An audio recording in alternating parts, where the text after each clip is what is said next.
Merhaba arkadaşlar, ben Sakaleyn. Bugün yine bir yarış oyunu oynayacağız. Bugünkü oyunumuz ödüllü bu arada. Eee, Bunun Twitter postunu da attım şimdi. Birkaç paylaşımı da yapıyorum şu anda. Bunları da yapayım. Eee, Şöyle izah edeyim sizlere. Daha önceden de yine ödüllü etkinliklerimiz vardı. Yine aynı şekilde bu da ödüllü. Bu ödüllü sistemde şu. Volant Station dediğimiz Star Atlas'ın MAD haritasında olacak. Yani MAD'a ait bir haritada. Eee, Şimdi başlayacağım yayına. Çok küçük birkaç dokunuş yapıyorum.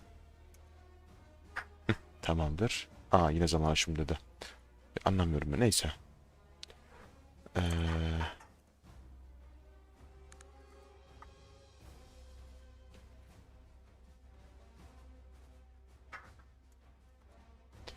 tamam. Tamam. Bunları da attık mı?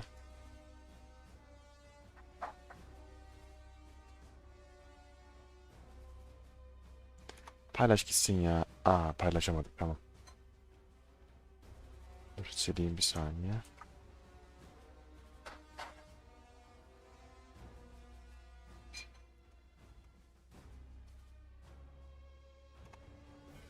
Şu an oldu. Bu tamam. Şuradan paylaşsak sanırsam bunda da sorun olacağını düşünmüyorum.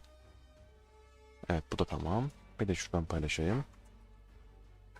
Ya paylaşım yayından sonra yapıyorum maalesef. Bu da şundan kaynaklı. Yayın linki çünkü açtıktan sonra geliyor. Eee, Bundan kaynaklı. Bilhassa, bilakis. Tamamdır. Şimdi şunu kapatalım. Şurayı kapatalım. Bunu kapattım. Bunu kapattım. Tamam.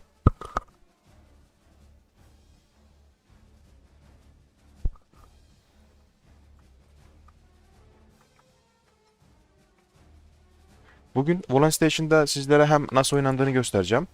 Hem beraber oynarız. Bir de ayrıca best skor yapmaya çalışacağım. Çünkü zaten ödül olduğu için best skora ödül var.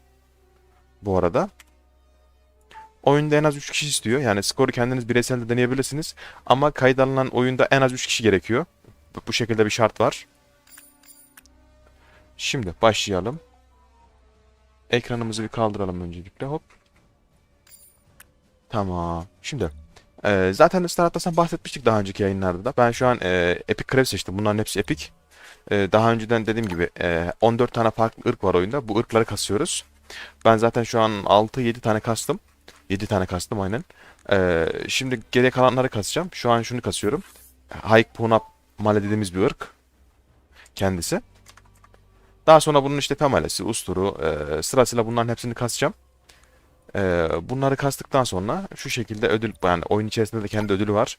Ben burada silver paketi aldım zaten. Göstermiştim daha önceden. Paketi aldım zaten. Göstermiştim daha önceden. Daha sonra buradan 8 tane kastığımızda gold alacağız. 12 tane kastığımızda platinum alacağız. Şu an bunun için deniyorum ve çabalıyorum. Şimdi krevimiz seçili. Ben play dedim. Şimdi farklı haritalarda olabilir. Lardot dediğimiz zaten uçuş dogfight tarzı bir savaş. Exinate'de geçen oynadık hem de gösterdik. Burada kendimizi bayağı geliştirdiğimizi düşünüyorum. Bayağı da bir hani oynadık, şey yaptık. Volant Station bu harita zaten ilk gelen yarış haritalarından birisi bu oyuna. Ve bayağı kıvrımlı ve dönemeçli. Yani bayağı bir keyifli ve zevkli. Kalabalık oldu mu daha da eğlenceli oluyor bu arada. Çarpışmalar falan bayağı bir şey. Şimdi haritamızı seçtik. Başlat dedim.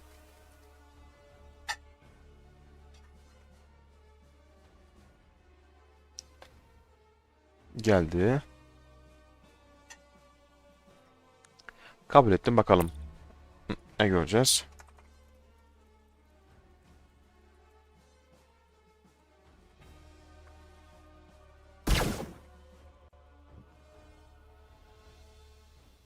Şansımı oyunda başladı.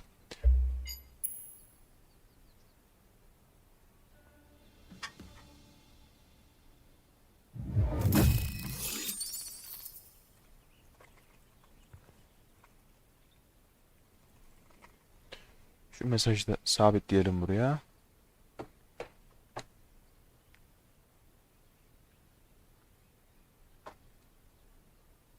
Mesajımızı sabitledik. Tamamdır.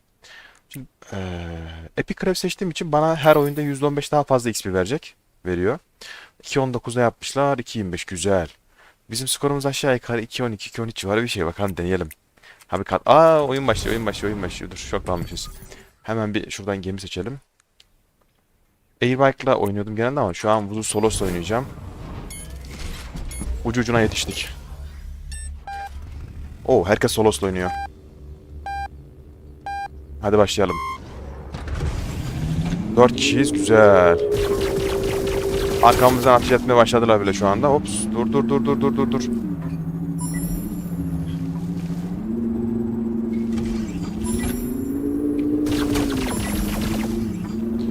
Oo, tam iyi başlayamadım ama fena değil. Ama normalde buraları daha güzel dönüyordum. Bu bize muhtemelen bir saniye yakın bir zaman kaybettirdi şu an.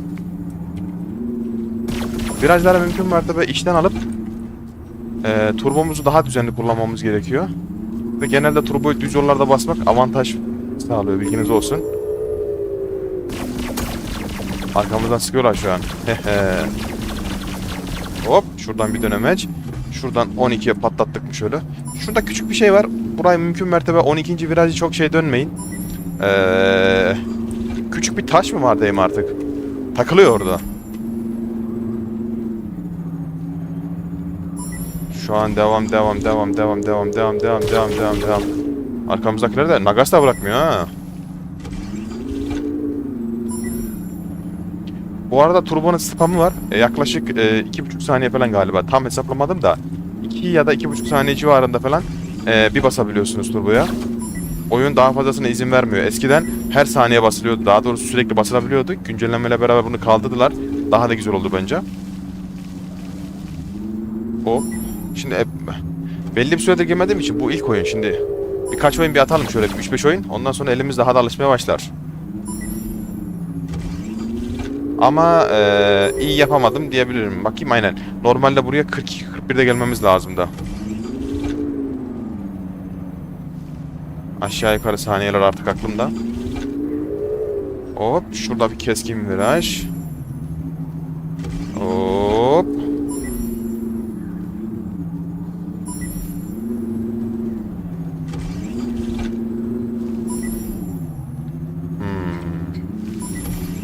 Bas bas bas bas bas bas bas bas bas bas bas bas bas bas bas. 2.13. Çok yüksek. İşte ama yüksek.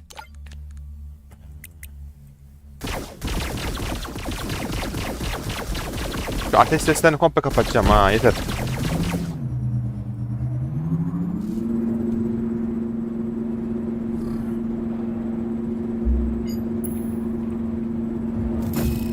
%55 XP güzel. 500 be yani 5 tane ink verdi, bir tane gemi için verdi. Gemimizi bir patlatalım, tekrardan gemi alacağım. Bunun nedeni de şu. Geminin kalkanı azaldığı için tekrardan gemi almak istedim. Ama bakayım, bir umarım atmaz.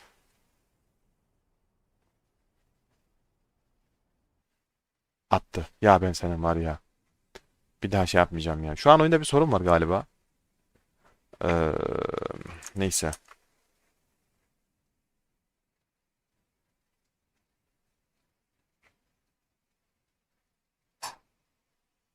Bir saniye açıyorum şu an.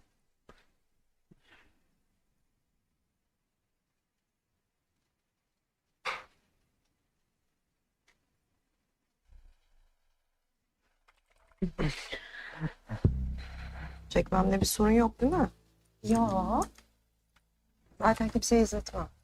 Kendim Lan izlerim arada. TikTok ne? Bir dakika, ne alaka? Ben de diyorum ne oluyor? TikTok ne kadar saçma bir platform ya.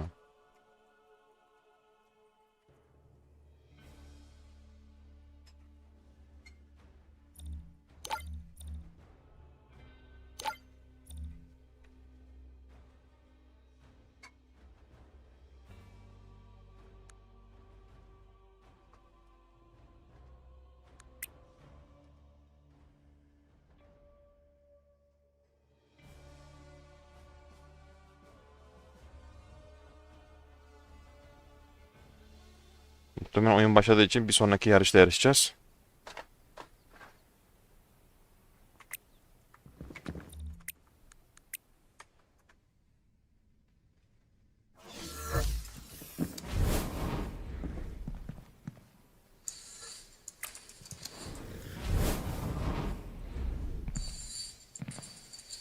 Hmm. Bu odadan çıktım. Şundan kaynaklı çıktım. Yani son güncelleme geldi. Güncellemeyle beraber ekip tatile çıktığı için Heh. Son güncellemeyle beraber ekip tatile çıktığı için bundan kaynaklı bir şey var. Bazı hatalar ve bug'lar var. Bunların hepsi takıma bildiriliyor ve toplanıyor.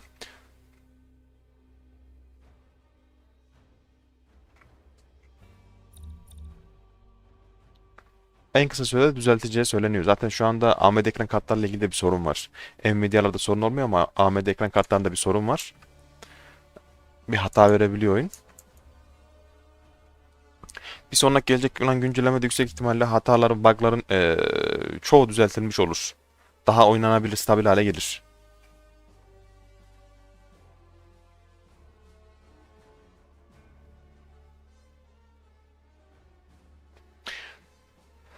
Hangi harita gelecek bakayım bir. Ya şu anda hem Volan Station oynayacağız hem de ne kadar düşük yapacağız ona bakacağız. Oh güzel bu denk geldi. Bunun nedeni de şu, ne kadar düşük yapabileceğimize bakacağız.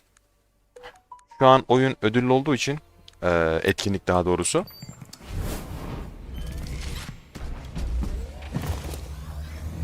Twitter linkini açıklama bağlantısına bıraktım. Buradan yine bakabilirsiniz. Mike diye birisi şu an bir etkinlik yapıyor. Birinciye 1 Solana veriyor yani yaklaşık 125 dolar şu an.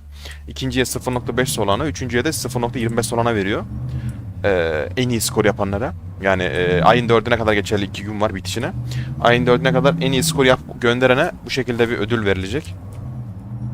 Ben daha önceki ödülüne de kazandım mesela. Aldım 20 dolar. Bu arada. Lakota geldi. Oyundaki en iyi yarışanlardan birisi. Hadi bakalım. Tersten başladı.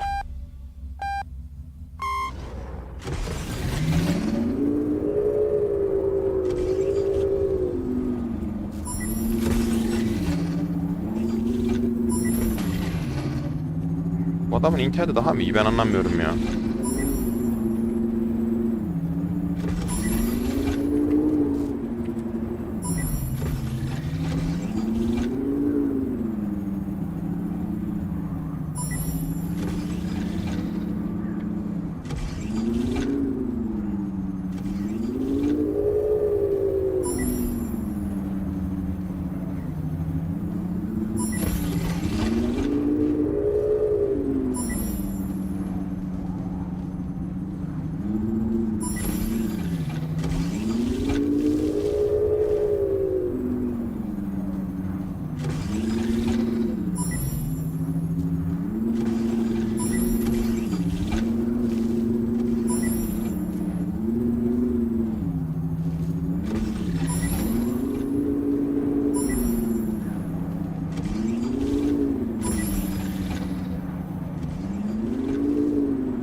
Adam da çok iyi yarışıyor.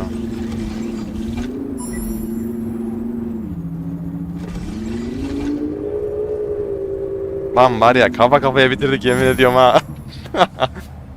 Teşekkür ederim abi hoş geldin sağ olasın. Kafa kafaya bitti ya. Şu Lakata'yı bir şekilde adamla istisnasız kafa kafaya gidiyoruz. Her oyun neredeyse.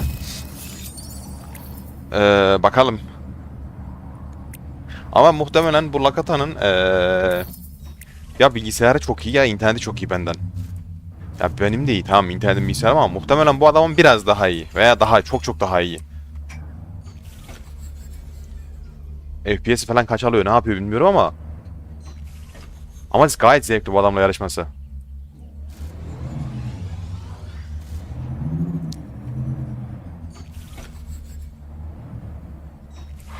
Hadi yarışalım 4 kişi. Bakalım kaç skor yapacağız.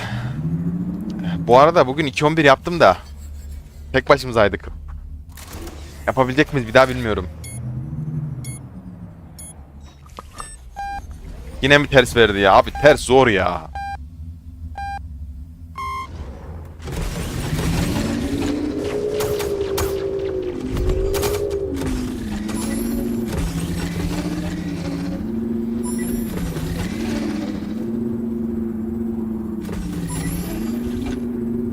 Bak ya abi adam da basıyor ben de basıyorum abi bu adama biz.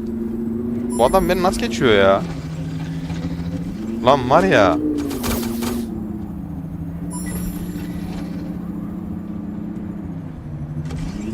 Yapma be ya abi. Bu rezillik ya. Tersten Marta'yı hiç sevmiyorum ya. Zıplanmıyor buradan ya. Bak. Geminin gücü yetmiyor ya. Böyle bir şey olabilir mi ya? Çıkacağım şimdi. Vay arkadaş.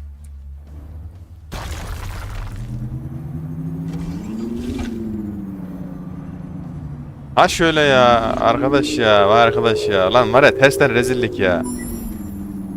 Neyse şu oyun bitsin de. Zaten hedefim ters değil düzden.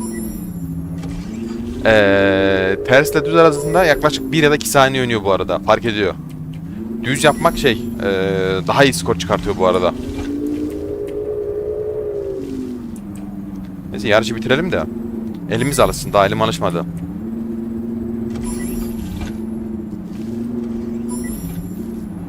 Lan çok iyi gidiyorduk da neyse. Dur.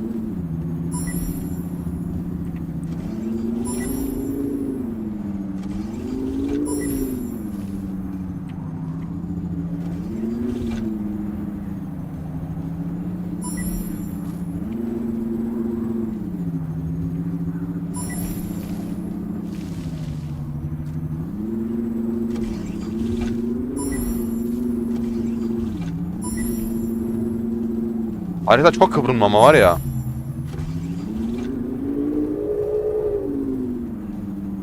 Bakıyorum şu an kaçta bitirecek.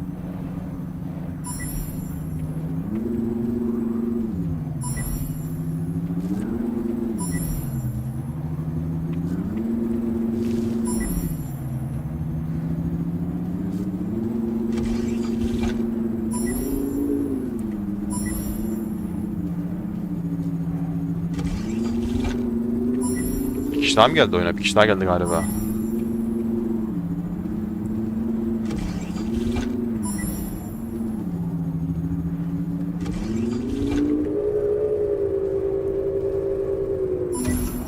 Neyse dur bakalım. Bir düzden gelsin de bir. Ters sevmiyorum ya. Bunun amacı da şu. Genelde spam kullananlar ya da botları falan makrola falan engellemek için zaten. Amaçlarından birisi de bu. Yani bir düz veriyor, bir ters veriyor, işte iki düz veriyor. Değişiyor artık oyunun şeyine kalmış. Mümkün mertebe insanları bota bağlayamasın diye.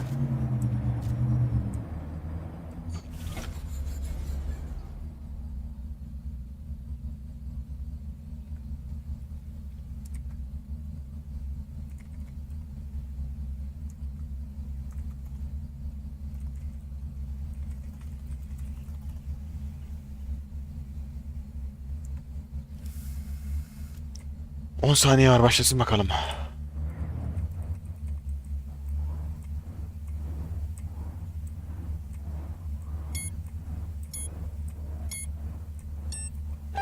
Oh.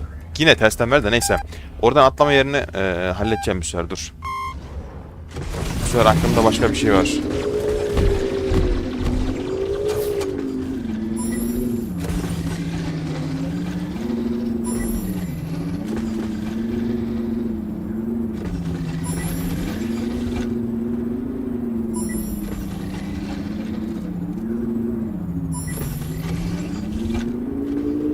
Sanki biraz kasıyor gibi de lan 5 kişi olunca kasıyor mu böyle?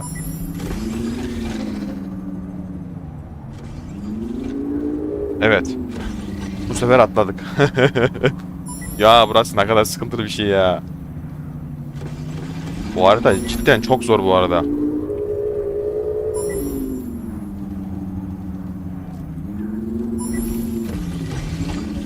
Bas sen bas önden git bas. Sıkıştırma bizi. Şimdi adamı geçeceğim diye sıkışmanıza da gerek yok bu arada arkadaşlar. Mesela biraz önce ben turboya bassaydım mesela. Muhtemelen o adamla sıkışacaktım. Lan. Kapı. Lan arkadaş. Şurada kapı var ya. Lan var ya. Tövbe estağfurullah. Neyse.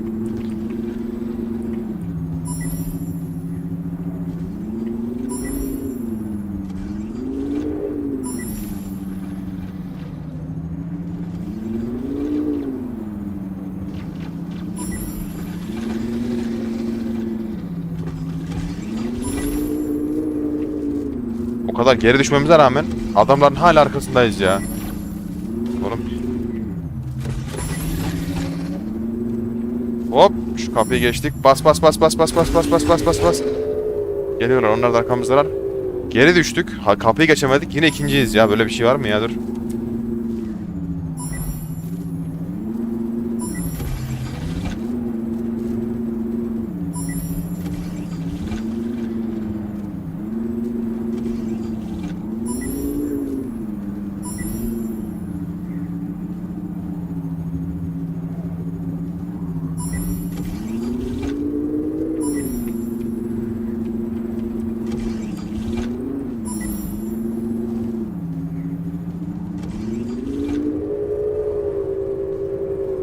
Geçeceğiz geçeceğiz bunu dur.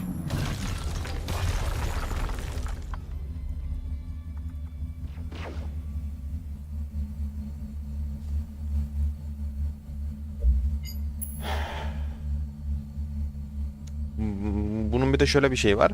Bir taraftan da şu anda hem ink kasıyoruz. Bu siyah madde dediğimiz olay. Bunu marketten atlata çevirebiliyoruz bunu. Ayrıca oh güzel şey de aldık. Ekstra ink de aldık. Ayrıca hem ink kasıyoruz hem de zinc dediğimiz muhabbet var. Yeni çıkacak olan Stratas'ın projesi. Burada da XP kasıyoruz. Birden fazla yerde. De bunlardan ziyade şu an için asli hedefimiz ödül.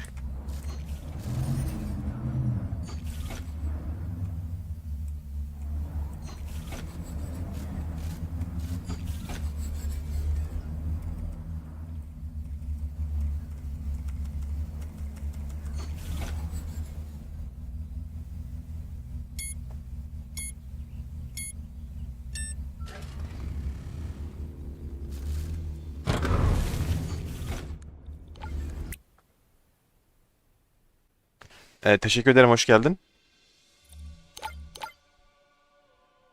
Sunucu ile ilgili bir sorun olduğu için çıktım, tekrardan giriyorum. Hiç beklemedim, zaman kaybetmeden.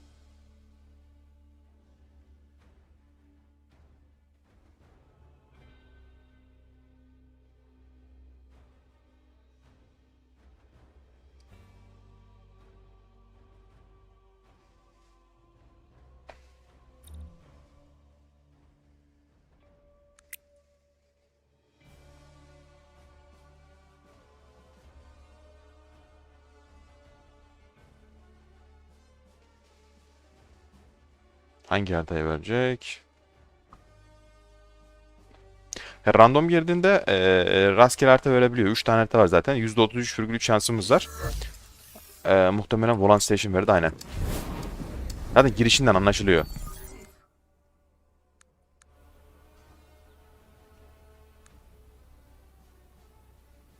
Airbike'la mı oynasak ya?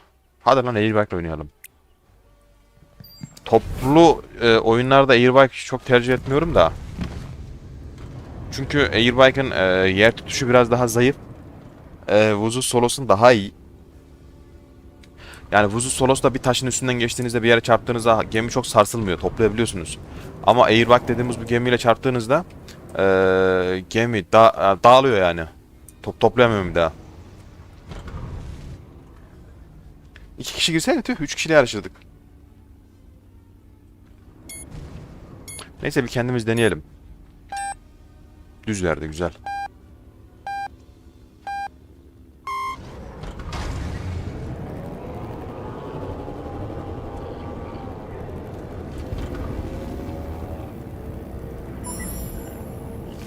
Tek başına sessiz, sakin, karışan yok.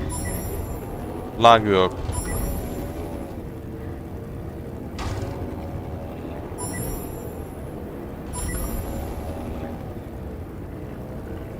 Mümkün mertebe dönüşlerde virajları daha içten almamız gerekiyor.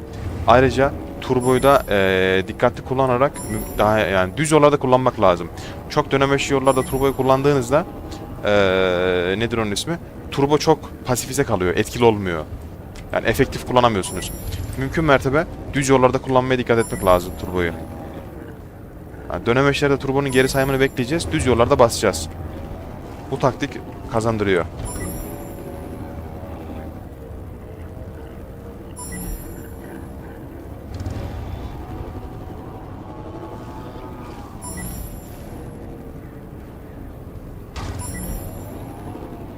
Bir daha oyunu iyi bilmeniz gerekiyor haritayı.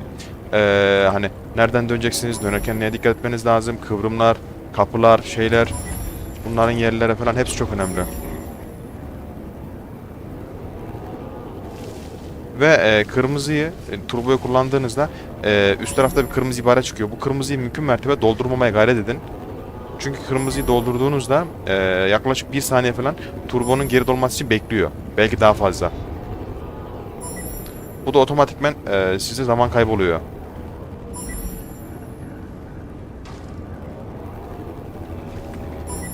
Çünkü 1 saniye bile yarışta aşırı önemli. 1 saniye fark ediyor ya. Hatta yani saliseler fark ediyor, öyle söyleyeyim.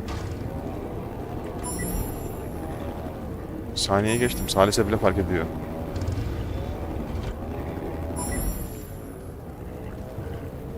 Şuraya kadar çok iyi geldik. Bas bas bas bas bas bas bas. Çok güzel. Bu arada kendi rekorumu kırdım. Belki de yani en iyi skorlarımdan birisini yaptım diyebilirim şu anda. Hatta en iyisi değil. Çok iyi. 2.10.94. Bunun üstüne skor kırabilir miyiz bilmiyorum.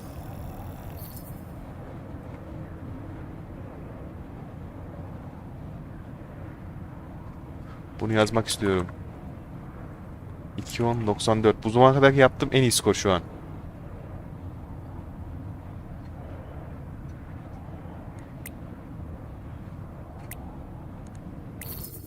Bunu 3 kişiyle yapsaydık var yani tadından yenmezdi.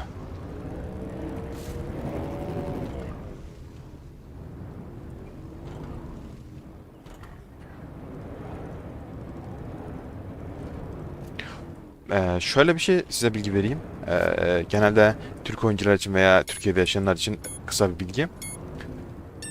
Şimdi round 1 girdi. Kim girdi? Bir kişi daha olsaymıştı. Dur, bilgi vereceğim.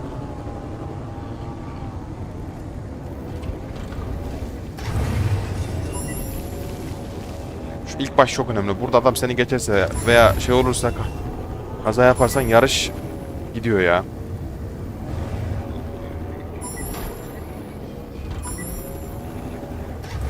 Bu arada adam da çok iyi yarışıyor ha, dibimizde. Ama adam her dönemeçte turboya basıyor bak. Turbonun sesini duyuyorsunuzdur. Bu sağlıklı bir oynayış değil. Mesela şu an ben burada yapıştırdım turboyu. Bak turbom benim şu an doluyor. Adam hala turbo basıyor.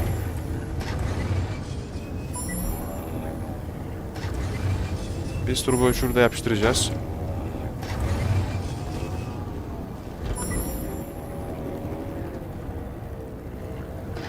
Tekrardan şurada yapıştıracağız.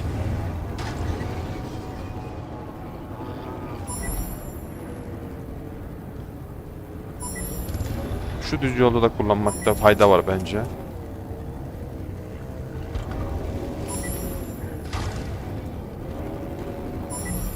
Hop. Şuradan bir zıpladık. Bir de şuradan.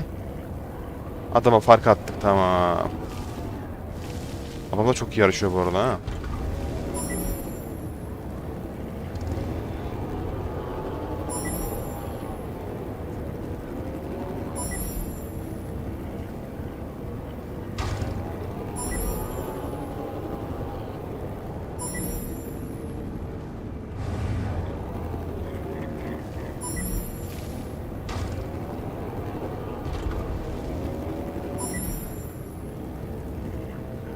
Adam da tam arkamızda.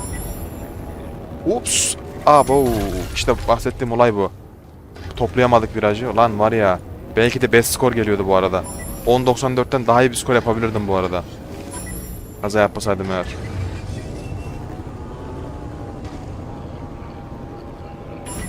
...2.13'le bitirdik yine. Güzeldi güzeldi. Kaza yapmamıza rağmen birinciliği vermedik.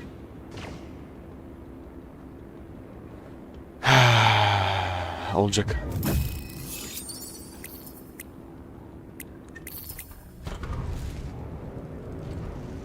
Güzel, bu adam da güzel yarışıyor.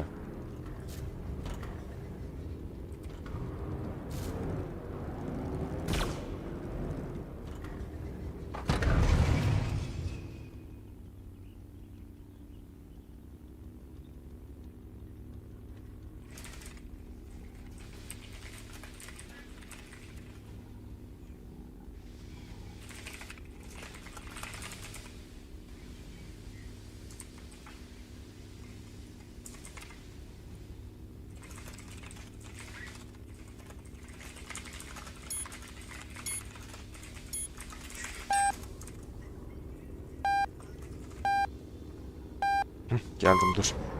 Tersten. Tersten muhtemelen lan gözüm daldı bir an. Turboyu unuttum.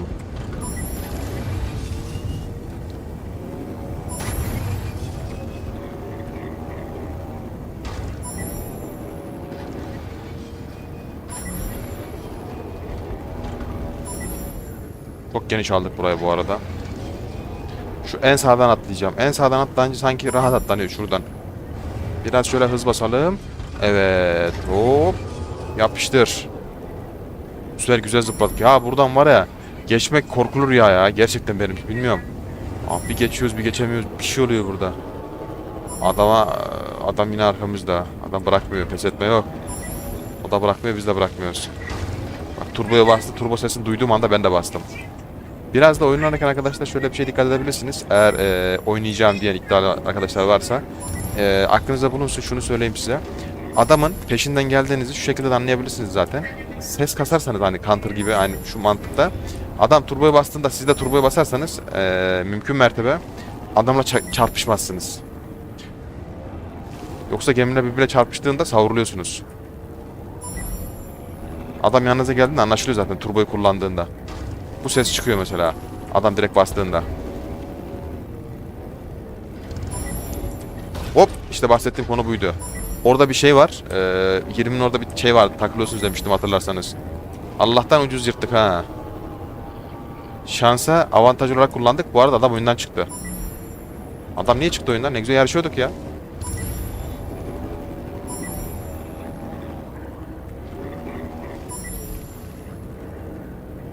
Dayanamadı.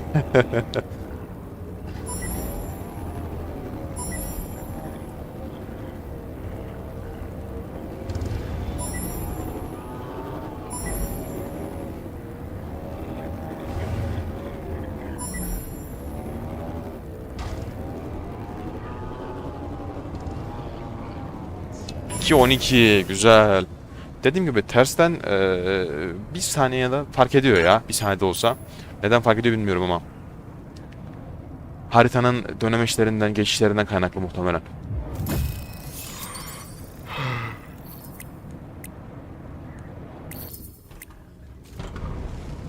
Devam. Elimiz bayağı bir alıştı.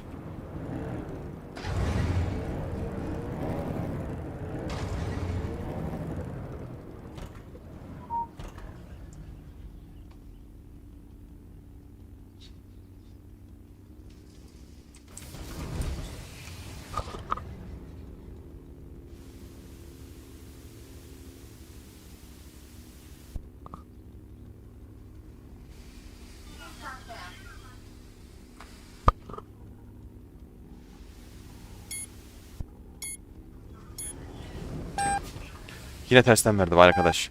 Tersten aslında tersten skor da yazabiliriz ya. Bakalım orada en iyi skorumuz kaç yapacağız. Yani mümkün mertebe haritayı şimdi ne kadar fazla oynarsanız eliniz olsun, diğer şeyler olsun o kadar çok alışıyor insana oturuyor. Adapte oluyorsunuz.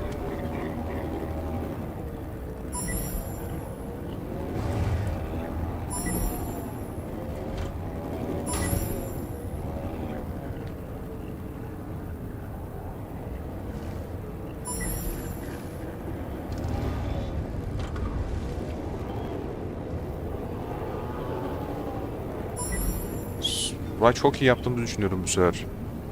Virajları çok iyi aldığımızı, orayı çok iyi geçtiğimizi. Bakalım bu bize nasıl bir etki bırakacak. Burada hafiften yavaşlıyoruz çünkü viraj almak için.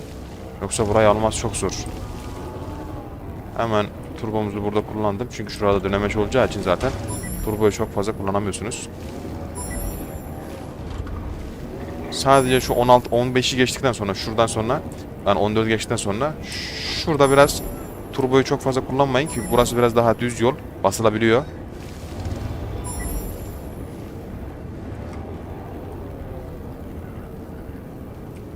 Tümseklere de çok fazla girmemeye dikkat ederseniz faydanız olur yerdeki. Çünkü bunlar azami de olsa hızınızı kesiyorlar. Yani üzerinden geçmek, örnek vereyim, 110'la gidiyorsunuz, üzerinden geçtiğinizde 100'e düşersiniz. Hani bu size 0. İşte 1 milisaniye, 2 milisaniye her birinden böyle geçseniz 10 tanesinden otomatikman 1 saniye yapıyor. Direkt. O da yarışı kaybetmenize neden oluyor.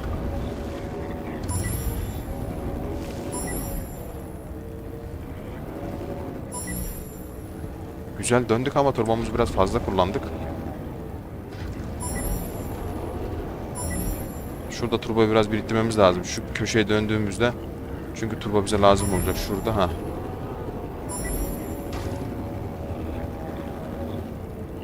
Burada çok fazla kasten basmıyorum. Şu düzlükte basacağım. Yapıştır. 2.12. Sabit ya. Tersten 2.12 yapıyoruz. 2.12.5 civarı yapılıyor. Ama elimiz alışmış.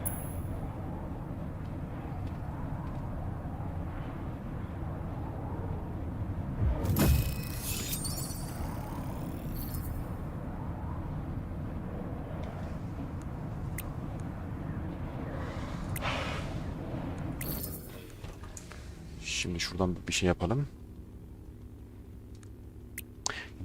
Şeyi söylüyordum. Başkalarının odasına girmeyi çok tercih etmiyorum. Şundan kaynaklı. Şimdi oyun sunucu üzerinden kurulduğu için sistem yani Star Atlas'ın sunucusu üzerinden. Siz şimdi farklı birinin odasına girdiğinizde aklınıza bulunsun. Türkiye'deki oyuncular için söylüyorum bunu. Bilhassa oynayacaklar için. Siz şimdi kendiniz mesela başka birinin odasına girdiğinizde eğer bu adam Asya'dan veya Amerika tarafından bağlandıysa sunucu otomatikman o tarafa kayıyor. O tarafa kaydığı için de sizin onun odanızda yani dezavantajlı olabilirsiniz. O odada.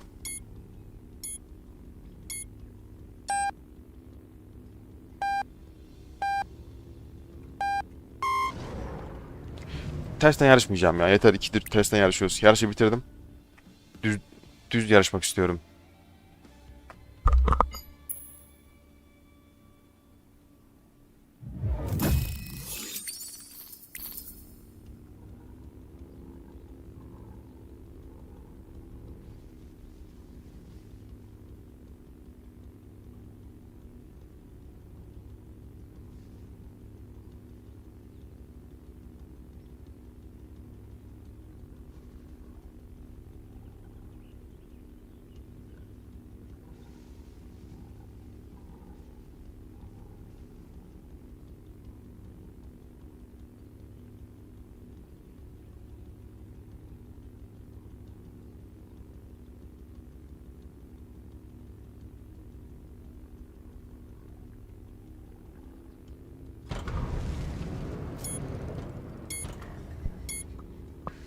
Evet, düz verdi sonunda.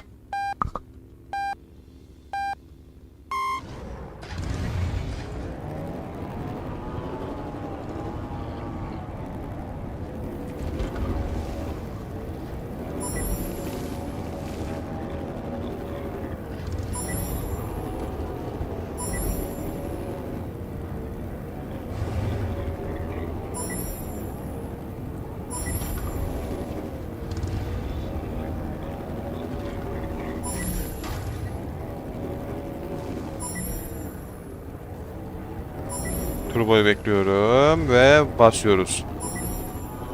Kökle kökle kökle. Ha. Hop bak bunlardan geçti mi şey yapıyor yerdeki tümseklerden bahsettiğim konu buydu. Hızınızı düşürüyor, dengenizi şaşırıyor.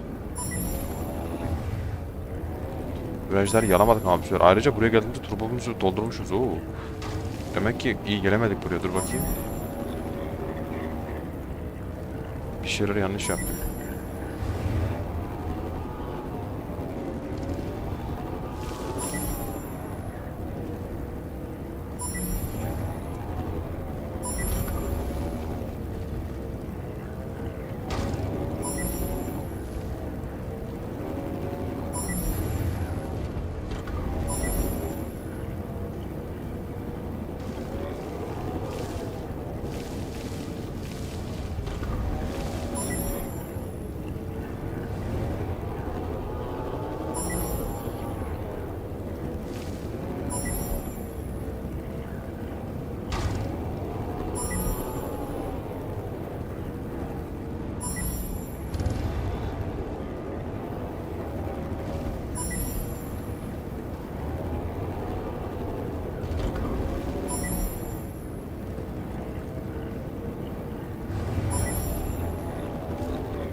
2-11.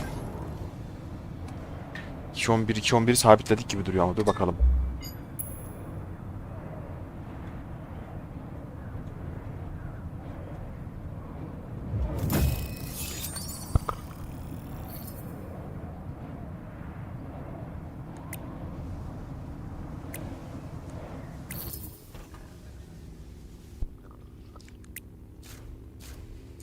Elimiz alıştı.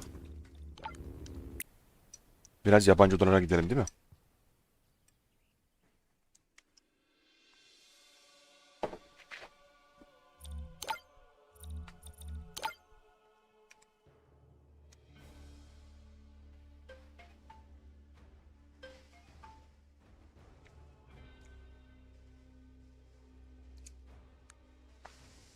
Aha, Exinet'te 5 kişi var.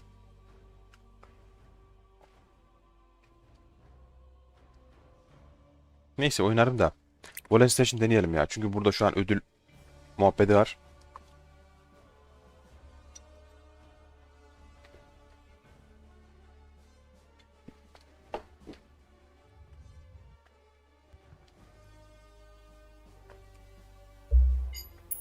Güzel, yarış yeni bitmiş.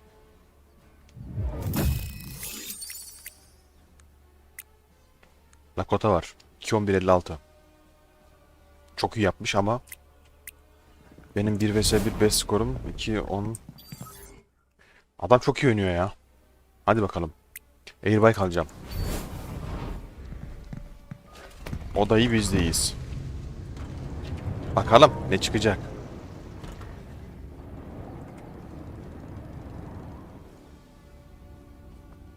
Aklıma bir şey geldi, bir saniye. Şu yayının linkini şuradan. Lakota ile yarışalım şimdi. Lakota gerçekten bu arada çok iyi yarışıyor. Yarışalım beraber, bakalım neler çıkacak ortaya.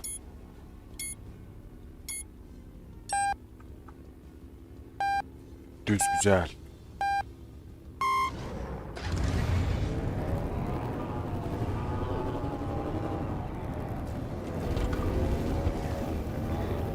Bu sefer seni geçmeme izin vermeyeceğim. İlk başta o geçtiğinde dedim, aha ben geçtim.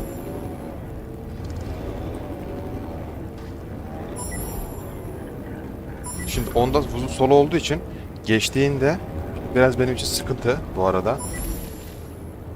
Çünkü bana çarpma ihtimali çok yüksek. Ve çarpacak da ve çarpıyor da. Bak, turboya bastığını duydum şu anda. Biraz geriden geldi. Ama ben de bastım. Hop.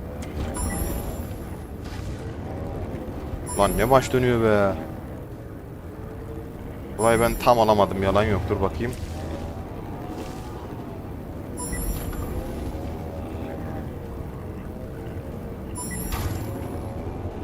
Şşş, dur oğlum dur, bizi savurdu kaldırdı attı.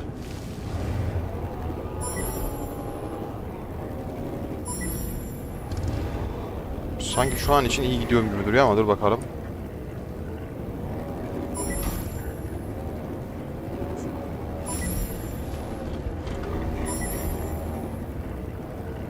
Aa, Lakota muhtemelen kapıyı kaçırmış. Ha, üzüldüm. Kapıyı kaçırmak kötü bir şey çünkü kafa kafaya gidiyorduk o adamla. O adamla kafa kafaya gitmeyi çok seviyorum. Aşırı keyifli.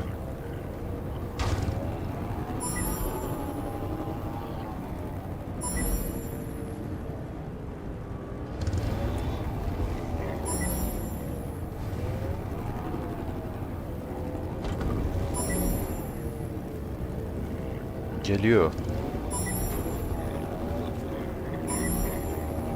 Lan yarışta biri daha olsaydı var ya. Ops, bir küçük bir kaya verene kadar savurdu. Oo, var ya, eğer o kayada savrulmasaydık muhtemelen yeni best skorumuz geliyordu. 2-11 yaptık, güzel. Güzel rakam.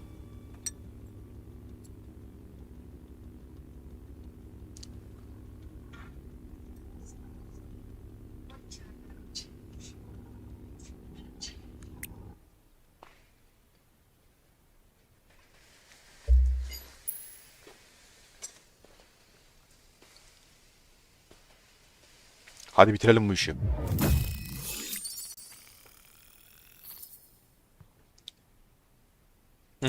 En son şey yapıyordum bir saniye bir yandan da. Bu arada Airbike'ımız 10 seviye olacak. Az kaldı. 10 seviye olduğunda yeni kostüm verecek Airbike'a. Ayrıca 100 tane link verecek. Ben şimdi bunun yanına girdim.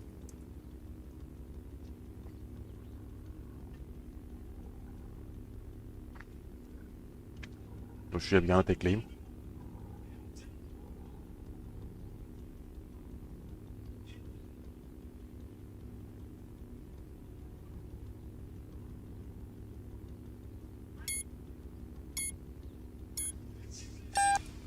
Aa tersten verdi ya. Tersten hiç sevmiyorum ya. Aha anam turbo basamadık. Abi tersten çok sıkıntı ya. Basamadık bak ilk saniye bir geçildik.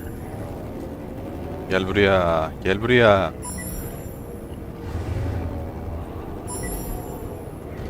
Abi adam da çok iyi. Biz de çok iyiyiz. Kafa kafaya gidiyordur.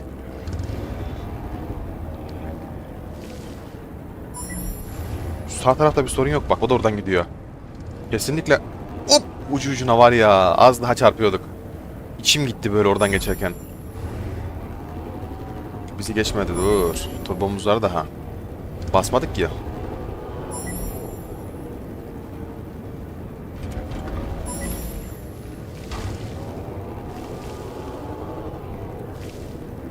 Bir savuruyor anlamadım şu an bir şey yapıyor.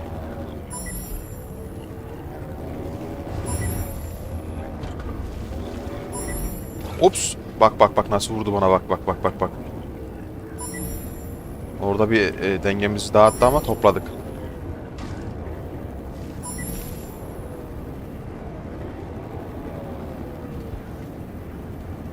Orada vurmasaydı öndeydim ya lan var ya.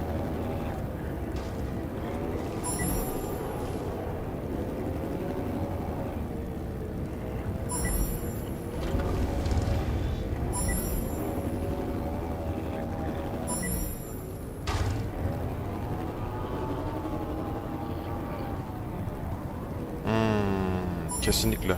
Dur. Bir şey fark ettim.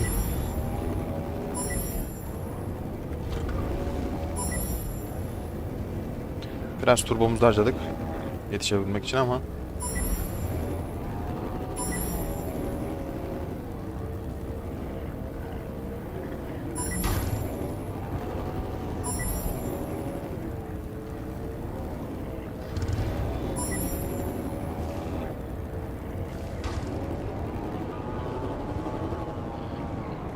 ...2.13 normalde 2.12'de falan yapıyorduk. Güzeldi ama.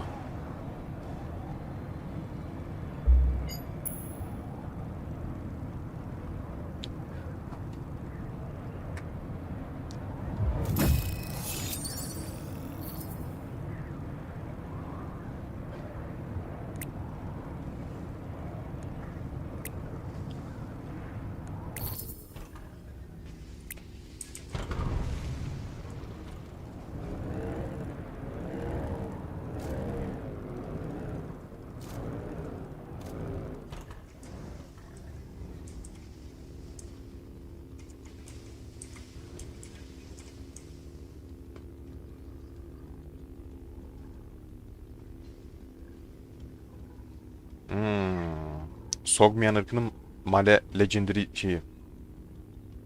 Sogmian krevi. Yine testten.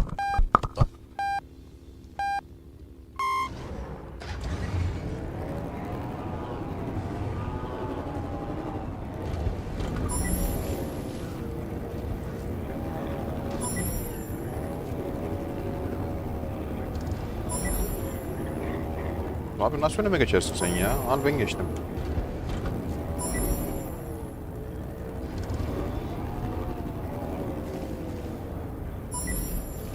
Çıktı oyundan.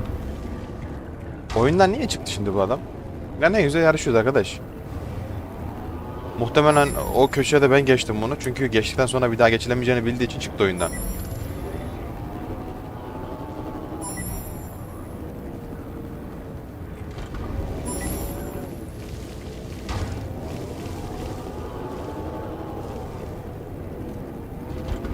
Biraz eksinet girelim o zaman ya. Biraz önce gördüm 5 kilo bir harita vardı. Orada var ya şimdi ne kargaşa ne cümbürtü vardır. Girelim de şu millete biraz şey yap, şov yapalım değil mi?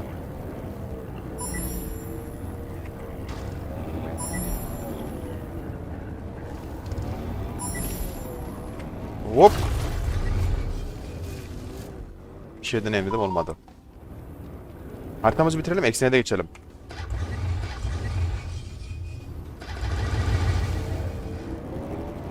Abi çok riskli. Discord'dan bir mesaj geliyor. Bakayım bir kim atıyor? Heh, tamam. Önder abi. Ya Discord beni yine engelledi bu arada. Ayıptır söylemesi. Bu bot beni sevmiyor. Ben diyeyim.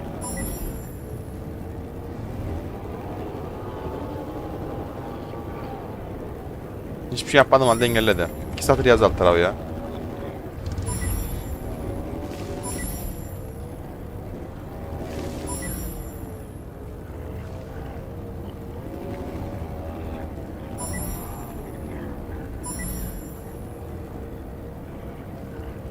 Aa bugün bir de cuma oyun gecesi var. Aa evet. Acaba FPS tarafı var mı? Bir de FPS'e bakalım. Dur. Asıl bomba başlıyor dur. FPS tarafı varsa bugün cuma. Yani şu an third person shooter tarafında adam olabilir kalabalık.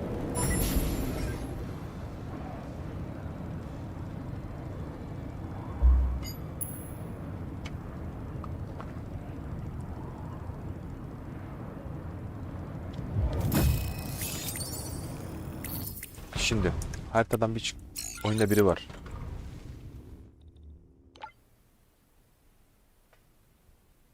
Nasıl ya?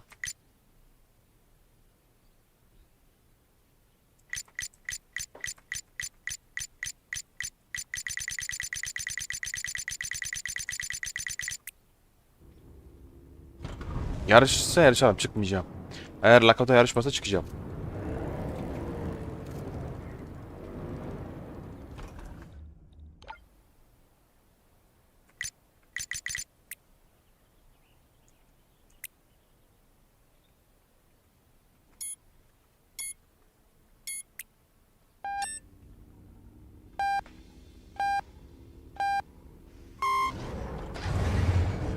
Yarışıyor tamam.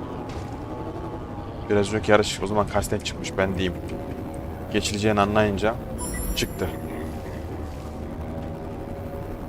Bak yine çıktı.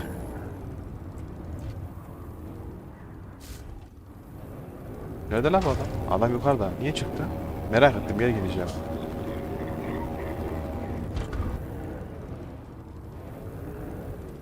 Neyse. Eksinet girelim ya. Bu adamda bir sıkıntı var.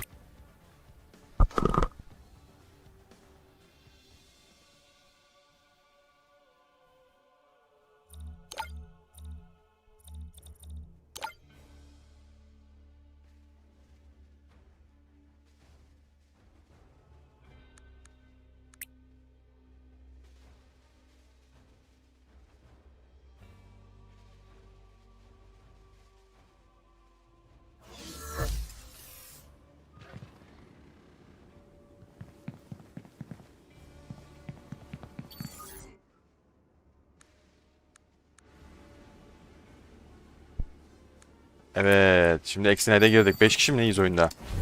Ve oyunda Onizuka var. Onizuka da oyundaki oynama süresi olarak en çok saati bulunandan birisi. Dur bakayım bir Spectre mod diyelim. Crimson, Solaris. Yes, bu kim? Bu kim lan? Puna, kim Puna bu? Şu kim? Şurada bir Punap var daha orada uçuyor. Aha bu. Kim bu? Sydney'miş.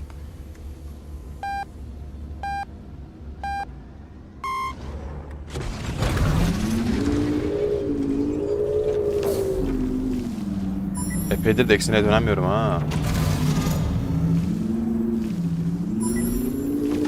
Bu arada bayağıdır eksine dönemiyorum.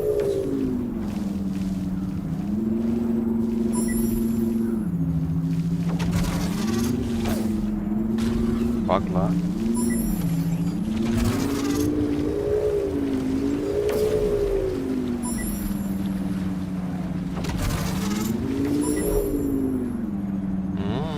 Baksana birisi arkamızda. Kendini bayağı geliştirmiş Exinate'de. Bu Exinate'de kendini geliştiren arkadaş kimmiş?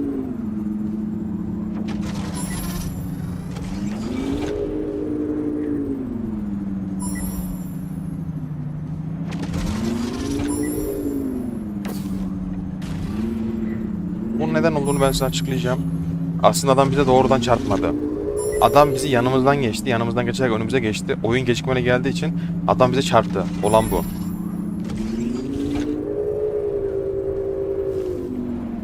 Bak şu anda da muhtemelen ben adama çarptım mesela. Adamın önüne geçtiğim için ama adam bizim komple kombinasyonumuzu bozdu bu arada.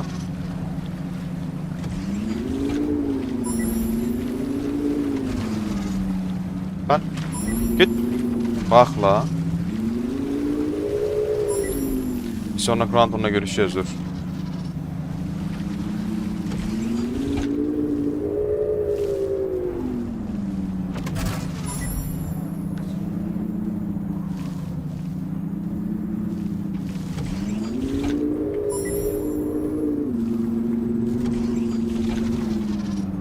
...1.49 ben burayı 1.47'de yapıyordum.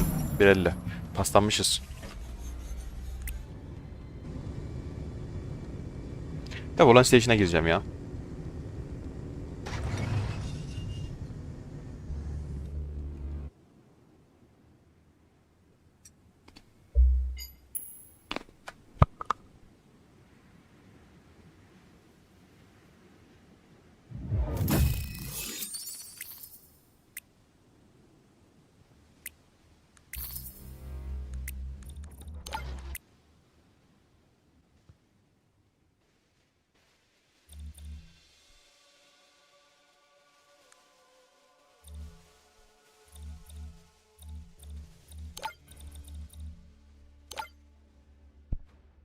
Etkinliğimize devam.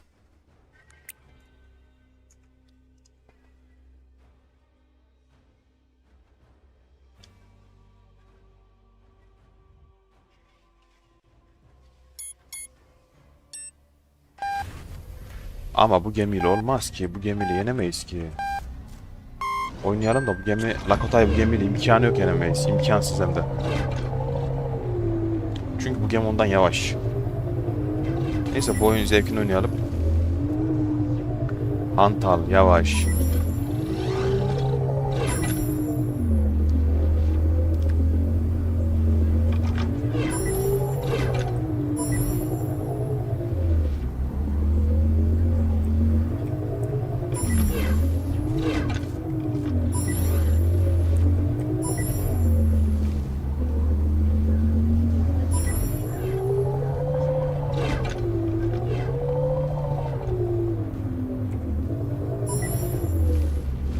Gemi ne kadar yavaş baksana.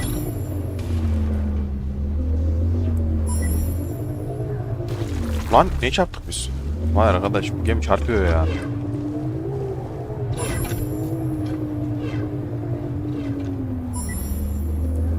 Bu öylesine oynadığımız bir round olsun da.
Aleykümselam abi. Oyun gecesi başlamış da shooter round adam var mı?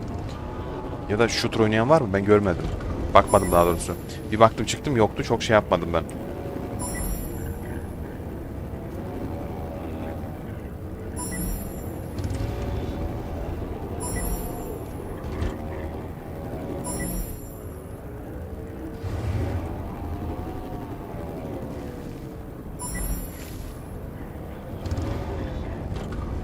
Oğlum geç şuradan.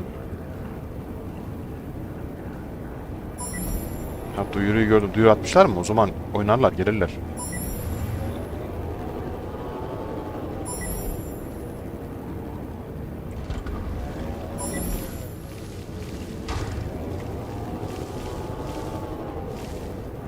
Geçeceğim dedi. Arkadaşlar çarpıyor ya da.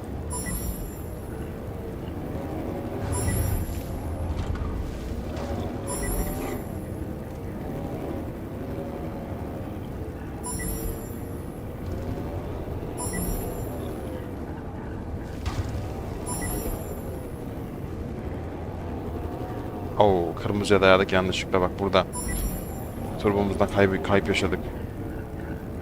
Ya, profesyonel bir maçta sıkıntı oluyor işte. Yani bu kadar çekişmeli iddialı bir maçta. Bir de virajı alamadık bu arada.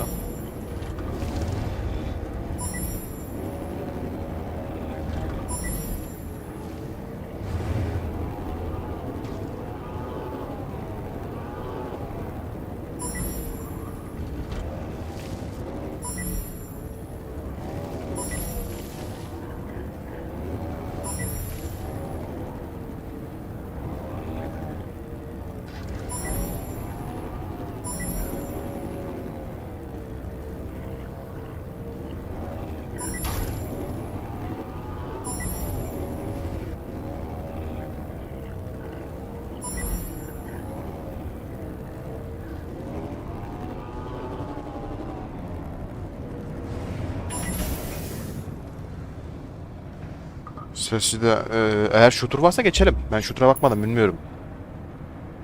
Dur olmadı bakayım da geleyim.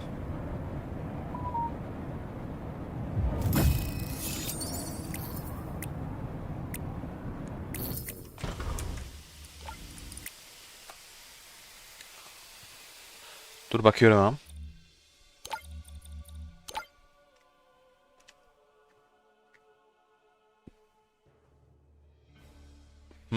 Takım deathmatch gateway kurmuşlar. Hadi girelim.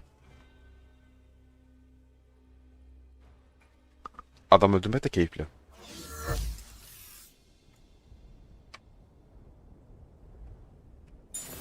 Kurmuşlar da. Bu eleman yazık olur yalnız ya. Anam bunun hiç silahı yok. He, sıfır krep, silah milah hiçbir şey yok. Neyse. Bir tane rifle da yeter bu adama ya. Adam oynamayı bilmiyor zaten belli. Şş, erkek gel bakayım buraya.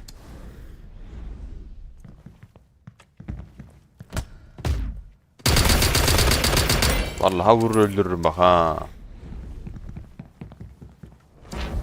De bu karakter krevde hiçbir şey yok. Ne ekipman var ne silah var. Bir tane silah var sadece o da bu. Bakayım başka hiçbir şey yok.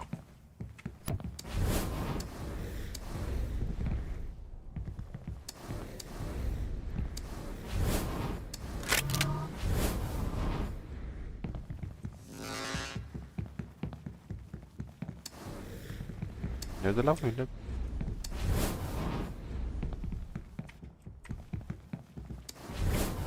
Canlı alalım dur. Aha geldi bile. Muhtemelen.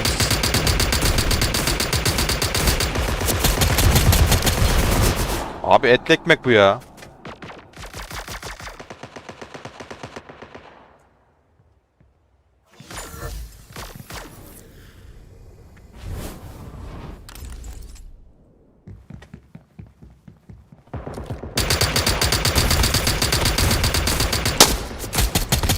Of. Bizi yaraladı.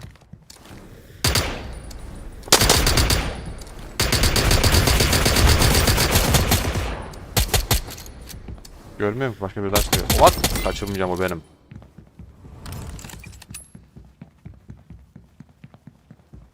Yalnız bize can kalkan bir şey lazım. Çok güzel. Sivik buna vururken ben arkadan Steve'i vurdum. Aa, oyun attı.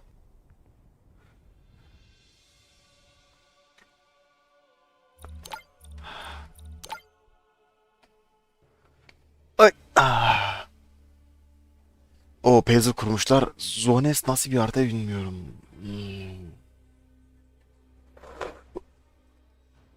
Hadi girelim.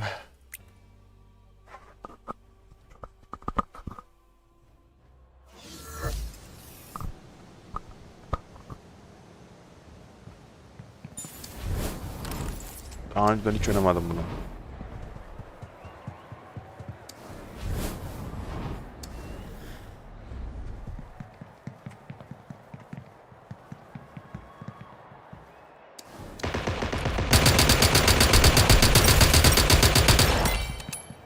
Vurduk, ne oldu şimdi?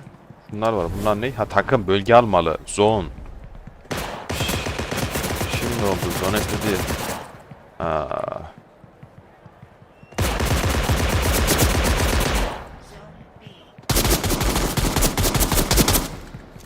Aa, niye sıkıyorsun oğlum, manyak?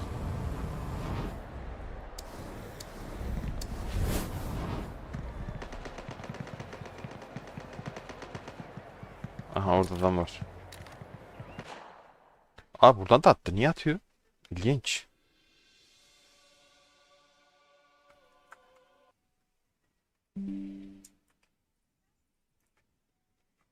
Çok ilginç. Bu arada arkadaşlar, Iris Place'in çekilişleri hala devam ediyor. Başladı. Günlük girip Discord kanalında ünlem GM yazdığınızda ticket veriyor. Her 7 günde bir stick yapıyor. Stack yani.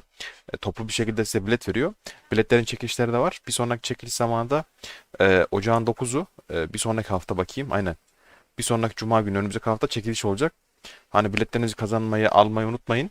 E, Önemli. Yani çıkabilir. Her şey olabilir. Buna dikkat etmenizi öneririm ya da ilgilenmenizi. Şans. Şans olayı var biraz.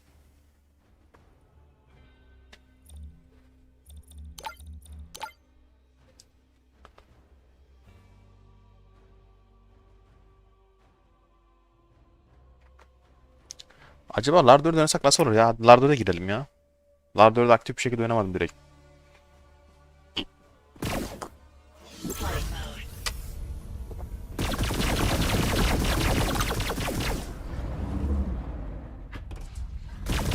Şimdi T'ye basalım, bir adam bulalım bir. Millet çatışıyor ama nerede çatışıyor? Şurası bizim bölge muhtemelen.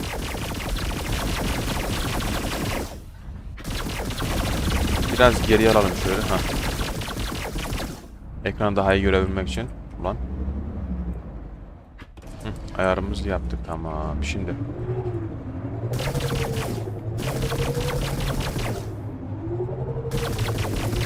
Ah, birini bulduk sağ tarafta. İşaretledik orada. Geliyor önümüzde.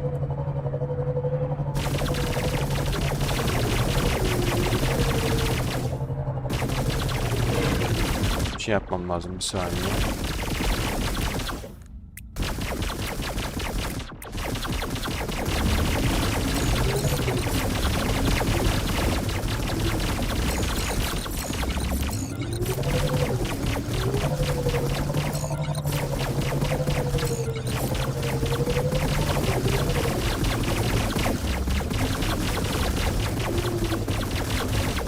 Peki buldunuz adamı.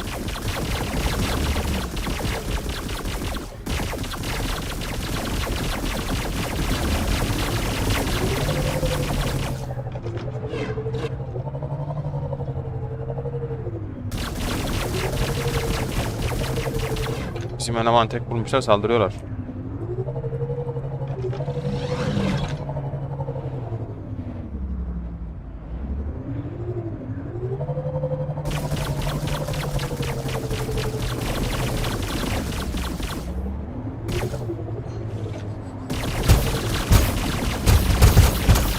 Bir de üstadım bozuldu ya. Ben şunu anlamadım. Şimdi bunlar bana sıkarken ben bunlara niye sıkamıyorum? Adamlara sıktım mı değmedi. Değdi mi anlamadım. Topu kaç patlayacağız. Muhtemelen peşimizdeler. Evet, geliyorlar. Oo, bir F1 atsak nasıl olur? Aa, yazıyormuş. Tamam.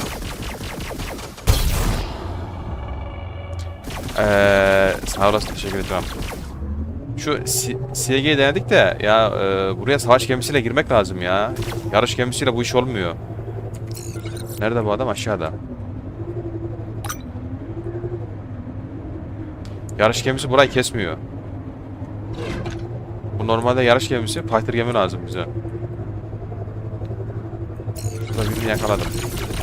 Baksana, Jin diyor X5'te girmiş. Vicdansız. Adam bizi X5'te dümdüz eder o adam.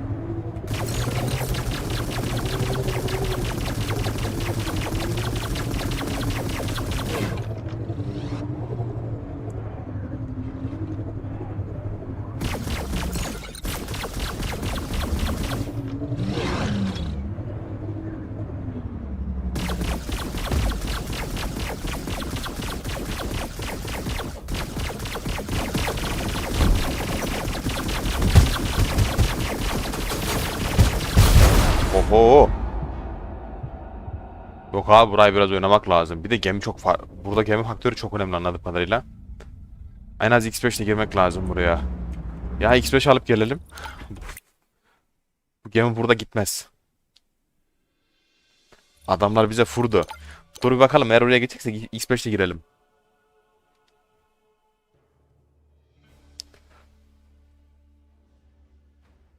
Çok fazla harita var ya oyunda. Bak, bir sürü kişi var şu an ama hepsi ayrı ayrı.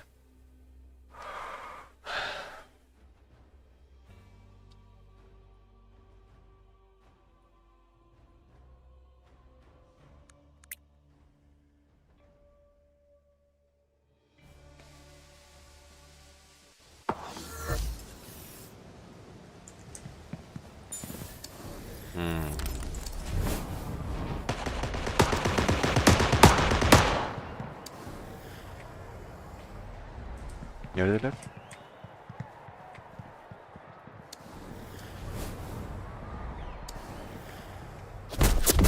Lan. Oğlum, aralarında kaldım. Bunların ikisi de bana niye soruyor? Bak bak, sen şu cimcimlere bak. Hah, vurdum onu. Aha, onu da vurdum. Rastgele attık vurduk, yemin ediyorum. Minnacık gözükmüyor. Bizimki High Punap, onunki Profound Punap. Minik Punap. Resmen salladım vurdum. Kalkan basalım hemen. Bir de şuradan can alalım, hop.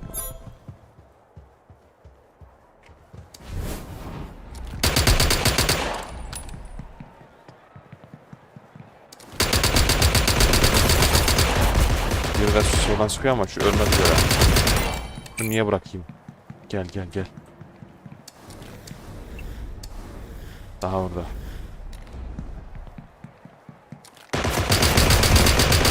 Lan mini minnacık, yemin ediyorum gözükmüyor ha. Ulan üstümüzdeki tank da gitti. Dur neyse. Lan deneriz. Ama o seni vurmaz mıyım şimdi ben, deneriz. Dur, neredesin, gel buraya. Bir uç canı var. Kovala kovala kovala kovala kovala.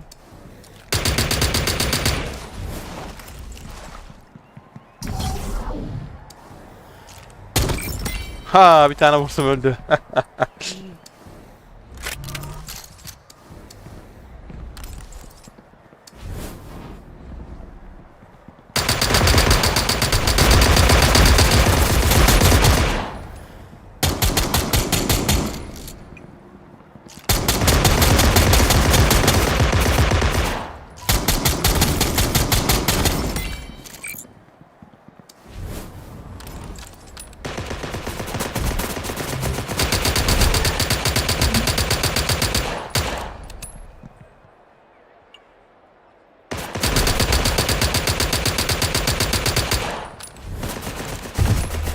Lan.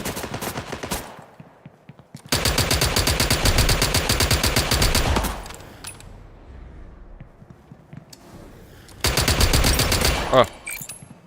Gelişine araya kafaya değdi. Buradan acilen can almamız lazım. Au.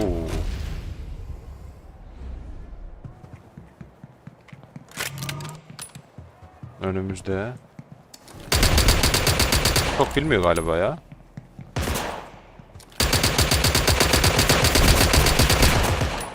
Oo, o da yanımızda.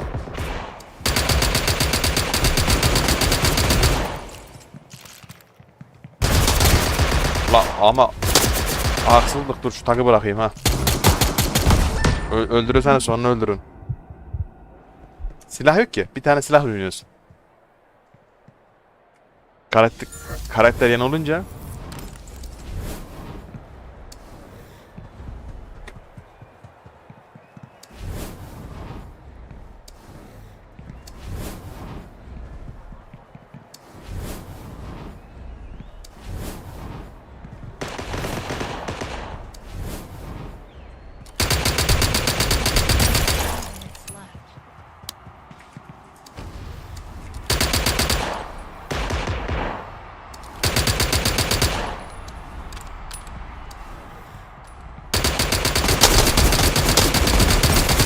değil lan de ha. Oh, 3 tane tank var üstünde. Allah bereket versin.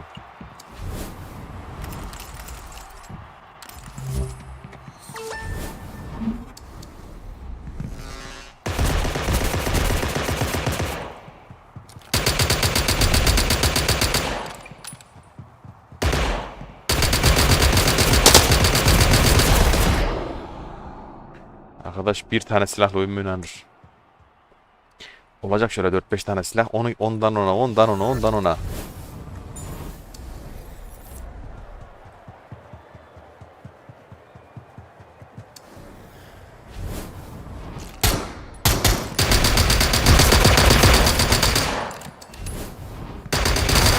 Lan.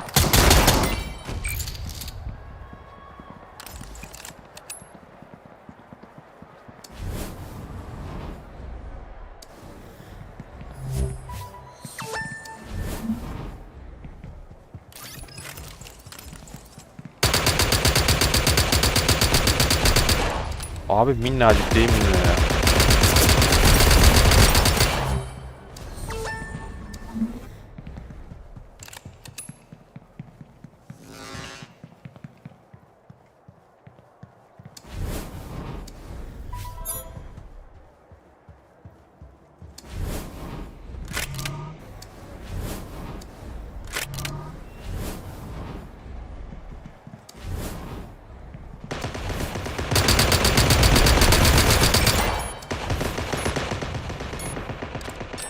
Bıraktım, bırakamadık lan. Son salise bırakamadık.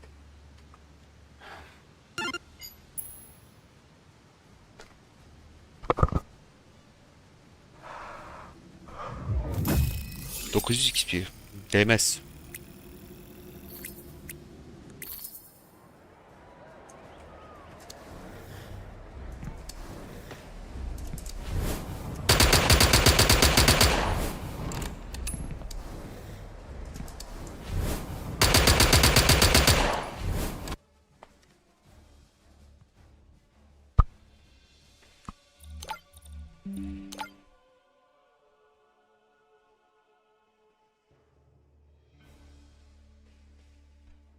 Abi insanlar niye PlayStation oynamıyor ya?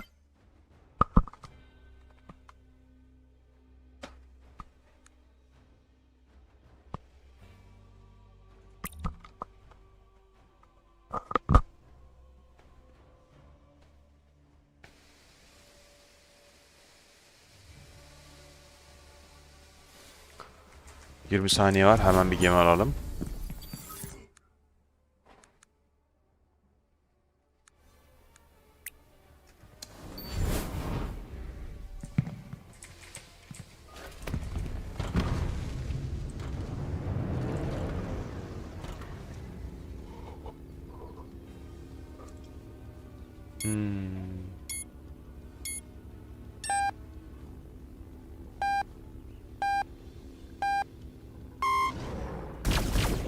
Lan oğlum ben senin var ya.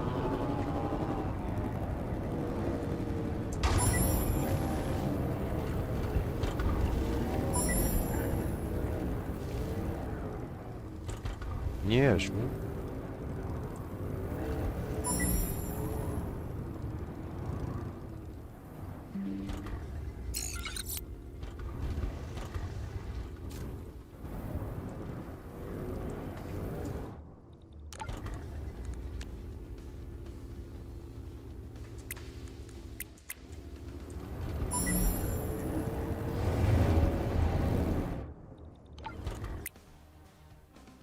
Ay.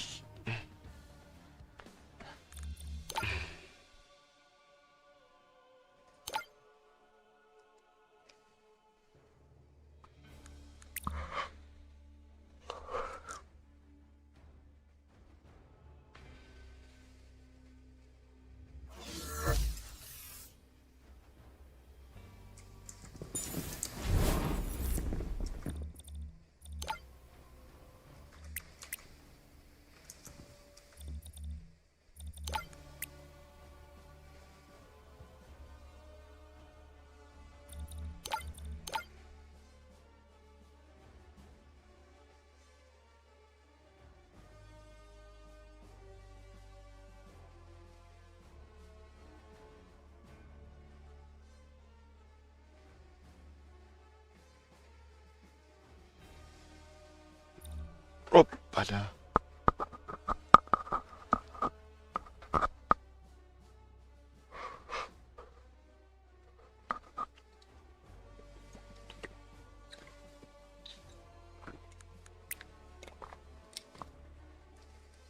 İçerikler, içerikler, içerikler. Evet, hadi oynayalım. Ay, yarışan kimse yok ya. Yeter artık ha. Sanki evet Volan Station verdi gibi diyecektim, verdi. Abi.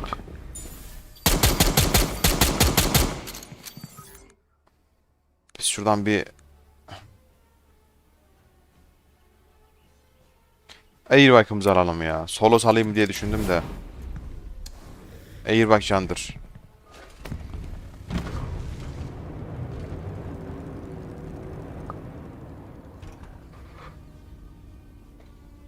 Airbike'la bir yere çatalım bakalım ne olacak. Ya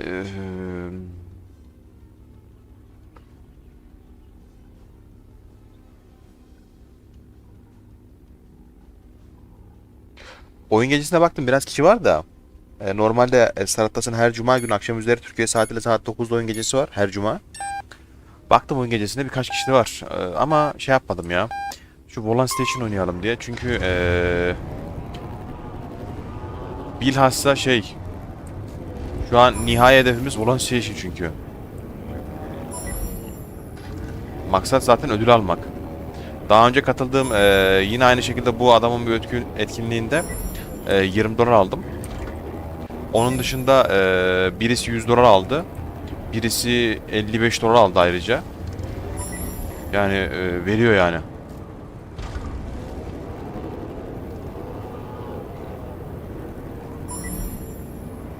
Katılabilirsiniz, oynayabilirsiniz.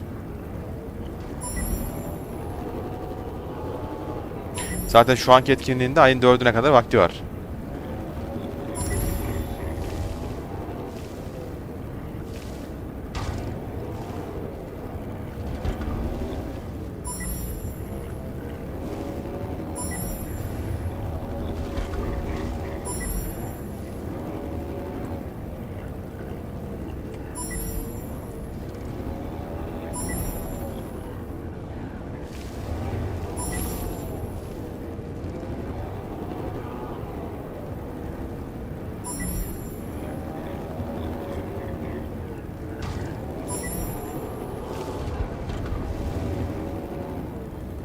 Fena gitmediğimizi düşünüyorum şu ana kadar. A Ulan oğlum, nasıl bir şeyim ben ya. Fena gitmediğimizi düşünüyorum dedim. Gemi takıldı, yemin ediyorum. Böyle bir şey olamaz ya. Gudubetlik mi diyeyim artık. Ben en iyisi konuşmayayım.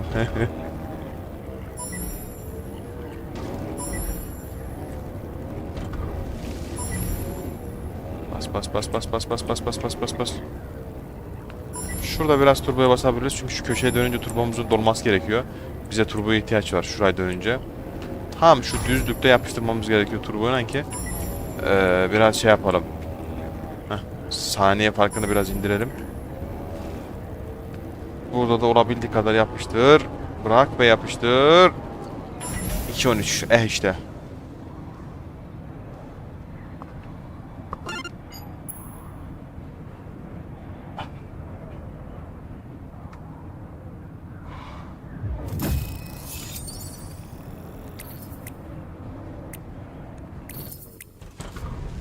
Ya kalabalık bir olan siteçi bulamadık ya. Cümbür cemaat böyle oynayacağımız hınca hınç böyle milletin birbirini vurduğu, kestiği, patlattı.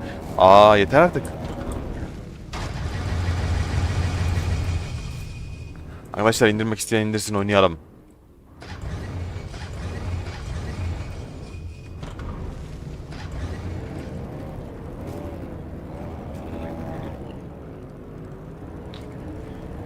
Hop. Her geminin tier seviyesi var. Daha önce de söyledim. Silahların, geminin, krevin. Yani şu an mesela 13 tane gemi var. 11 tane silah var toplam. Kostümlü ve level kasılabilen. Bunların her birini kastığınızda her bir seviyede katlanarak ink veriyor. Ve kostüm falan veriyor. Ayrıca gemilerin kendi şeyleri de var.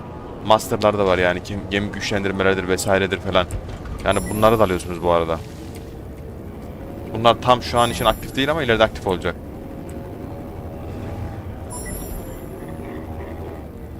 Bas bas bas bas bas bas bas bas bas. Şurada hafif bir dönemeç var şöyle. Fena değil. Şuranın dolayını çözdük ya. Çözdüğümü düşünüyorum artık. Sağ taraftan aldığınızda daha güzel uçuyor. Nedenini bilmiyorum. Şuradan hafiften şöyle ettim mi hop. Hop hop. Anam vay. Bitiriyorum bu yarışı. Daha katlanamam. Düz yarışalım. Ters nedir abi ya? Ters nedir ya? Delilendim ya dur.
İki 12, 2 12, 2 12. Yüksek. Yapamadık. Dur bakalım.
Nereye gitti lan?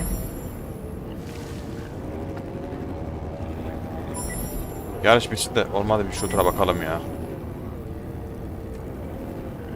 Kimse gelmiyor bu Volan Station'a ya. İnsanlar bence şey için gelmiyor. Çok kıvrak bir yerde ya. Dön Allah dön, dön Allah dön. Nereye kadar dön? Döne döne bir şekil oluyorsun haritada. Dön dön dön dön dön dön dön. Abi nereye kadar döneceksin ya?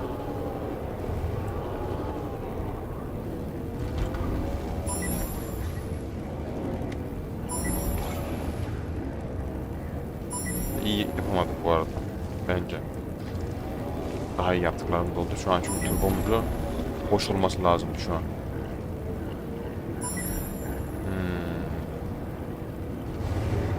Neyse orada her zaman iyi oynayacağız diye bir var yok da her oyun.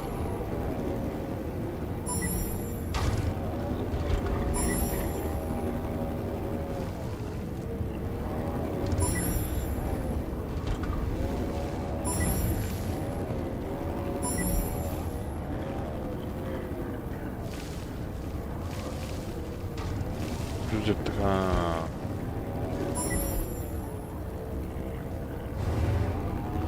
Bas bas bas bas bas bas bas. Yavaşla.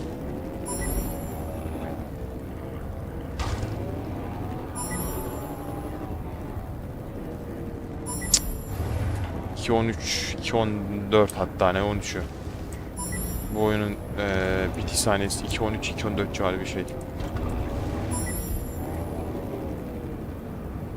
Çok yüksek ihtimalle 2.14.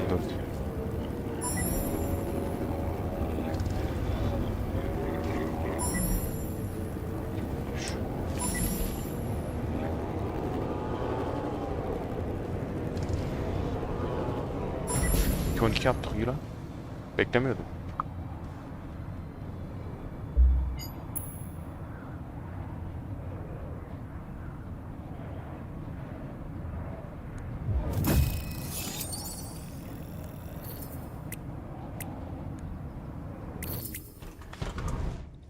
Bir şu tarafına bakalım da biraz adam vuralım ya. Heyecanlı olsun. Hop.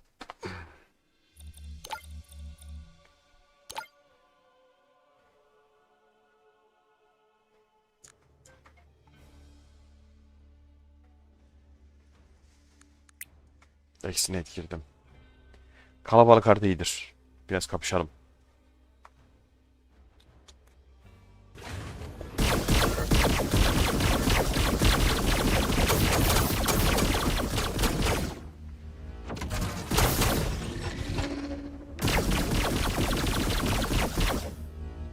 Bir VPN açtım.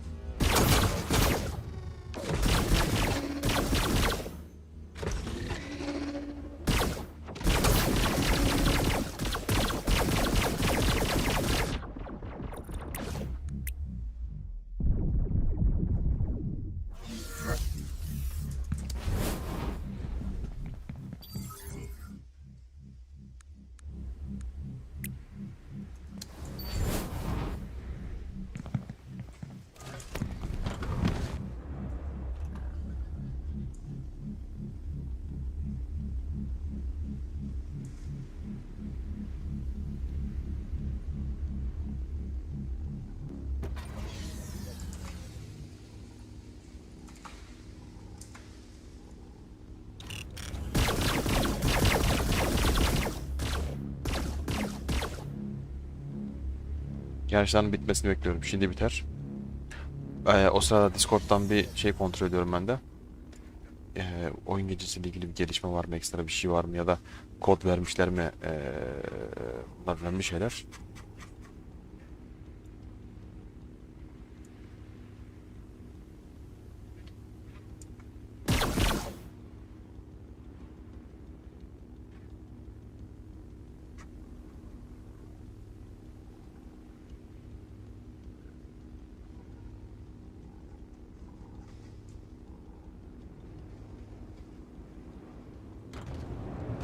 Şu an bittiler yarış. Şimdi başlar.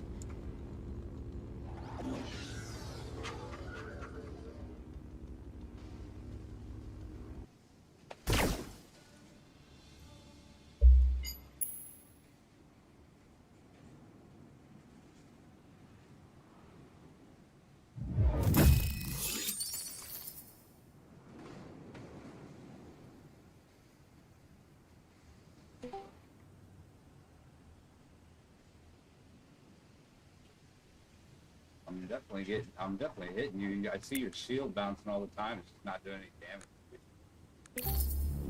You're definitely doing damage.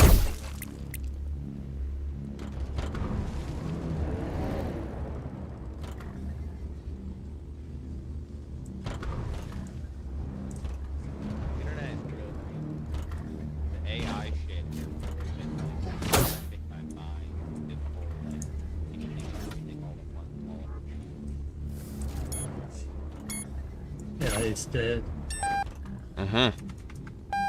Testten başladı ve önündeyim. Look at it.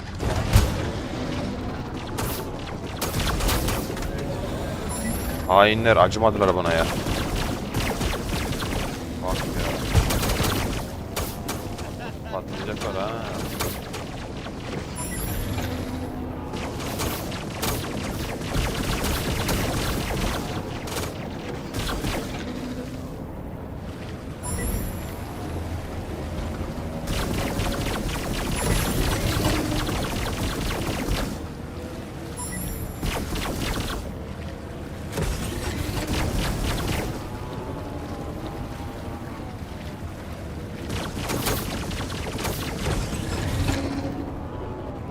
Şu an Myanmar'a gidiyoruz.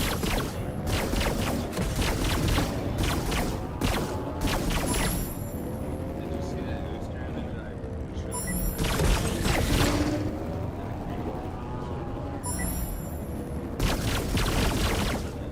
Just No, that was a very real thing. It went very bad.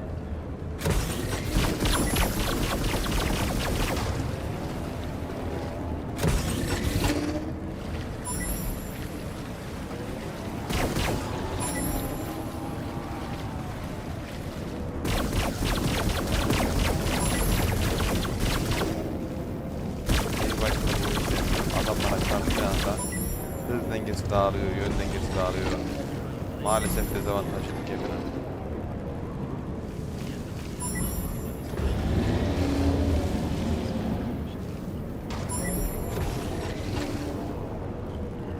Bir işte. here, you know, you buy. Teşekkür ettim abi, yeni yorum yazdı. Dedim bir Discord kanalına girdim de Star Atlas'ın. Güzel yarıştı ama. Mıyam'la güzel yarıştı kafa kafaya.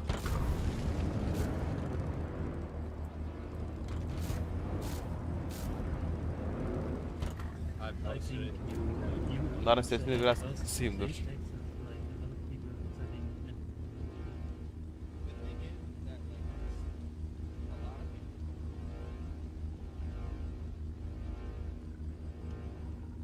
Kim bekliyoruz ya? Aha, eleman geldi.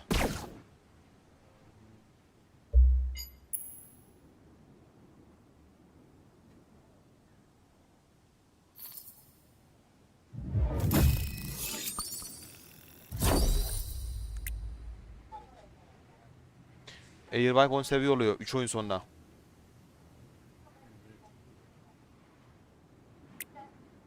Boring.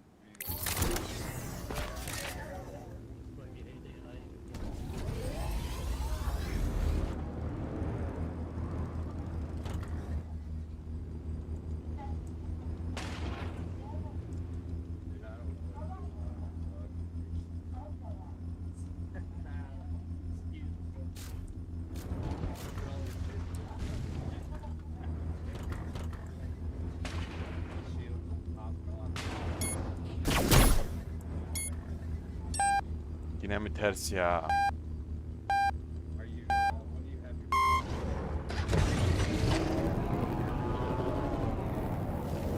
Bak sen şu canavara bak.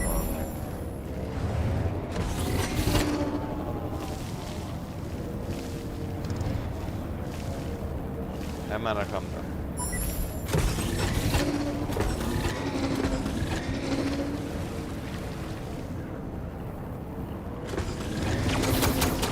Oturmaya başladı, ben de basıyorum. Ateş etmeye başladı, evet. Rekabeti kızdırdık. Aha.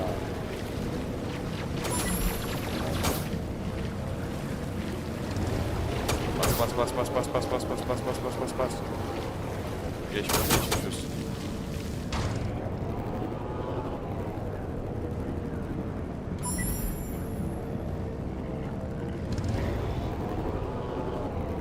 Ya yakalayabilir mi bilmiyorum. Ama muhtemelen yakalayamaz.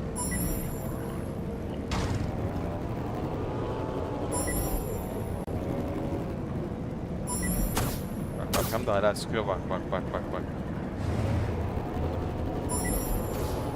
Bu oyunda pes etmeyeceksin çünkü öndeki adam hata yaptığı anda otomatikman sen önüne geçiyorsun.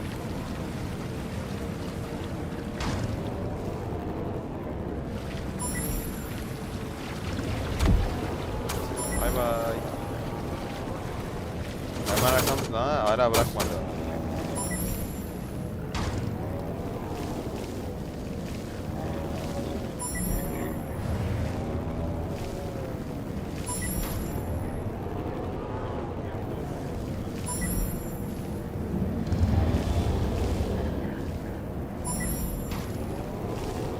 Orada güzel yaptık. 1.49 1.50 oldu. There's different dreams for everything. I don't know exactly. Kod vermediler bu arada hala. Each one of the different Cool. Star Atlas games have different Kodu da takip ediyorum. five and Holocene. All of those are different groups of people. Gel de bir Volant'ta yarışalım ya.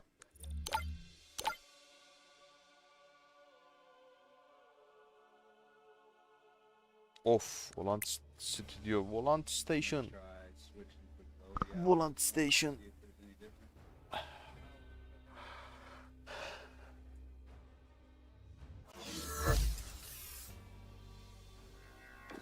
Well, so and that could be too. I was actually the first one to join this game, I think, and then you said I left the game, but I never. If you're still in, I don't even know if they'll let me. I'm the first one in the game right now.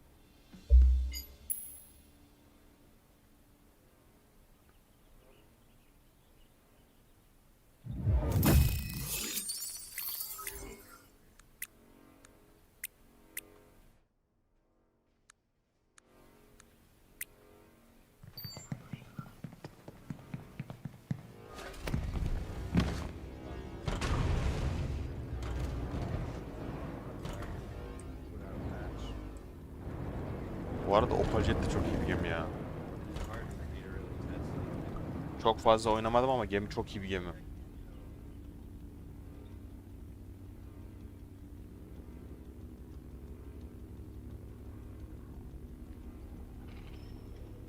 Umarım düz gelir. Ters gelmez. Umut ediyorum. Abi yine ters ya.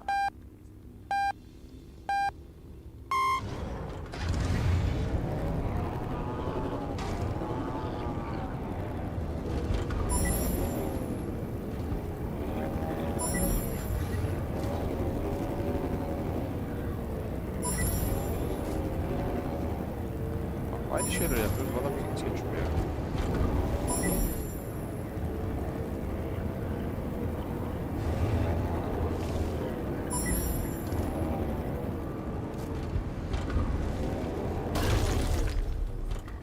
Tersten yarışmayacağım ya. Tersten olduğunda yarışmayacağım. Gerçekten yarışmayacağım.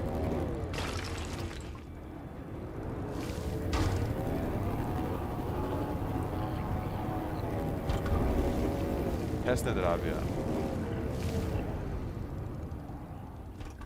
Şu koda bakıyorum da kodu vermediler hala. Biz de bir koda bakalım bu sırada. Yeah, that's where I would love to see why. 53 geçiyor. Kodu biraz sonra verirler muhtemelen.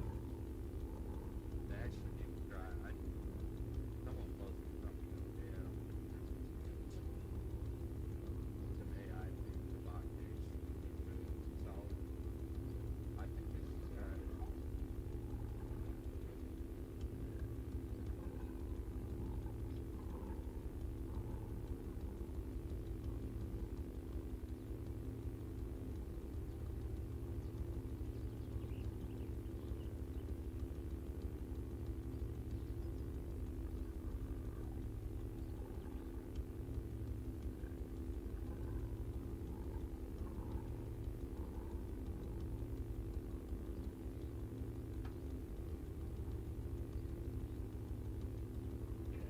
Şu an Stardust Discord'unda bir şey kontrol ediyorum.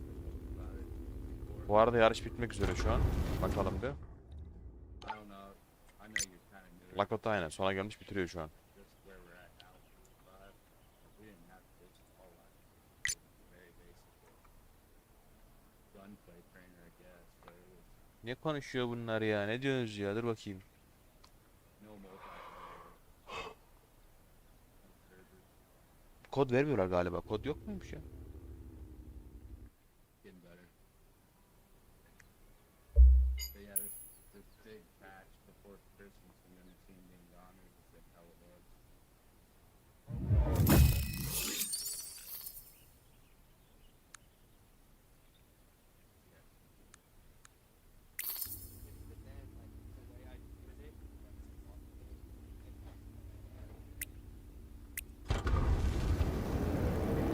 Bu arada iyi skor yapmış.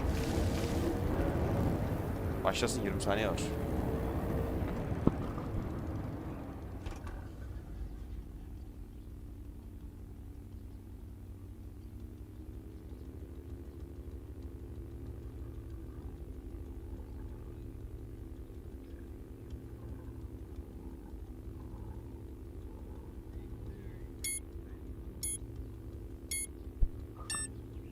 Beraber de yapabiliriz olmadı. Hı hı.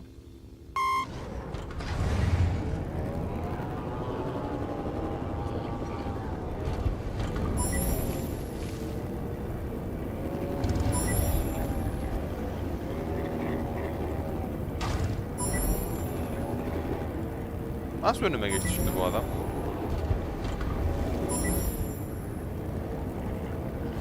Bu turboya basmadım tamam.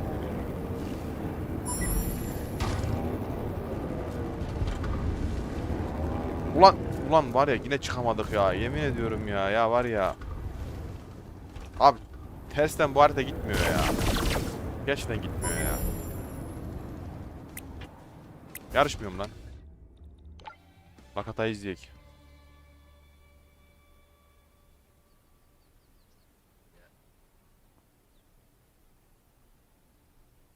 I'm about to load this Easter up in the dark race map again. Bu arada virajlar güzel alıyor Lakata ha. I can't remember, and that image has the top of the Bak adama şu an bakıyorum. I do see a light above his head.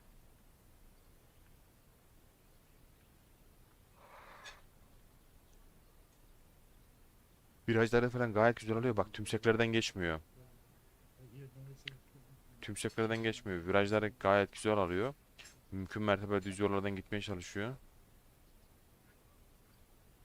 Genelde de yoldan gidiyor. Yanlardan gitmiyor. Ben biraz da yanları kullanıyorum. Acaba yol kullansak daha mı hızlı? Bilmem.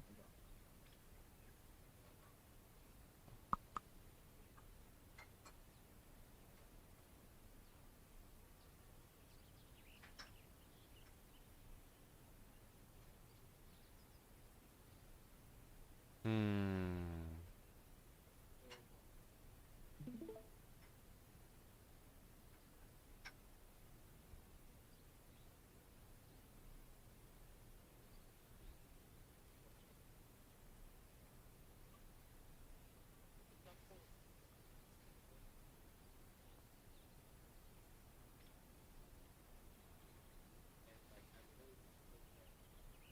Güzel işte.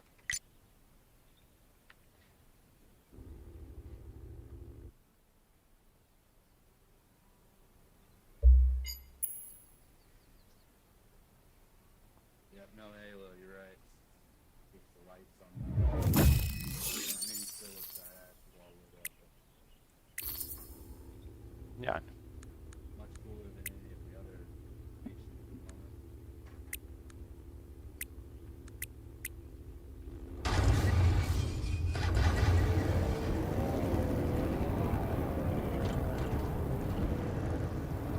Hadi başlasın yarışalım. Star Atlas. Star Atlas. Ha, Star Atlas.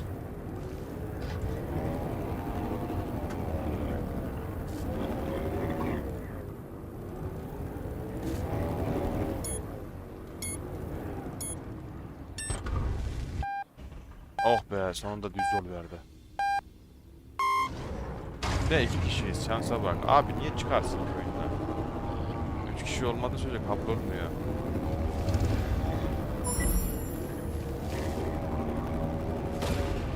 Tam üstümüze atladı ya böyle. Al! Ben de sana vuracağım. Da airbike'la vurmak bir işe yaramıyor lan. Oğlum geç şuradan lan. Turbomuzu sonuna kadar doldurdu ama daha bak ya. Gemiyi kasten değiştiremiyorum. Muhtemelen gemiyi değiştirdiğimde oyun hata verecek.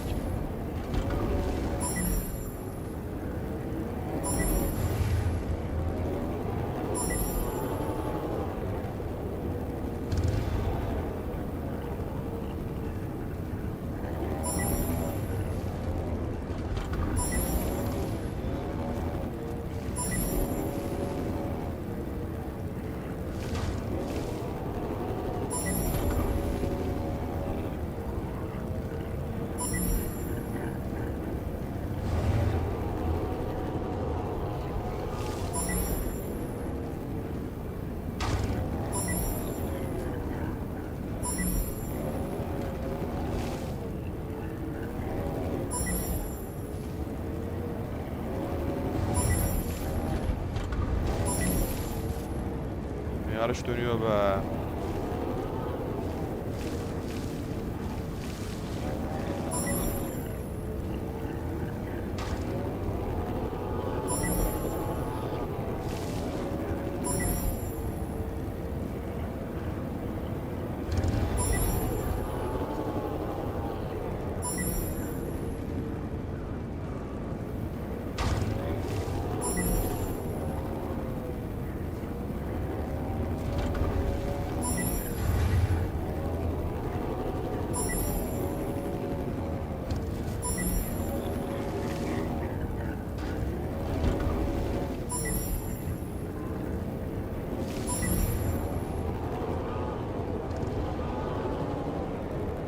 Çok iyi yaptık bu arada. Ha, o da bende de.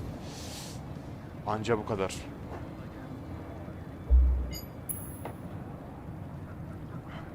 Kod gerçekten vermiyor mu bunlar ya?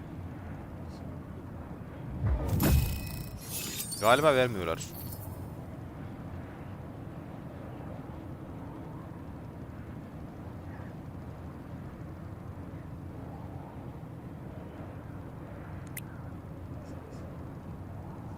Bir oyun sonra 4500 tane şu an şeyimiz var, linkimiz var. 10 seviye olduğunda muhtemelen bu 4600 olacak. Bakalım bir oyun sonra 10 seviye oluyor. Yeni kostümle Airbike'im geliyor. 10 seviye olsun da yeni kostüm takalım.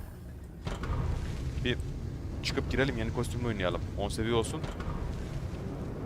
Bir oyun sonra yeni kostümle gireceğim.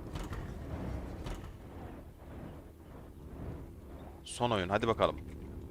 Sonra yeni kostüm.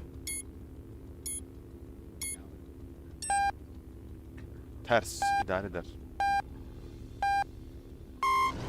Başladı. Go go go go go go go go go go go go go.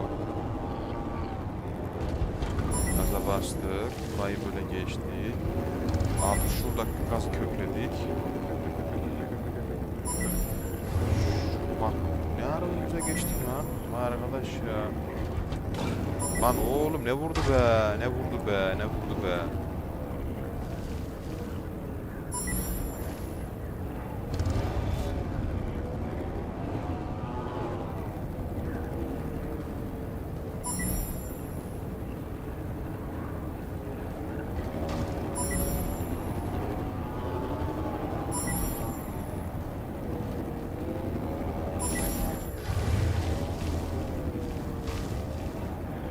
Dur lan dur git. Şimdi çıkacak ya.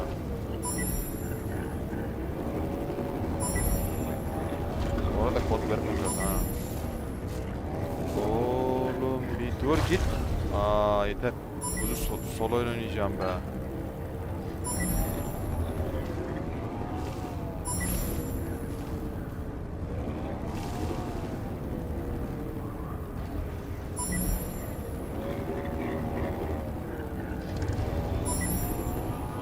Normalde geçmiştim o adam ama bana 2 sefer çarptığı için aramızda bu mesafeyi açtı.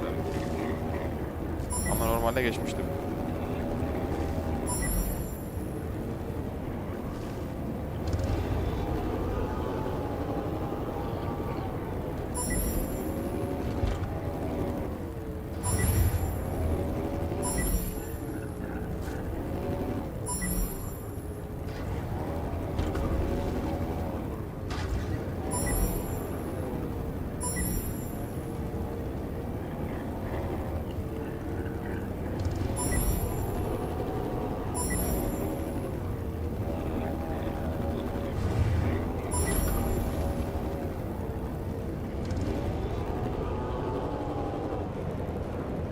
Çarptı içim mola. Yarışı sona kadar bırakmamak lazım diye boşuna demiyorum. Son bitiş çizgisinde çarptı.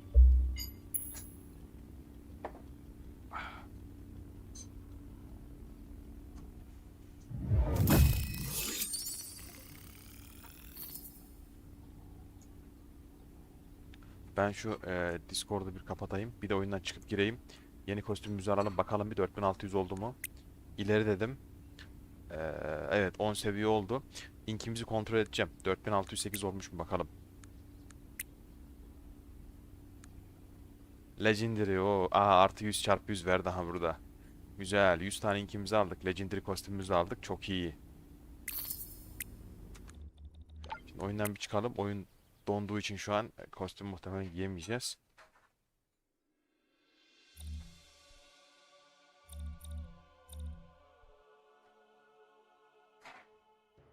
Girdim. Evet 4610 diyor. İnkimizi vermiş.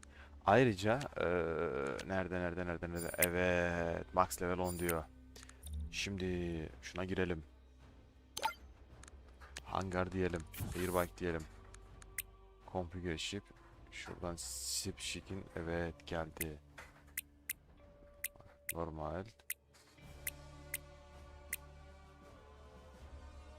Vay legendary kostüm hareketli miymiş? Bu arada çok iyi.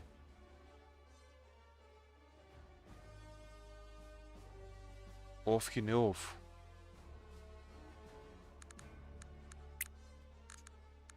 Kostüm çok iyi.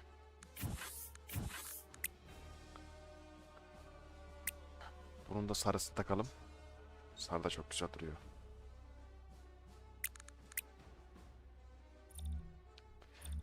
Airbike'la bir atalım şimdi.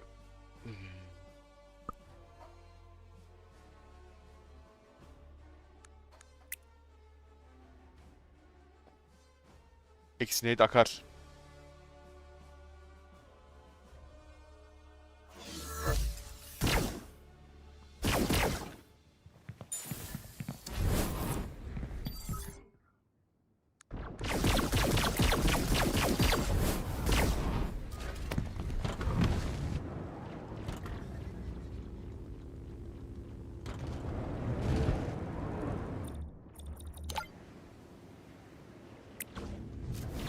Bekliyoruz.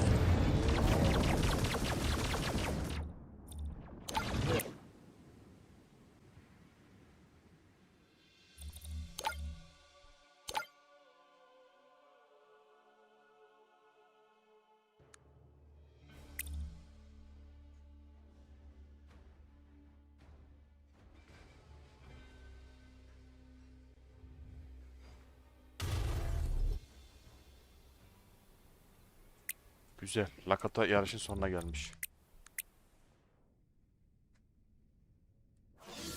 Lakata'ya eşlik edelim.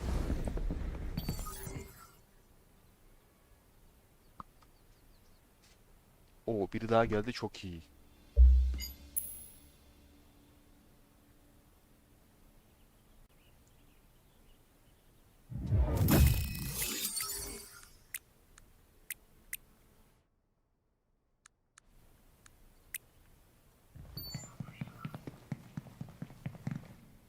Vay bir şey söyleyeyim yalnız. Legendary kostüm çok iyi. Kostümün kendi efekti var bak. Kendi geçişi var. Abi kostüm çok iyi ya. Adamlar yapmış yalnız bu arada. Bir şey söyleyeyim mi? Harbi çok iyi ha.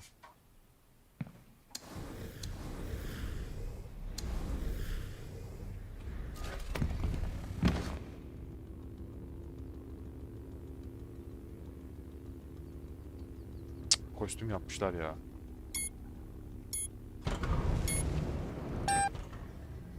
İki kişi miyiz? İki kişiyiz.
Oha.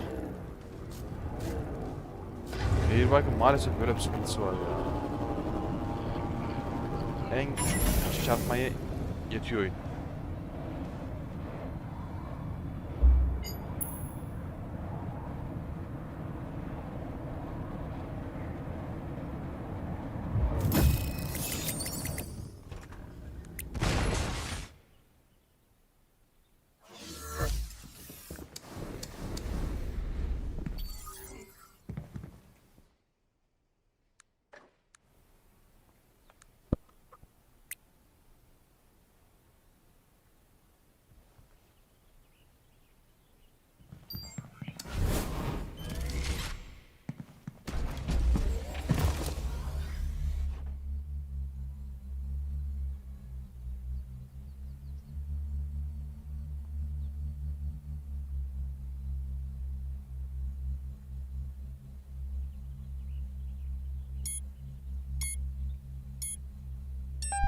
Hadi yarışalım.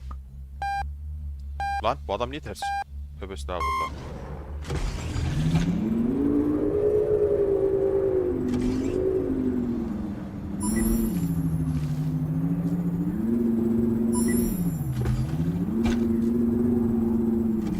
Adam ışınlanıyor. Bende bir sıkıntı var, anlamadım ben.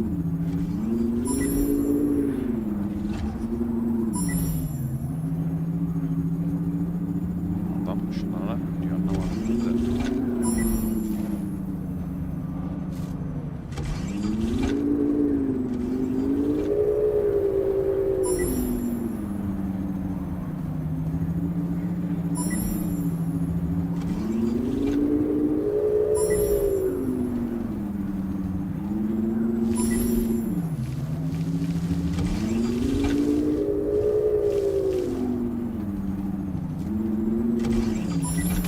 Yarış dönüyor be.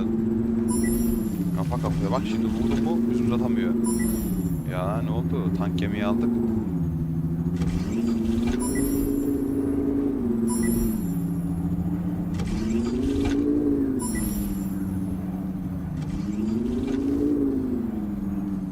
Ve yine de çarpmasam iyi çünkü hızımı çok düşürüyor. Şu an 4-5 sefer çarptığım için bundan kaynaklı geçemedim. Eğer o çarpmaları yapmayıp da yanından geçebilseydim muhtemelen şu an önündeydim bu arada.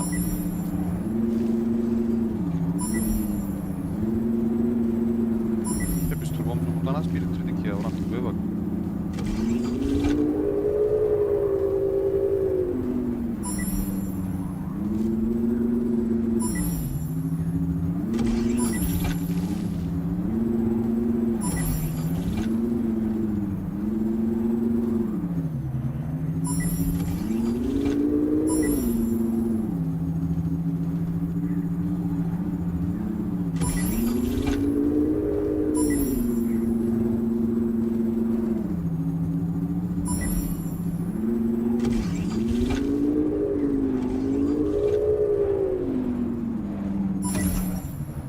Yarış dönüyor be.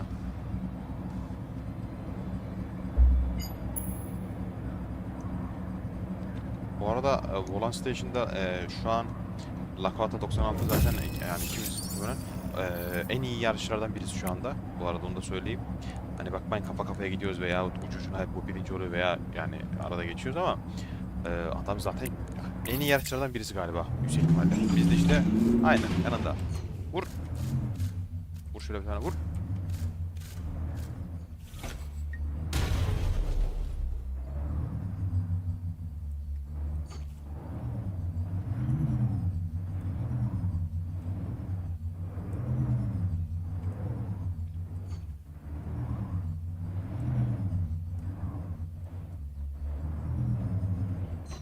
Başlıyor. Hadi bakalım. Tersten bıktık da neyse.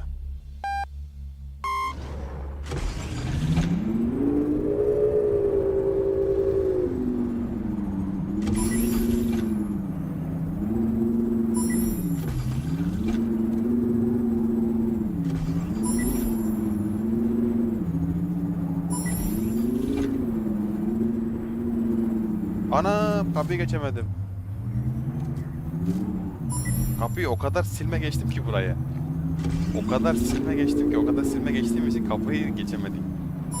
Vay arkadaş ya. Bu arada buradan az çok basıyormuş. Ha bu da ters dönmüş. Ters dönmüş, şansa bak. Ben bırakmıştım, kapıyı geçemedim. Eğer bırakmasaydım şu an öndeydim. İşte bırakmamak lazım yarışlarda.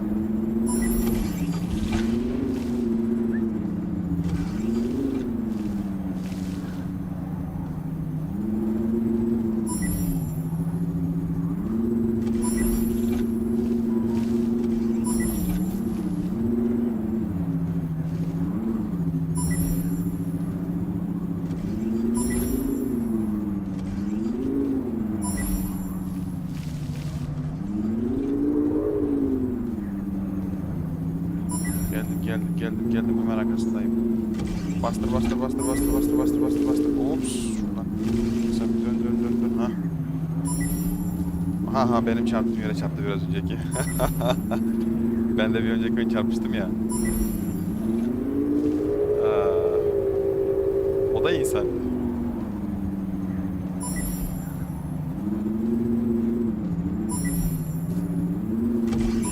Ha var ya.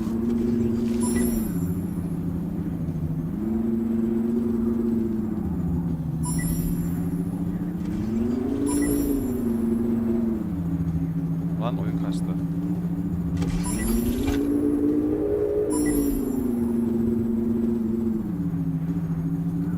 Peşimizde, bırakmak istemiyor yarışı. Ama dedik. Geçmiş olsun.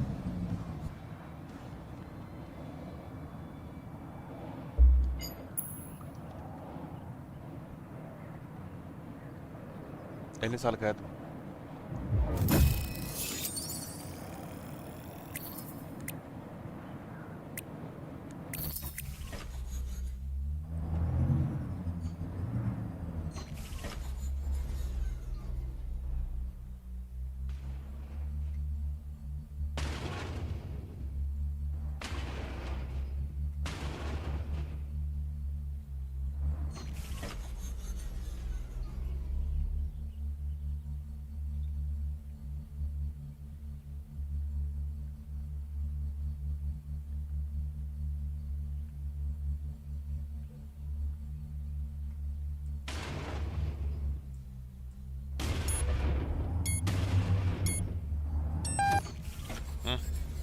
Düz verdi, hadi yarışalım.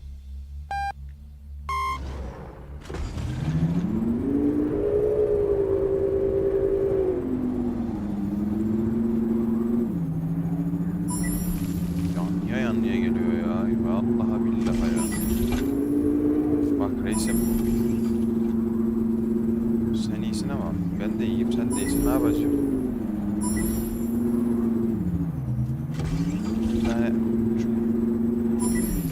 Ya yan yana olunca çarpıyor, bak hızlarımız da yavaşlıyor kardeşim. Git işte yanımdan. Bak buraya geldik, turbomuz yok senin yüzünden. Adam yüzünden elimizde şu an hiç turbo yok. O da bastı, ben de bastım.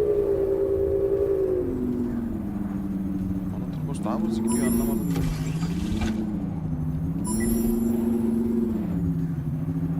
Bak ya abi, nasıl gidiyor adam ya. Bas. Evet. Dibimizde. Burada ama basması bence yanlıştır bence. Şurası düzlük yol. Bence burada basmak daha mantıklı bence.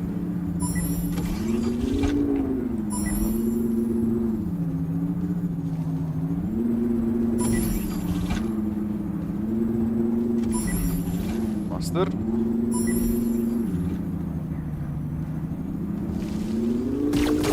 Ateş etmeye başladı. En sevdiğim. Bu psikolojiyi çok seviyorum. Patlatıp birinci olmaya çalışıyor. En sevdiğim psikoloji. Ama maalesef olmaz. Geçmiş olsun. Ana bir söyleyeyim mi? Best skor bile çıkabilir bu oyun bu arada.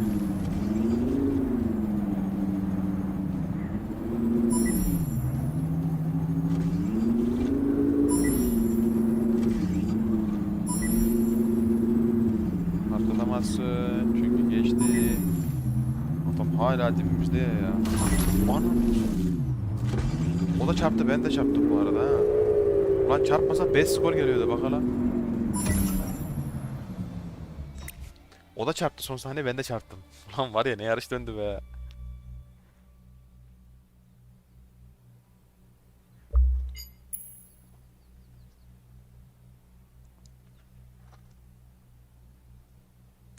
Aşırı keyifli.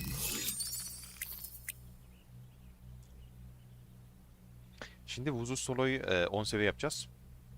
9 olacak, az kaldı. Yaklaşık 45-35'te buradan desen 50 oyun sonra 51 oyun sonra 10 seviye. Yani atarız 51 oyun. Gemi yanıyor. Ama önüme geçersen seni patlatmaz mıyım şimdi? Diyeceğim de patlatmam.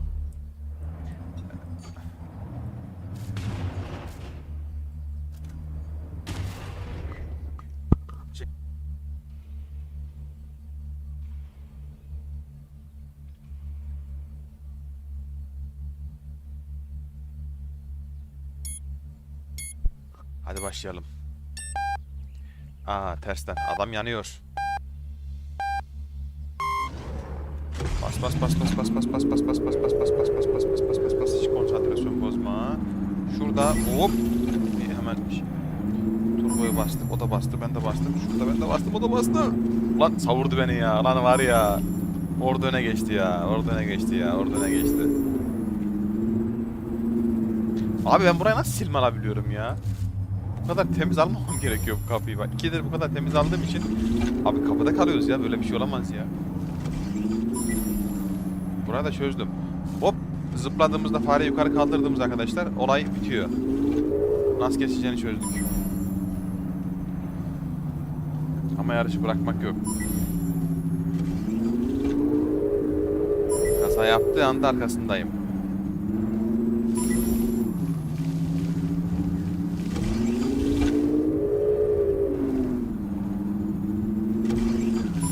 Of bu arada var ya, eğer orada takılmasaydı ama kaza yapmış. Ha geçememiş. O da kapıdan geçememiş.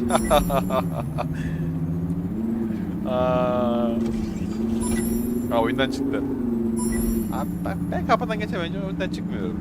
Abi kapıdan geçemeyince oyundan niye çıkarsın ki? Tamam XP de önemli de sinir oldu çıktı o biraz.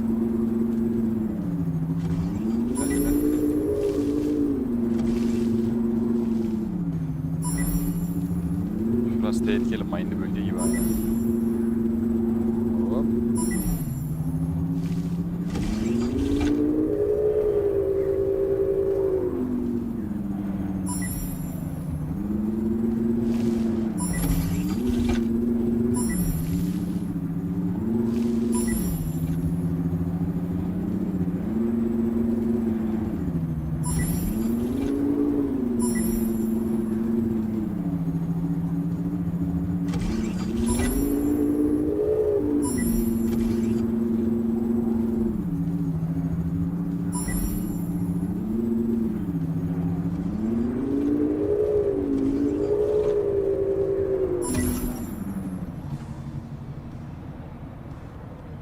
Oy.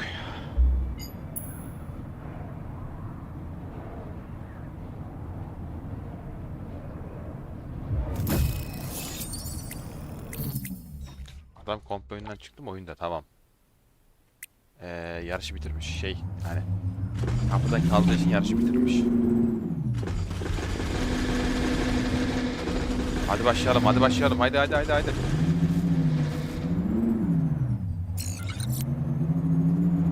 Yerimize duramıyoruz. Hadi bakalım.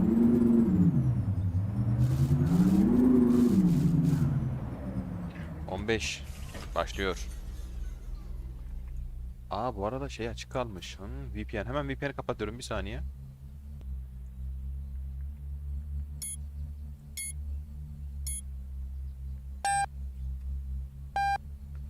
Evet VPN'imizi kapattık geldik. Hadi bakalım. Bam, tuş çalışmadı. Neyse ona izin verdim geçsin diye. Çünkü şundan kaynaklı izin verdim. Arkadan turboyu basacağım şöyle dibine yapışmak için.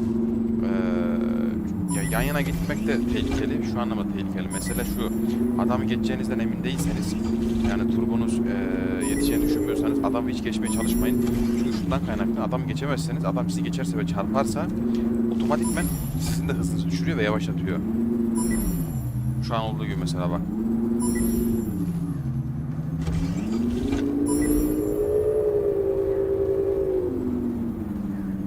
O da turbo bastı, ben de turbo bastım. Anlamadım. Ops! Ucuz yırttık ha.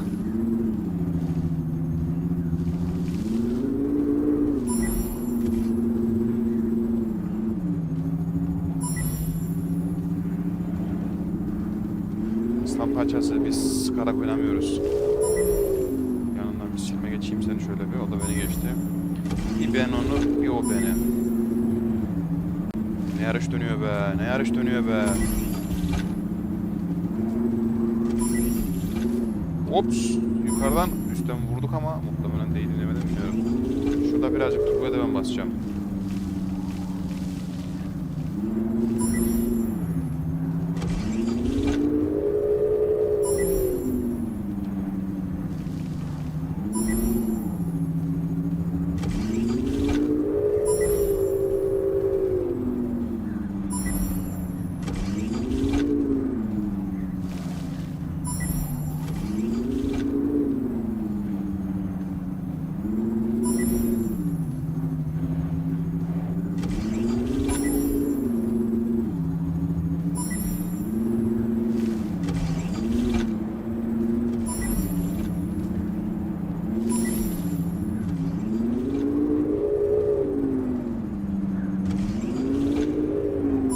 Ah be, ah be. Kafa kafaya gitmek böyle bir şey ya. Gerçekten. Ya bir virajı küçük alsanız bile en küçük böyle hafiften veya bir yerde hata çok milim hata yaptığınızda otomatikman ya o birinci ya ben birinciyim. Abi çok milim ya. Milimetrik hatalar.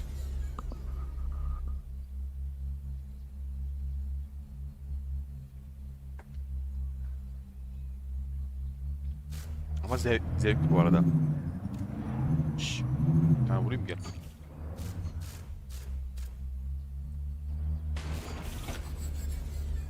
Bu arada onun kostümü 10 seviye. Vuz'un soloyu 10 seviye yapmış. Fark ettiyseniz ben şuradan anladım direkt zaten. Gemi mesela şu an şey yapıyor bak. Bak.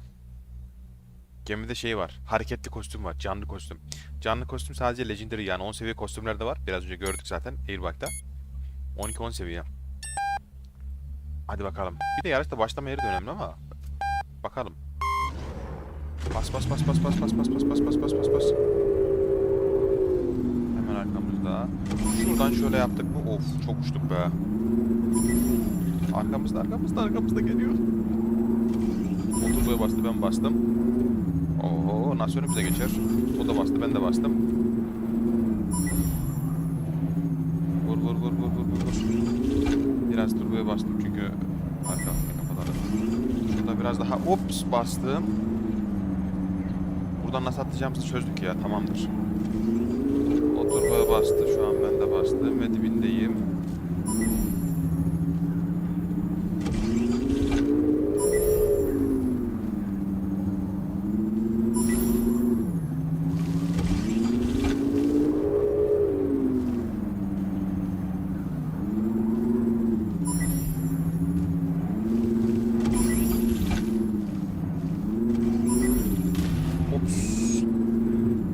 Çarpıştık ama ona rağmen iyi topladım.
Abi 2-12, 2-13 çok iyi bir skor ya. Adamla kafa kafaya gittik ya. Acaba nerede hata yapıyoruz? Hata mı yapıyorum? Eksik bir şey mi yapıyorum? Bir yerden mi geçiyorum? Anlamadım ben ya.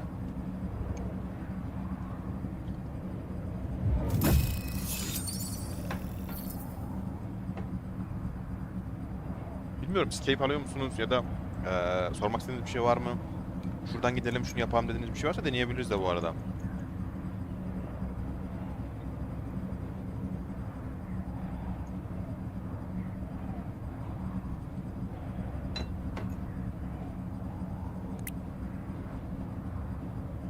Devam. Durmak yok.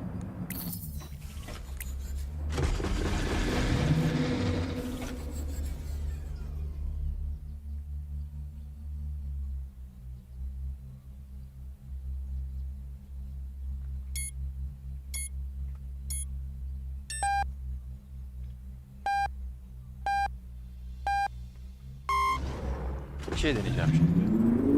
Turboya bastım, çektim, bastım. Adam geri kaldı, muhtemelen yarış bitecek, çıkacak. Yüksek ihtimalle evet. Yarış tamamlayacak. Bu tamamlamasın yarışı. Biz kendi yarışımıza odaklanalım. Burada geçerken bir şey fark ettim. Tamam. Bir dahaki ona bakacağım. Buraya kadar çok iyi geldik mesela şu an. Şimdi burayı hop fareyi yukarı kaldırdım mı? Evet, çözdük olayı ya. Tamam, çözdük ya. Vur vur vur vur vur, gözüne vur, gözüne vur. Ha.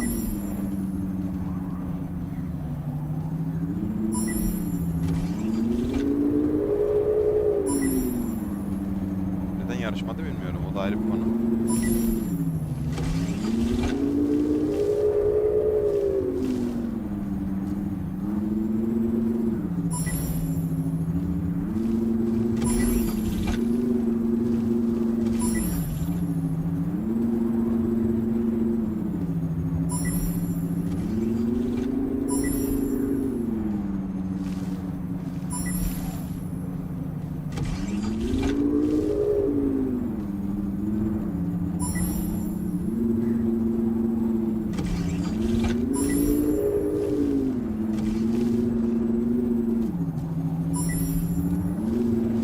Abo. Neyse, Allah'tan adam yok ha. Yani bir şey deneyim dedim ama alamadım virajları. Tehlikeli.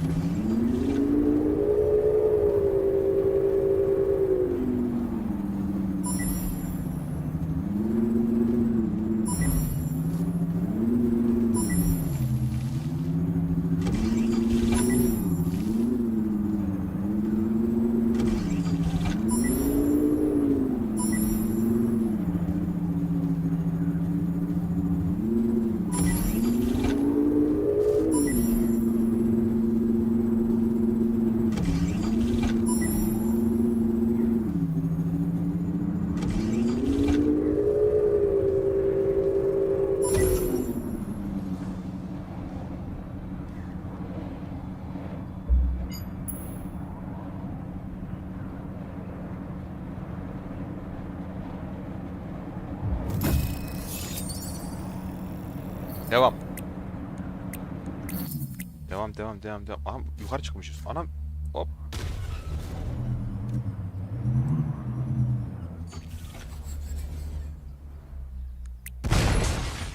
Patlattım gemiyi. Hop, bir gemi aracı, bir şey deneyeceğim. Deneyek mi denemeyek mi daha? Acaba Oppojet alsak mı ki ya? Oppojet de çok iyi de. Yürük. Ya da Solos'a devam ya. 10 seviye yapacağız bunu ya.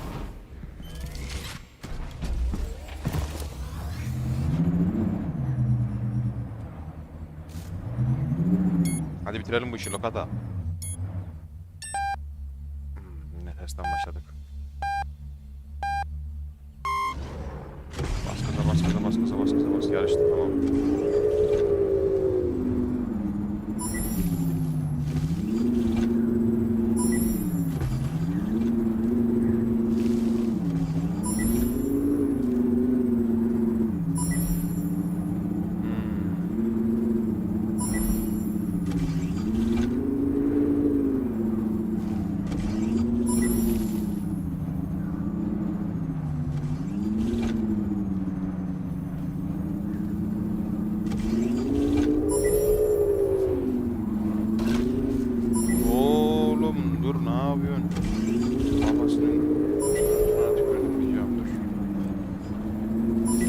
çarpan ya duvara, gördün mü? Dur git şuradan.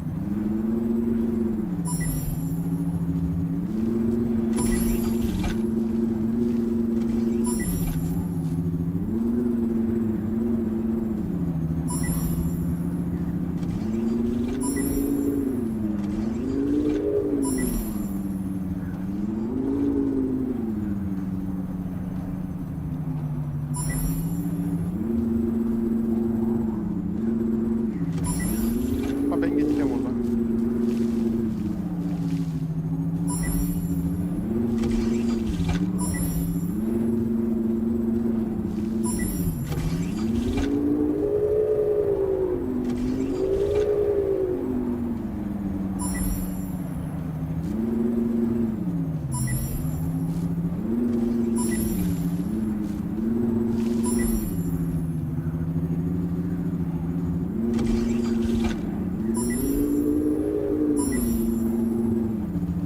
Ne kapışma dönüyor be. Ne kapışma dönüyor be. Bas bas bas bas bas bas bas bas bas bas bas. Hadi sonuna geldik. Bas bas bas bas bas bas bas. Son bitiş çizgisi. Kökle kökle kökle kökle kökle kökle. 12. Güzel, biz aldık. Ne yarış döndü be.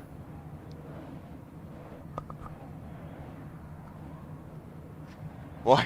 Diyorum işte en küçük böyle minimalize bir hata da otomatikman diğeri birinci.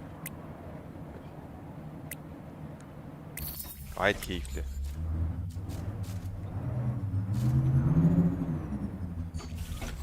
Hadi bitirelim bu işi.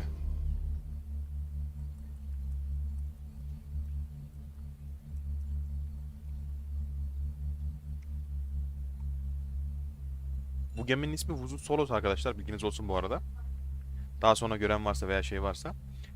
Çok pahalı bir gemi değil. Yaklaşık $1,5 civarında bir şey.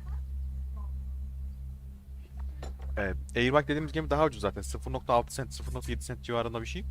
Bu gemide yaklaşık $1,5 civarında bir şey. NFT bunların hepsi. Markette karşılığı var, alınıp satılabiliyor. Ama eğer başlamak isterseniz de ben size hediye edebilirim bu arada. Bana mesaj gönderirseniz bilginiz olsun. Eğer başlamak isteyen olursa da bana özelden ulaşırsa seve seve gönderirim, bilginiz olsun.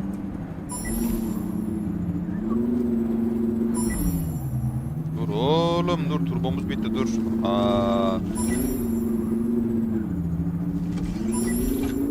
Bir yerde bir hata yaptık galiba.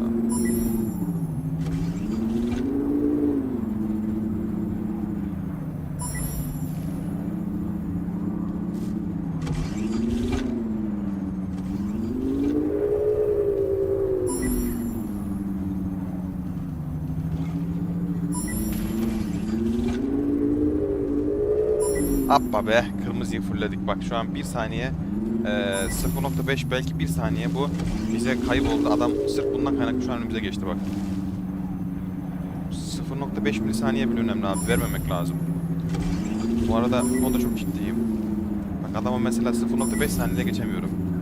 0.5 yani saniye yani 1 saniyenin yarısı ya. Yarışlar o kadar sert geçiyor çünkü. Baksana şuna. Lan git peşimde ya. Bir rahat bırak ya. Çok azıcık bir şey fark etmem lazım ya.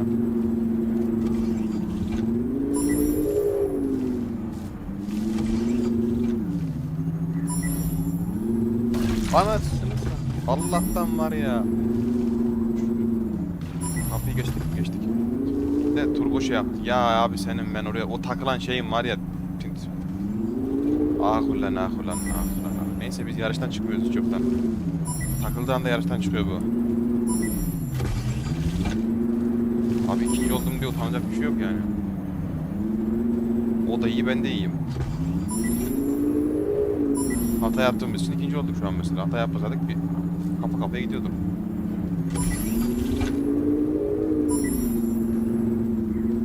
Ama prenses veya prens artık neyse. Bilmiyorum, bize muhtemelen anlamıyor da bu arada. Boş yerine.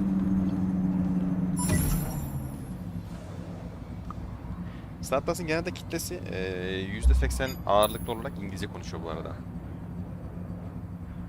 Ya ben tabii Türkçe içeriklerimin çoğunu altyazı İngilizce altyazı ekliyorum çoğuna ama canlı yayınlara çok fazla eklemiyorum. Bazen ekliyorum. Ama onun dışındaki genel olarak Türkçe içeriklerin tamamını altyazı ekliyorum. İngilizce içeriklerin tamamına da Türkçe altyazı eklemeye gayret ediyorum yani. Hepsini ekliyorum neredeyse. Hatta geçenlerde biri sırf Korece işte diye Korece altyazı ekledim ya. Birisi geldi güzel. Kim geldi? Ayıp'ten. O biri daha geldi. Evet. İşte şimdi best skor yapma zamanı. Hadi bakalım. En iyisini deneyelim. Heyecanlandım. Umarım düz olur.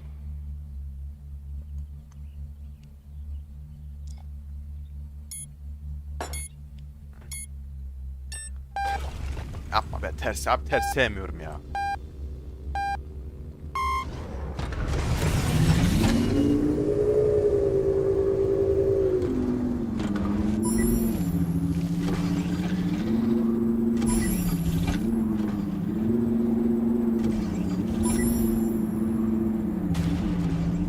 Abi gelip bana nasıl vurabiliyorsun sen ya? Bak gidir vuruyor ya.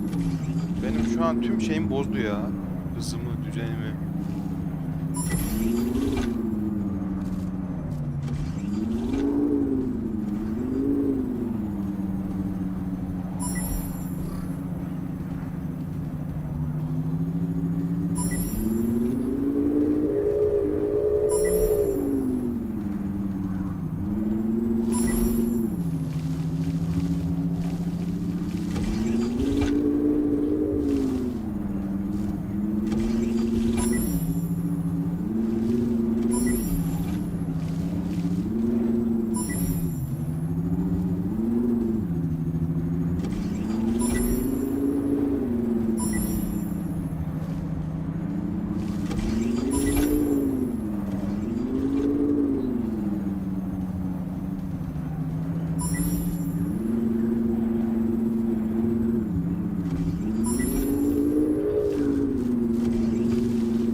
Acaba bizim bilgisayarımız takıldığı için mi geçiyor? Adam beni internet çok iyi olduğu için mi geçiyor yoksa başka bir nedeni mi var?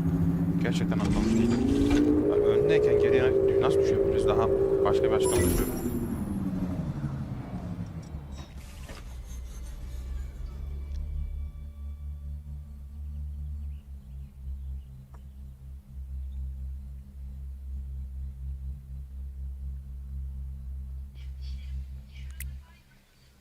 İşte aslında bizim bunlarla diğerlerinin arasındaki farkı şu an anlamışsınızdır.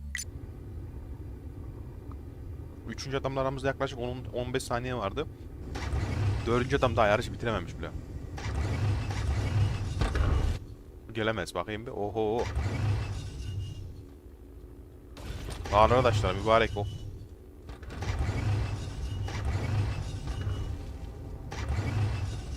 Alışacak normal ya. Geri mi gidiyor, ileri mi gidiyor? Ne yapıyor abi?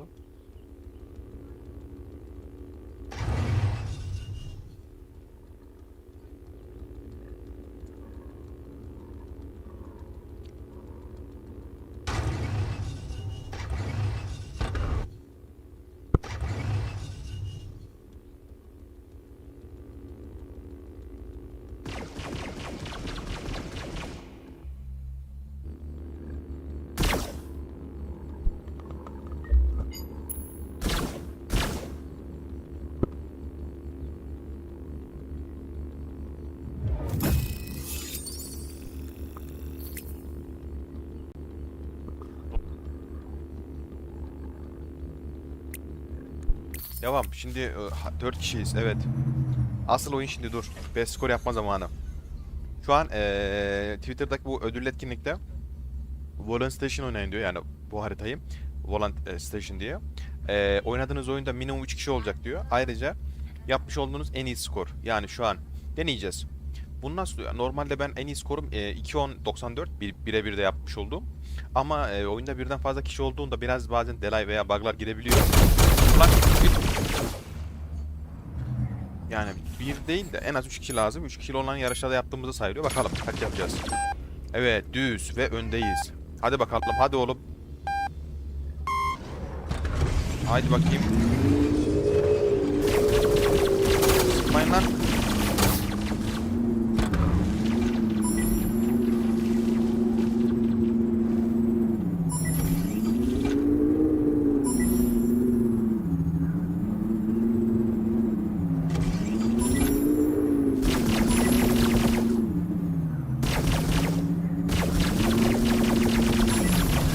Oho, iyi ki dedik ki skor yapalım dağlara taşlara. Çarpmadığımız yer kalmadı, o da birazcık kastı için galiba, anlamadım.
Yapamadık ya. Normalde şu an her zamanki olduğumuz yerden yaklaşık 1 saniye gerideyiz.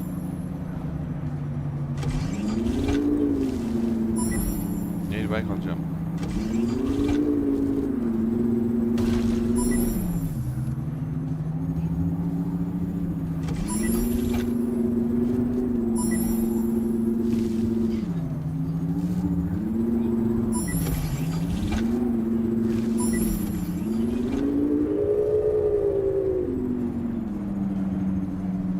Oho, 2.13.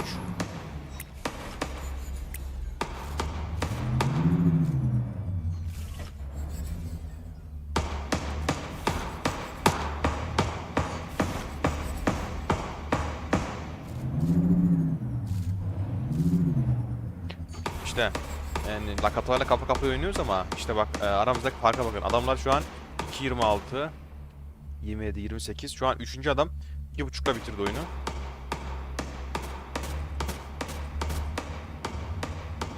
Dördüncü piyasada bile yok. Dördüncü nerede lan? Yine mi bu adam ya?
Gemimizi de aldık. Hadi bitirelim bu işi. Yeter artık.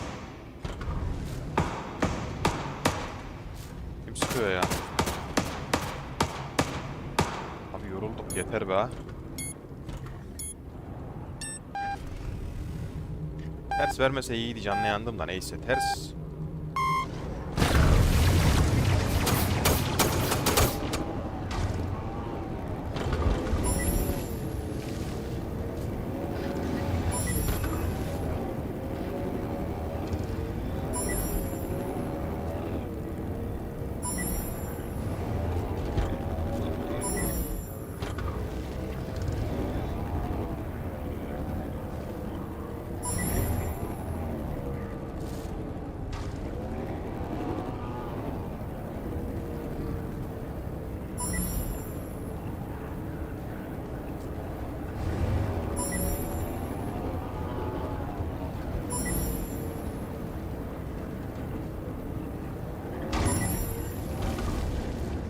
Yapma be, sırf şu lakatayı geçeyim diye.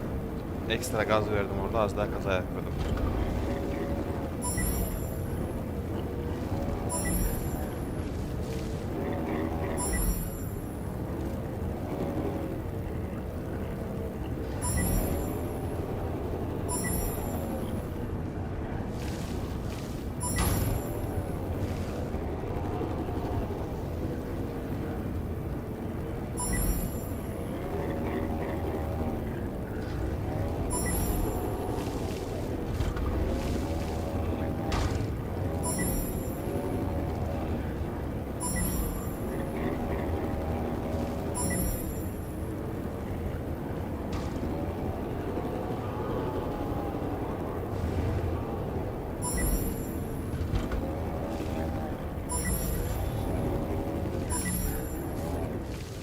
Kaza nasıl lastiği rica ediyorum.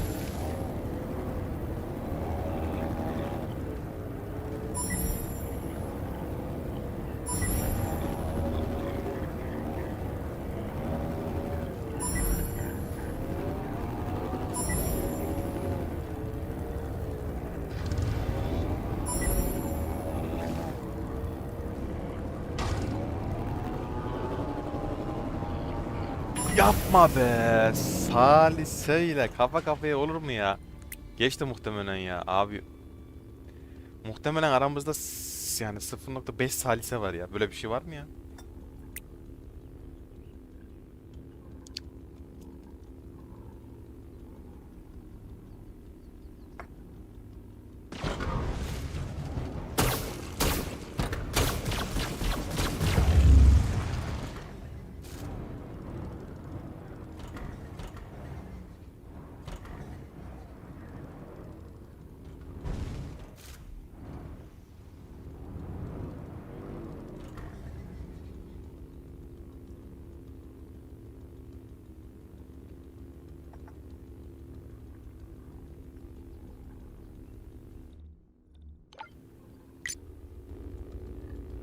Bu gelecek de.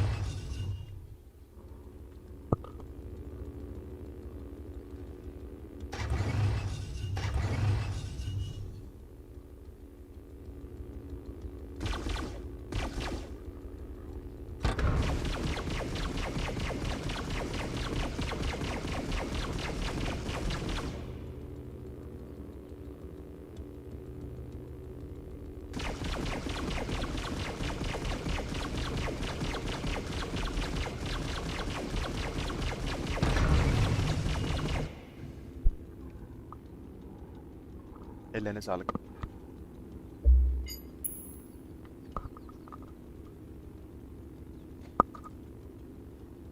Hadi bitirelim. Bakayım kaçıncı olduk ki ben? Ha, kaçıncı olmuş? İkinci olmuşuz. Abi ucu ucuna ya. Kafa kafaya ikinci olduk ya. Böyle bir şey yok ya. Dur ya. Yarış lan bir daha. Başla. Geçeceğim. Bir su içelim.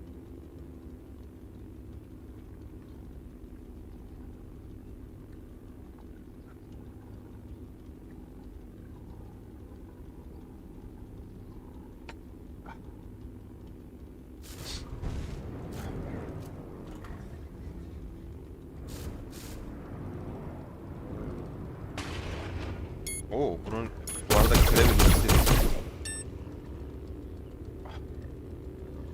Geçmiş olsun. Oyuna kaybediyoruz. Hemen hızlıca çık. Çık çık çık çık çık. Haydi hadi. NDR nerede ya? NDR nerede kaldı ya abi? Bekleye bekleye olmuyor böyle ya. Nerede bu NDR ya?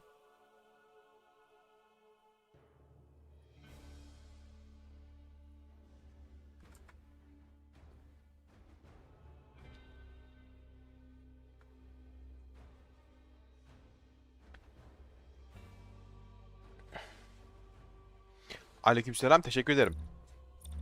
Hoş geldin.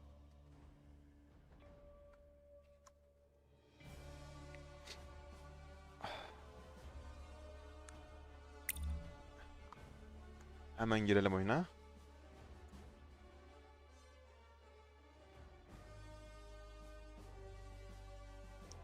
Şu an Volant Station dediğimiz bir harita var. Biraz kıvrak döneme işlev. Bu haritanın üzerinde ödüllü bir etkinlik var. Evet, o haritayı gördü çok. Haritamızın üzerinde şu an ödüllü bir etkinlik var. Şöyle izah edeyim ben. Şuradan bir gemi alalım. Zaten açıklama kısmında da bıraktım şu anki şeyin canlı yayını.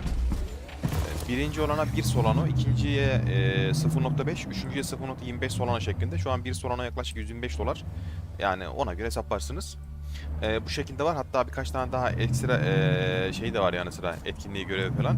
Yani bu şekilde ödül dağıtılıyor. Daha önce de dağıtıldı birkaç tane ödül. Ben aldım hatta. Geçen bundan öncekinde mesela 20 dolar aldım mesela. Deniyoruz öyle ya. Hem oynuyoruz hem şey yapıyoruz. Hem alıyoruz. Yapıyoruz bir şeyler. Başka birisi mesela 100 dolarlık bir gemi aldı. Bu gemilerin hepsinin bir karşılığı var. Bu kullanmış olduğumuz gemi Vuzu Solo diye geçiyor. Yaklaşık NFT değeri ters çıktı. Neyse yapalım. Yaklaşık değeri 1,5 dolara yakın bir değeri var. Bazı gemilerin 10 dolar, bazı gemilerin 100 dolar, bazı gemilerin 1000 dolar. Bu gibi gemiler de var oyun içerisinde. Ama yarış gemileri genelde küçük gemiler olduğu için bu gibi gemiler çok fazla öyle aman aman bir para değil hani. Aşırı şey değil. Herkesin alabileceği bir şey. Hatta oynayacak çoğu kişiye ben Airbike ya da Vuzu Solo falan hediye edebilirim yani. Bunlar çok şeyler böyle 1,5 dolar civarı bir şey. Oynamak isterseniz. Bu geminin şöyle bir özelliği var. Airbike var. Yayında da görmüşsündür. Hatta daha sonraki roundlarda olmadı Airbike alacağım. Airbike'ın hızı buna göre %1 daha fazla diyebilirim. Yani çünkü bundan bir tık daha hızlı şöyle hafiften. Ama bu geminin yol tutuşu çok iyi. Dönemeçleri olsun, çarpışması olsun savrulmuyor. Biraz daha böyle tank bir gemi. Ama Airbike dediğimiz gemi böyle yer tutuşu çok kötü. Hani hızlı ama en küçük bir şeyde tabiri caizse sağa sola ayrı oynuyor öyle söyleyeyim. Yani gemi toplamak çok zor oluyor. Şu an bu Volan Station'ın haritanın tersten oynuyoruz. Oyunda hem düzden hem tersten modları var. Botları engellemek için hani oyuna sürekli birisi girip sürekli oynamasın diye bunları engellemek için yapılmış bir şey. Ama ters mi düz mü diye anam dur lan yazıya bakıyordum ha. Birisi bir şey yazdı mı diye. Ama ters mi düz mü diye sorarsanız kesinlikle düz çünkü tersle düzün arasında yaklaşık 1-1,5 saniye falan net oynuyor. 1,5 saniye falan. Bu da büyük bir rakam.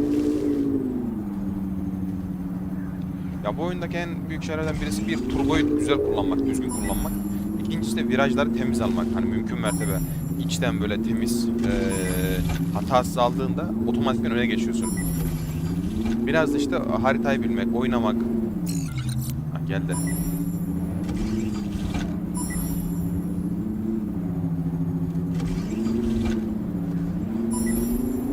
Gel neredesin ya? Gel hoş geldin ya. Bilgisayar açıyorum diyor. Oho gözümüz yollarda kaldı gel.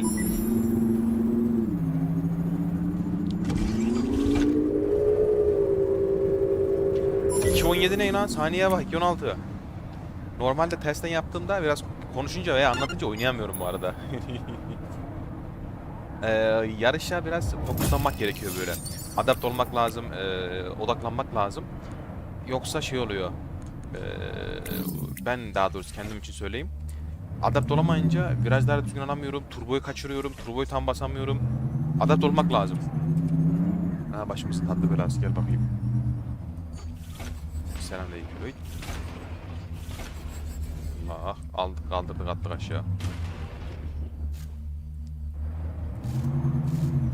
Ops. Yani kısacası bu. Şu anda ödül etkinliğine katılırsanız da ayın 4'üne kadar vakti var. Yani 4'ü son diye biliyorum. Twitter'dan yine takip edebilirsiniz. Açıklamaya koydum. Yani katılım sağladığınız takdirde 3. bile olsanız farazi konuşuyorum. 0.25 sonuna yapar. Yaklaşık bu da 30-35 dolar civarı bir şey.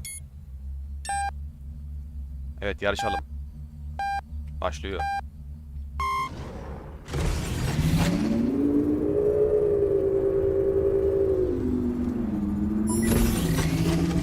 Şşt lan git peşimizde. Ben de turbo bastım. O da bastı ben de bastım. O da bastı ben de bastım. Adam savurdu bizi.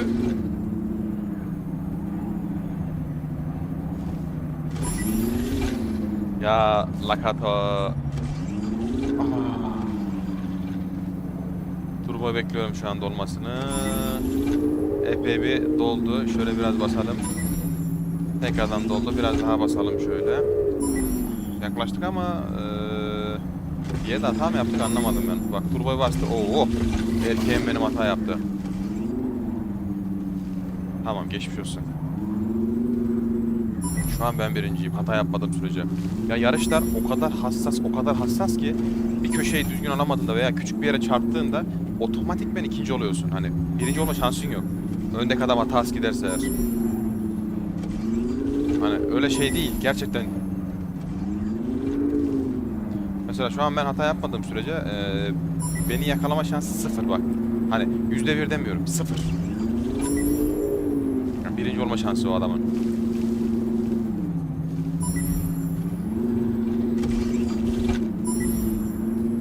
Tabii ben hata yapmadım sürece. O da ayrı bir konu.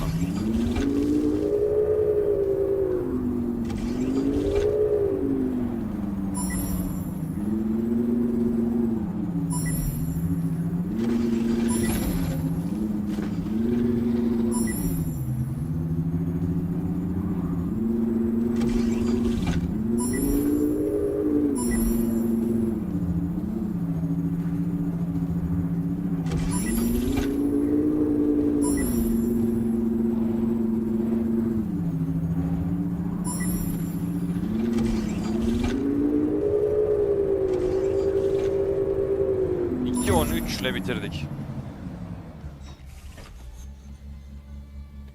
Vibranium gelmiş. Güzel. Şimdi bu solayı bırakıp Airbike alacağım. Airbike'ı bu arada gemilerin, krevlerin, oyunda silahların hepsinin bir kostümleri var, seviyeleri var. Hepsinin ayrıca ödülleri ve etkinlikleri de var. Bu arada bunu da söyleyeyim. Mesela şu an bu gemi benim 8 seviye. 10 seviye olduğunda şu şekilde Legendary kostüm geliyor. Kostüm hareketli. Çok güzel bu arada. Çok tatlı. Ayrıca 100 ink veriyor. Bu inkleri de şöyle her 100 XP başına bir tane ink kazanıyoruz oyunda. Ayrıca bu gemi ve silahlara kastığınızda da veriyor. Birinci seviyede 10 tane, ikinci seviyede 20 tane falan işte. Hatta yayının biraz yarım saat gerisine bakarsanız Airbike'ı aha oyundan attı. Ya var ya senin ben. Bir saniye. Ya. Şu gemi alma ekranında küçük bir sorun var galiba. Birkaç bug var oyunda da bunlar düzeltilecek. Oyundan attı geçmiş olsun. Neyse. Açıyorum bir saniye.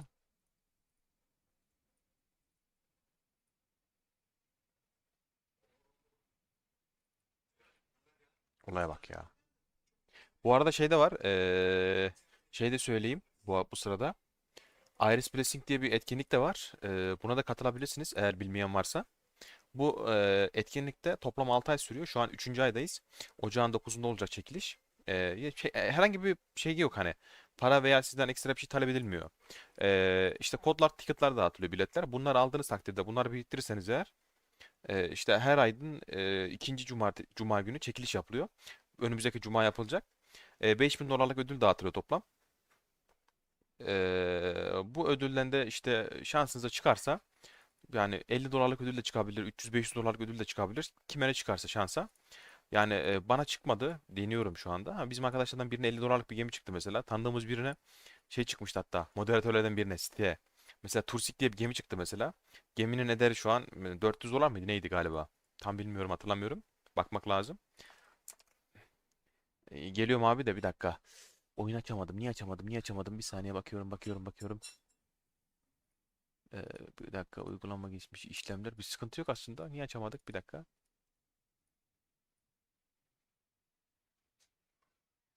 Hı, açıldı tamamdır. Geliyorum.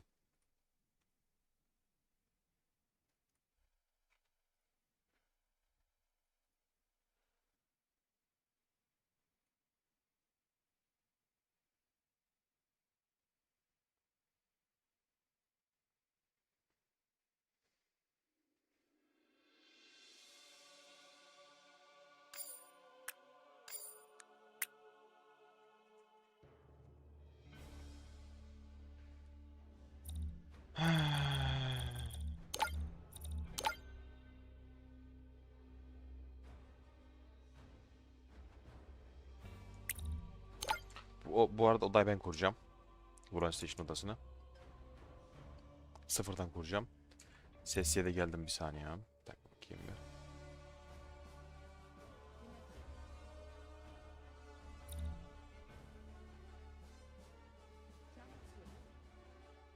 Selamünaleyküm.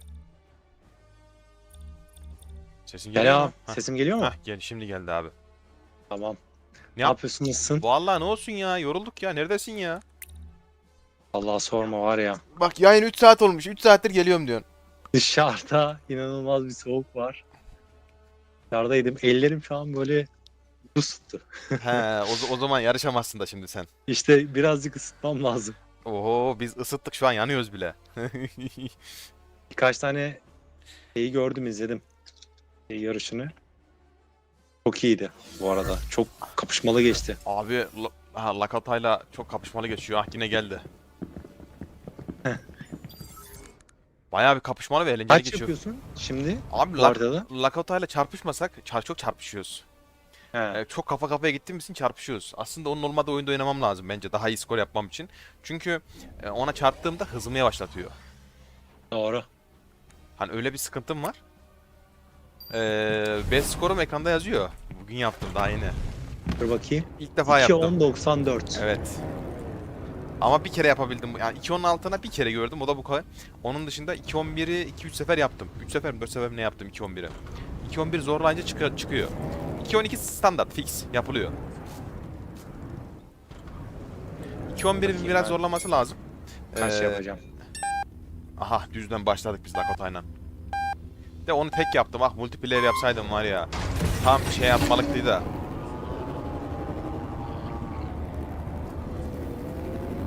Ben de girdim şimdi. Bir sonraki yarışa ben de dur bir elimi ısıtayım siz şeydeyken. Ya Lakota'yla girmeyeceğim ya. Best skor yapmak istiyorsam eğer. Hatta şöyle yapalım. Bence biz yeni oda kurabiliriz. Olur. İkimizin yanına birisi. Sen şu an girdin mi? Girdim. O zaman yeni oda kuralım ya. Nasıl istersen bana olur hepsi. Çünkü şundan kaynaklı. Hani ben Lakota'yla oynuyordum şey anlamda da. Çekişmeli geçiyor, güzel oluyor ama şimdi adamla mesela çok dip oynadığımız için ya, ikimiz de çok iyi oynuyoruz şimdi. Hı hı. Bir o vuruyor, bir ben vuruyorum. Bir o vuruyor, bir ben vuruyorum. Birbirimize vurduğumuz için saniyemizi geriye düşürüyoruz hızdan kaynaklı. Doğru. O hata yaparsa ben birinci oluyorum. Ben hata yaparsam o birinci oluyor. Dur, tekrardan bir tane Volan Station şu an odası oluşturmaya çalışıyorum.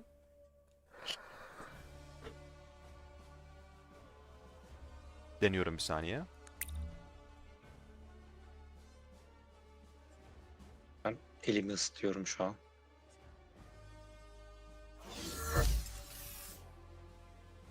Eksi Buraya çok ısınık değilim biliyorsun. emin ol. Haritayı biraz şey yapmam lazım. Volant Station'da alışmam ben de lazım. ısınık değildim ama şöyle söyleyeyim. Dünden bugüne 100'den fazla oynamışımdır galiba. O kadar söyleyeyim. O kadar. Evet. Abi ya nasıl olacak yoksa? Sana bir söyleyeyim mi? İlk başta bir zor. Ben ilk başta oynadım 2.17, 2.16, 2.15 süreler böyle düşürdüm. 2.13, 2.12, 2.11 derken bugün ilk defa 2.10 gördüm. Anladım. Dereceler nasıl milletin? Vallahi millet niye bilmiyor ama ben çok iyi yaptığımı düşünüyorum bu arada. 2.11 ile falan. 2.10'ları gören oldu mu hiç? 2.10 küsürlü bir şeyleri. 2.10'lu gören hiç olduğunu düşünmüyorum. Açıkça söylemek gerekirse. 2.11'ler var Evet, galiba. teşekkür ederiz. Hoş geldin. Kim ne paylaşmış bilmiyorum. Dur hatta Selam Burak. Twitter'dan tekrardan bakıyorum bir saniye. Dur. Ben şimdi 2.20'lerden başlarım. Dur, odaya kurdum. Volan Durdun Station'ı. mu? Dur geliyorum. Dur. Yani vallahi burada ödül almaya iddialıyım. Bakalım ne alacağız, nasıl bir şey yapacağız ama bir saniye, şimdi Twitter'ın altına girdim, postun altına yazan var mı, atan var mı? Bakıyorum, dur bir dakika bir. Yok, daha paylaşan yok. Bakayım. Aynen, paylaşan yok. Vallahi ben en 2.11 yaptım şu an. Gemi almadık, bir dakika. Bir dakika. Volant Station 2 tane gözüküyor. Alttaki mi üstteki mi? Alttakini mi deneyeyim? Bu arada arkadaşlar nedir onun ismi? Şey de söyleyebilirim. Oyuna girdiğinizde mesela hiç geminiz yoksa, sen girdin mi giremedim bilmiyorum abi de. Oyuna girdiğinizde mesela geminiz yoksa test gemileri var. Bunları deneyebilirsiniz de bu arada, aklınızda bulunsun. Hani zaten her gün değişen ve yenilenen test gemileri var oyunda. Her gün bunlar geliyor. Sen girdin mi oyuna abi? Girdim de Benim oyunum. Lakota'nınkine girmişim. Ha. Şimdi bir daha deniyorum. Her gün Deneyeceğim yeni test tane gemileri olmuş. veriliyor. Her gün gemiler değişiyor. Farklı gemiler veriliyor.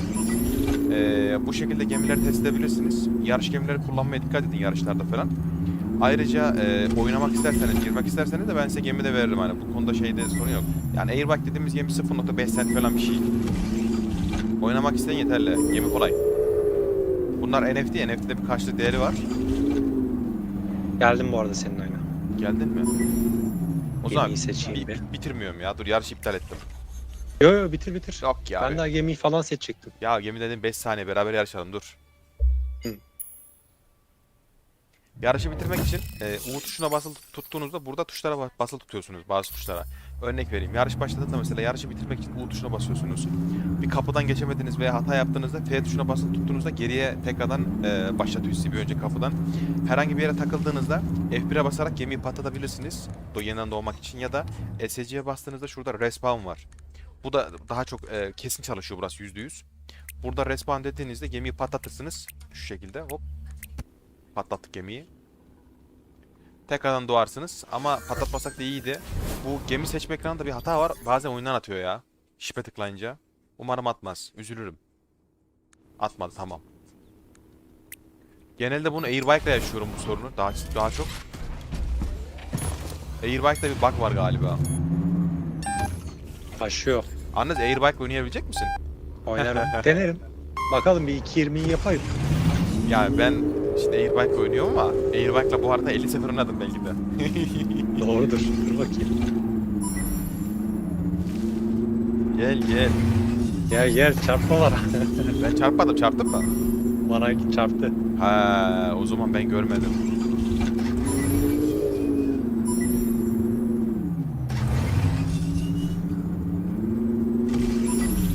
Eski yarışçılardan kim? Of. İşte Airbike o yüzden almıyorum. Evet. Abi Airbike alıyorsan bak ben o Lakato ile oynuyorum. Airbike alarak oynuyorum bak düşün. Ona rağmen mümkün mertebe yani hatasız oynamaya çalışıyorum. İzlemişsindir zaten Lakota ile oynarken.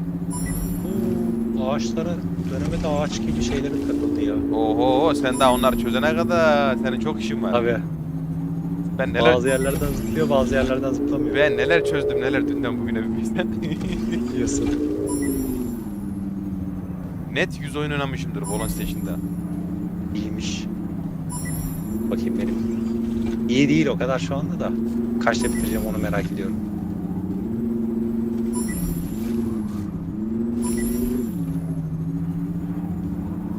Ya mümkün mertebe virajları daha içten alıyorsun abi işte. Turboyu dikkatli kullandığında zaten az çok yarışları biliyorsun.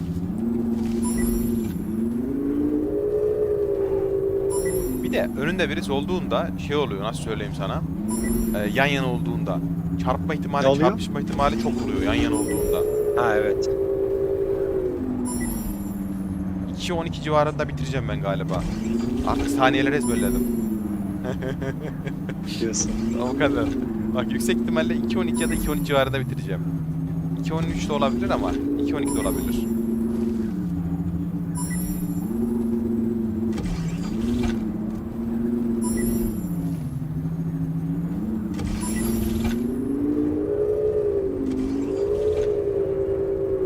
Oo, tahminimden daha erken çıktı bu arada.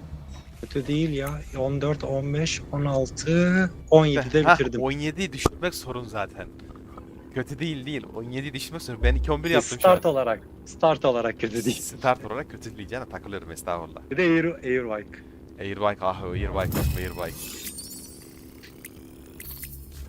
2.11'de bitirdim bu arada. Güzel. Ya şey yapalım ya oyuna biri daha gelsin de bir 2.11 skor yapalım da şu videoyu yükleyelim.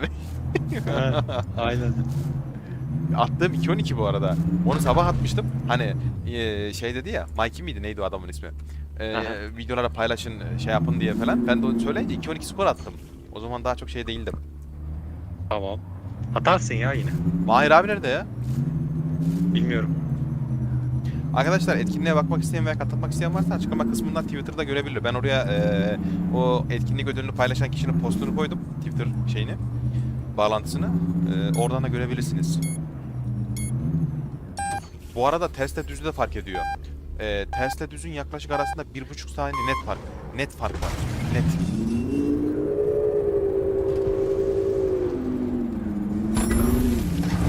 Oo, kestirmelerden gitti şeyler. Abi canım. Aa lütfen.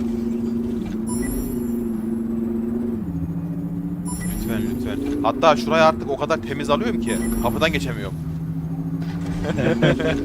Öyle söyleyeyim. Burada fareyi yukarı kaldır abi bak. Yukarı kaldığında fareyi yukarı kaldır. Biliyorum. Eğer orada zıplarken fareyi böyle bir 10 santim yani 5-10 santim ileri götürmezsen fareyi Evet. Şey Takılabiliyorsun. takılıyor. Evet, görmüştüm. Biliyorsun değil, net takılıyor. Aynen. Yok, hızlı gidersen takılmıyorsun. Yok yine takılıyor. Ben çok denedim. Yeterince hızlı. Çok denedim, takılıyor. Öyle mi? Fareyi ileri götürmediğin sürece her türlü takılıyorsun. Net. Net bu arada. Ben denedim, çok denedim. Bak hemen şuradan hop kestirmelerden mümkün mertebe. Gel. Aa, tersteyken yolu tam bilmiyorum. Ben tersteyken ilk oynadım oynayamadım. Dedim bu harita ne böyle dedim. Ama şimdi tabi ezberledik. Ters düz yok artık.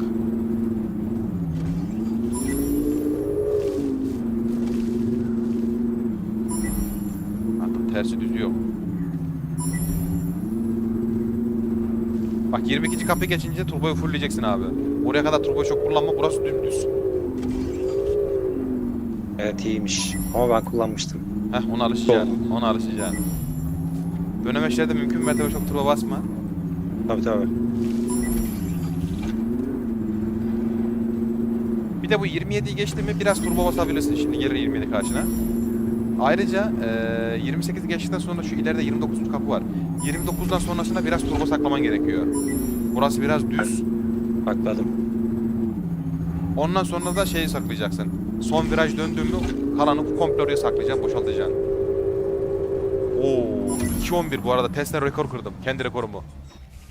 Tersten 2.12'nin altına düşememiştim. Şu an kendi rekorumu kırdım tersten 2.11. Yapıştır.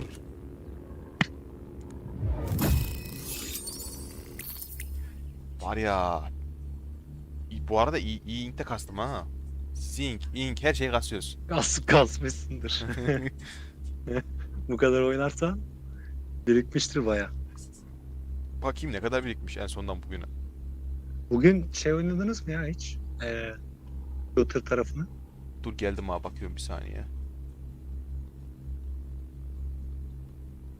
1397 18K daha gelirse ne yapar? 3'ünü oraya koyarsam 1415 yapardım. 1415 aynen. 1415 yaklaşık 10K XP kasmışım şu anda. Zink'e bugün. Çok iyi. Sırf bugün ha. Valla çok iyi. Shooter tarafında şey yok bu arada. Yine testlemmerde. Shooter tarafında çok fazla oyuncu olmuyor. Bak bas Hep bu gemi yarışları yüzünden. Aynen bas kırmızıyı görünce çek. Hemen ikinin şuradan dönüyorsun kestirmeden. Hemen buradan. Hop. Şurada bir kestirme var. Küçük bir kestirme kullanılabilir. 4'ten dümdüz geçiyorsun. Sağa sola şey yapmıyorum. Kıvrılmıyor. Şurayı hop aldım. Az daha alamıyordum. Kapıyı alamıyorum ya. O kadar temiz geçiyorum ki. Hop. Burada mümkün mertebe sağdan atlamaya çalışıyorum. Çünkü yolu kısaltıyorum. Hani ortaya Bak, anladım. Orada şey yaparsan, boost'a basarsan kafanı yukarı yapmana gerek kalmıyor. Hafif boost yaparsan o seni yani bir dokunuşluk şöyle bir boost at. Anladın mı? valla fareyi ileri götürmek Bak ya. daha kolay abi. Çünkü boost harcamıyorum ben. Bilmiyorum boost'u da denedim de ben çok yapamadım boost'la. Benim için kolay olan şu oldu. Fareyi 5 santim ileri götürdüğümde oradan zıplarken Evet. otomatikman geçiyor. Hani hem pratiğini ben o şekilde buldum bilmiyorum. O iyi zaten.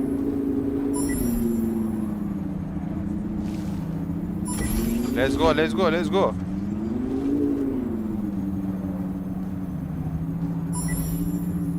Nasıl? Elim alışmış mı? Yok.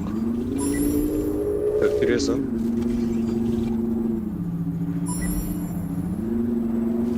Abi eksi nette tamamız. Volanti seçten tamamız.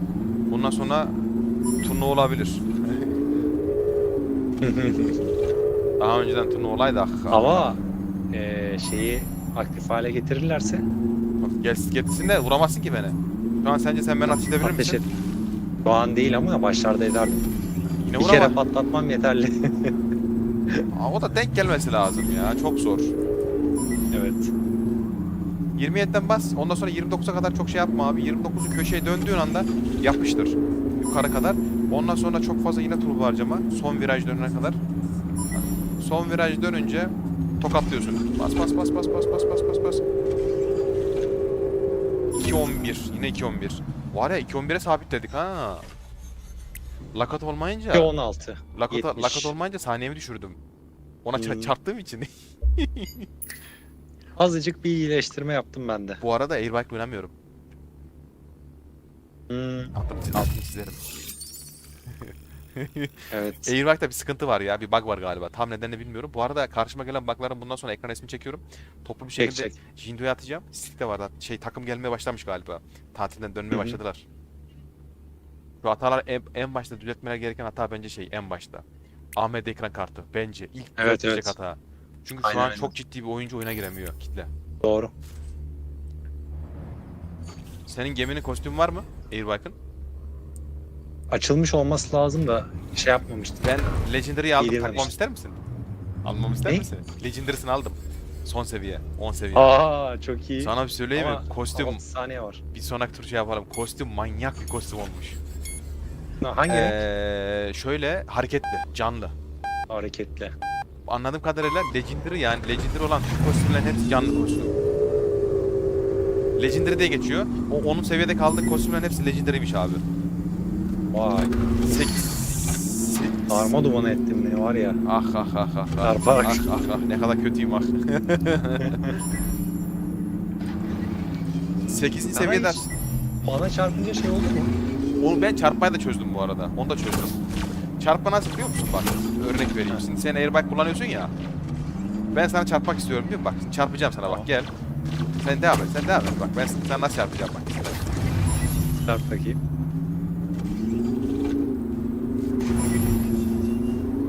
Yetişemiyorsun ki bana. Oha. Bekle. Aslında çarptım ama demek ki dur. Biraz daha gecikmeli gidiyor. İşlemedi. Dur. Şimdi izle. Turbom gelsin onu bekliyorum. Benim de geldi turbo. Direkt dibindeyim.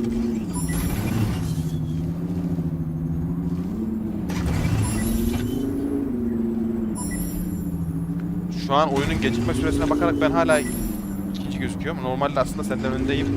Oyundaki gecikme var ya. O beni şu an Benden önde misin? ikinci gösteriyor. Ben ama senden önde gözüküyorum. Yok bende de ben önde gösteriyor. Bir kere öne şimdi geçtim. Bak, turboyu burada saklıyoruz. Köklüyoruz. Yapıştırıyoruz. Oo sana avans verdim yine geçemiyorsun ya. Patlatırım. Patlar.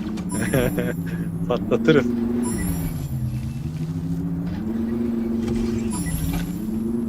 İyi biri daha girdi oyuna. Best skor yapayım dur deneyim bir. Lakıpa girmesin yeterli. Ya o girince best skor yapamıyorum. Bora çarptı ya. İyi lakata yok tamam. İbrahim gelmiş, Sydney gelmiş. Sıkıntı yok bunlarla yarışılır. Gözükmüyorlar. Ha şeyde. P'ye bastım da buldum ben. Of ulan nereden çıktın? Şey Ne mi? güzel Gobi mi? best skorumu yapacaktım. Geldi bana çarptı ya tam şeyin orada. Arkadaş ya. Dur ben airbike alıyorum. Gel sana da airbike vereyim. Ver. Bakayım şu afilli airbike'ı bir kullanayım. Hatta yayında aldım bu arada. Bir yarım saat, bir saat öncesine bakarsan ekranda direkt geldi. Legendary diye yazıyor. Direkt aldım. 100 tane de ink aldım. Tertemiz. Şunu bir patlatayım bir. Umarım atmaz. İnşallah atmaz. Ben de patlattım. Ben şipe girdiğimde bazen oyun atıyor. İnşallah atmaz. Yani bir şey Seni demek bekliyorum. istemiyorum. Attı. Allah seni ne yapmasın ya. Gerçekten Allah. Attı mı? Geliyorum dur abi. Hala burada gözüküyorsun. Allah seni ne yapmasın ya. Bu hatayı düzeltmeleri lazım ya.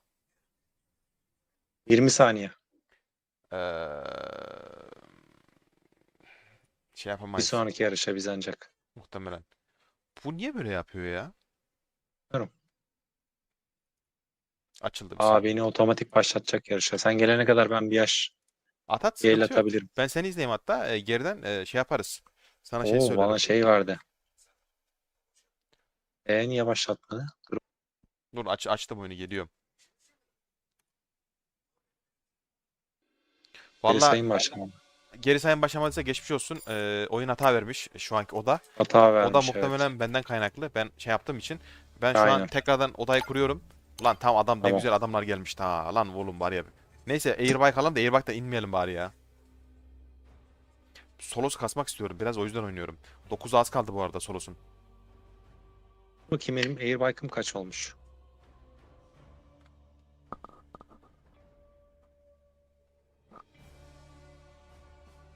Dur odayı kuruyorum.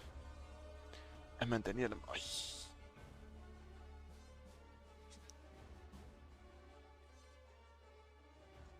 Bugün kod vermediler. Kodlar şey yapmıyordu ya bir süredir. Ekip şey yapsın da tam gelsin de o zaman şey yaparlar. Gemilerime.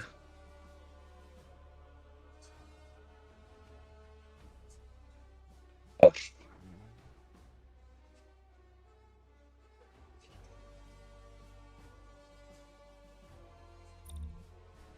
Hadi be. Ankamım var bende. Kostüm olarak. Oho sen hiç oynamamışsın ki. O evet, Aa, oynamamışım. beni- Ben daha çok Solos'ta oynadım. Lakota beni UE5'te şey yapmış. Etiketlemiş. GG istemiş. Anlamadım. Saat 10 çeyrek geçe. 1 saat önce. Birlikte oynadınız ya. He, neyse ona ben dönüş yaparım cevap veririm dur. Hala oyun bulmadı ya o da. Baksana.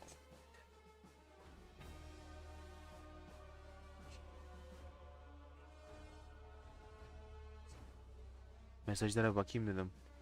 Bu arada burası da çok soğuk hani sen diyorsun burası soğuk soğuk soğuk diyorsun da burası da çok soğuk ha lütfen. İstanbul'da biz o kadar alışık değiliz ya herhalde. Dışarıda gezilmez. Allah dışarıdakilerine yardım etsin.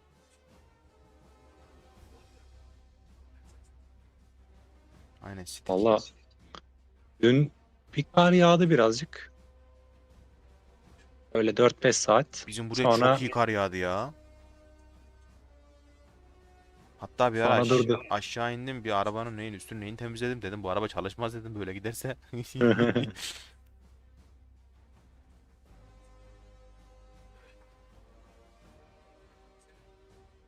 Haydi be niye bu kadar beklettik? 2,5 dakika oldu. 2,5 dakikada kapatacağım şimdi ha dur bakayım bir. Baştan açtım bir saniye.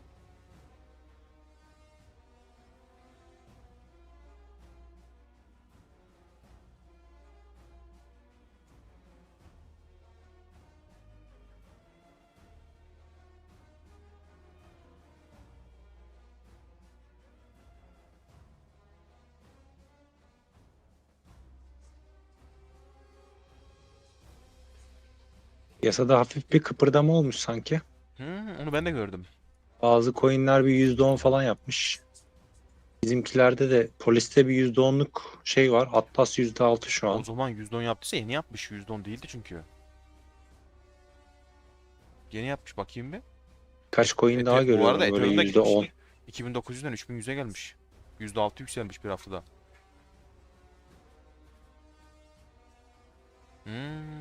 Evet haftalık bazda %13 yükselmiş bak. 24 saatte %10 yapmış polis. Güzel. Atlas. Meme coinlerde hareket var bak. Bunları görüyorum şu an. Meme dediğin? Meme coinler işte bu Pepe'dir, He. Doge'dir. O tarz coinler. Bonk monk şu değişik düşük. Bonk falan aynen. %10 ile %20 arasında hareketler görüyorum şu an. Bakıyorum şöyle bir tarıyorum. Odayı eksiğine taştı da bir dakika kapattım tekrardan açıyorum bir saniye abi. Tamam. Bakalım. Evet o Chiliz ne güzel gitmiş ama ya. Bir haftalık bazda %22. Çok düştüler çok. Bayağı böyle gitmeleri lazım. Soluksuz nefes almadan. Aynen. Her hafta %20 yaparlarsa okey. Ha, o zaman oyuna bile canlılık gelir ya. Tekrardan deniyorum şu an, bir saniye.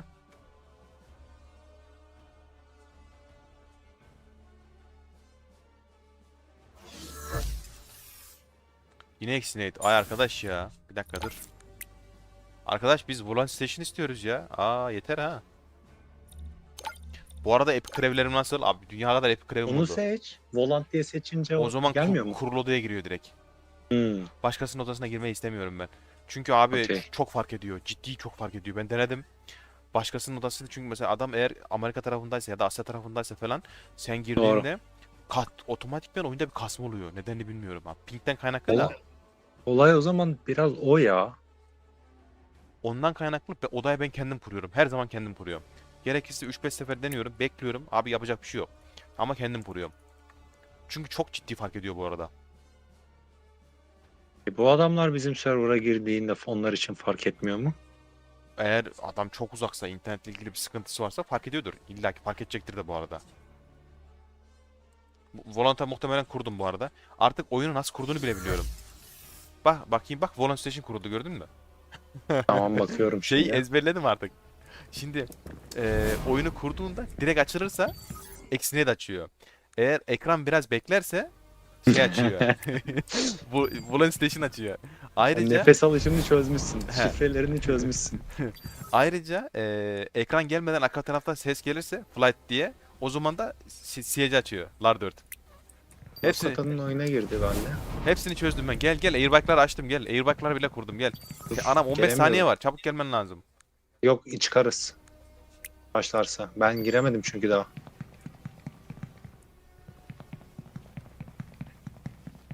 Oyunu bulmam lazım benim. Bir de bu High Punap'ta bir sıkıntı var. Krev'le gemiye bindiğimde şey gözükmüyor. Krev gözükmüyor. F1 at düzeliyor. Bende de Yok. şeydeyken oluyor bazen. Gemiye bindiğinde gözükmüyor, kayboluyor. Ha gemiye binince. Aynen. Şey. Bunu da ekran görüntüsünü aldım. Geldim ama senin oyuna mı geldim acaba? Bitirdim oyunu. Seni bekliyorum şu an. Hayır aynı oyunda mıyız bilmiyorum. Yok gelmedin şu an. Ben oyunu bitirdim. 40 saniye var.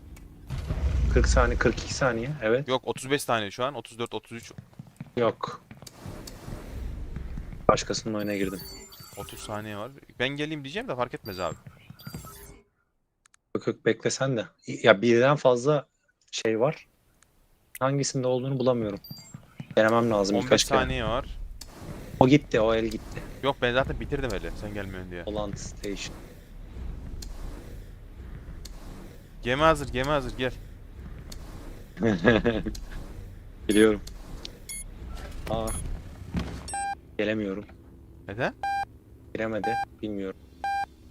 Bir oyunu kapatıp açıyorum. Oho, o zaman ben deneme yapardım da, neyse dur. Sen Bak, yapabilirsin bu arada ben gelene kadar. Geçti artık. Gel de gemi kostümü gör, gel.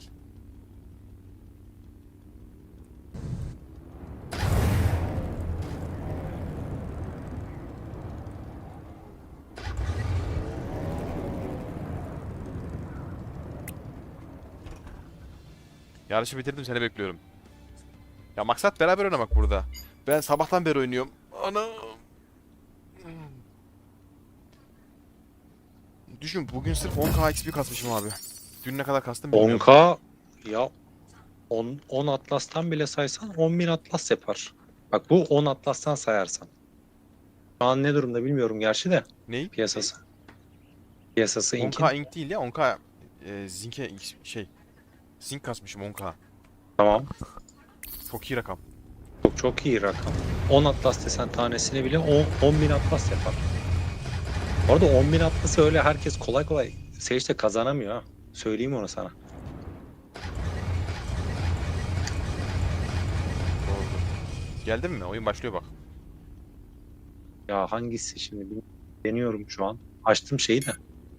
Bir tanesine denedim. Umarım senin harita çıkar. Hadi seni kırmayayım. Allah Allah girmedi. Nasıl girmedi ya? Ha. Bir tane harita var ona girmiyor. Diğerini deneyeceğim. Şu an loading yapıyor bakalım. Yüklesin.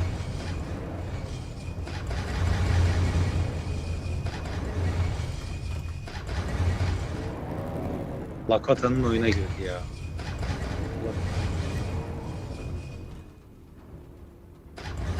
Ben girmeye çalışıyorum bakalım bir daha deneyeceğim. Oho şey diyor ya. Aha.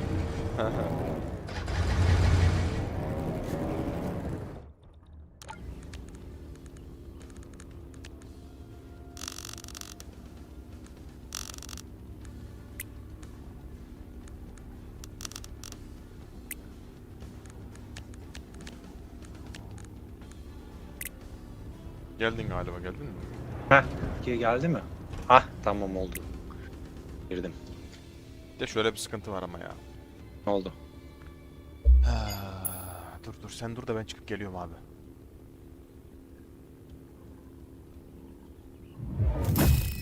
Aynen ben çıkıp geliyorum bir saniye. Çıkıp gelmezsem gemi alamayacağım çünkü. Şeye girdi bir saniye. Hani bana bıraktığın gemiler yok galiba. Oyun başladığı için hepsi gitti. Dur geliyorum bir saniye. Hadi oğlum. Denk gel. Rica ediyorum. 24. Denk geldim galiba. Bakayım. Gel gemi bırakıyorum, al abi. 18 saniye. Heh, gördüm seni. Al gemiyi. Aldım. Nasıl kostüm? Üf. Ejderha. Bak hareketli bir de. Hareketlisini göremiyorum ben de. Canlı ya, kostüm görmüyor musun? Kostüm yanıp sönüyor, değişiyor. Bende en düşük ayarlarda olduğu için gözükmüyor Yok olabilir. bendeki de en düşük ayarlarda. Bak sana airbag nasıl oynanışını göstereyim. Hadi bakalım.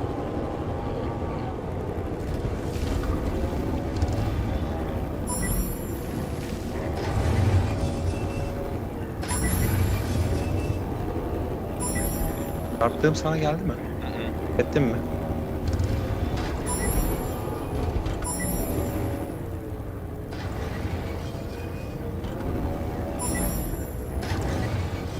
Bu yakından alayım derken o şeye çarpmamak lazım. Tabii o Yer, ayrı.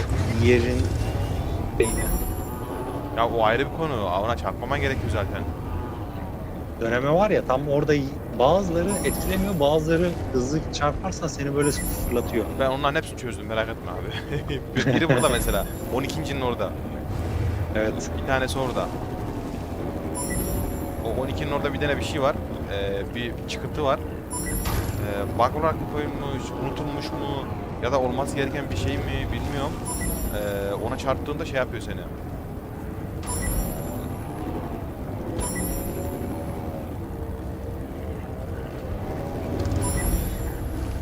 Gel. Hop. Ha, köşeye dönmemişsin. Oho. Geldim hemen arkandayım. Bir 15'leri göreyim de. Yap vallahi yapalım da şu ödül alalım bak. Abi oynayıp almak lazım.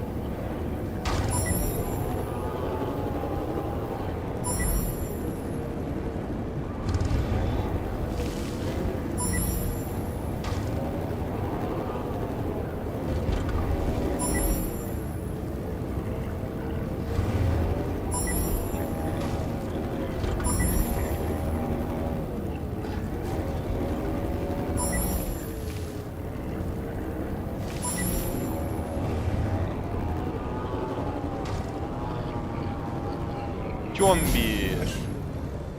13, 14, 15, 16. Tam 16'da bitti. işte olacak. 15'i göremedim. Olacak. Neyse bir saniye geliştirme yaptım.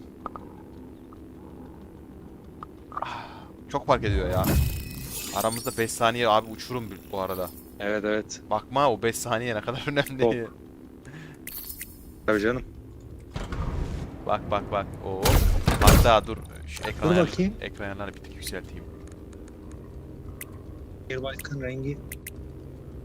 Aha gitti. Rengi gitti. Ben senin ekrandan bir bakayım. Abi o zaman bir tık geriden gelmen lazım çünkü şu an bozuldu oyun. Tamam. Bak ha, benim ekrandan yine bakabilirsin. Senin gemiye bakıyorum. Aa, orta kısmı değişiyor. Orayı ben göremiyorum. Niye göremiyorum biliyor musun? Şeyden dolayı. Kırıvım gözüküyor orada. Aa, ön tarafı gözüküyor. Çok güzel. Gel gel gel gel gel başla başla başla Geldim, başla geldim. başla başla başla.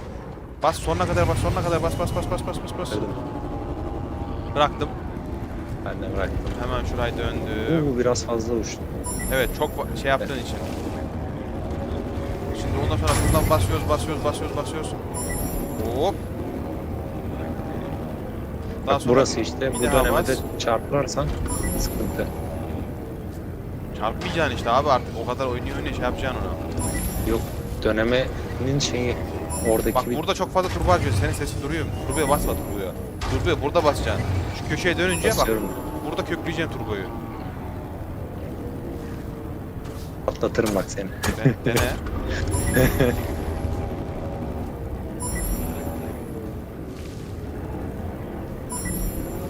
Vallahi burada ateş etmek daha zor bence. Çünkü döneceksin mi, virajdan Evet. vuracaksın, adama mı sıkacaksın, hangi birini Sol yapıyorsun? viraj burası ya. Adama kilitlenirsen de kendi oyunun bozuluyor. İşte ondan bahsediyorum. Ben o yüzden dolayı uğraşmıyorum. Bu arada görüntü kalitesini ve Global Illumination'ı hayka çıkardım. Oyunun görüntü kalitesi bir değişti. Tam bu kadarı fark ediyormuş. Bilseydim en baştan yapardım yayın yani canlı yayında. Diyordur.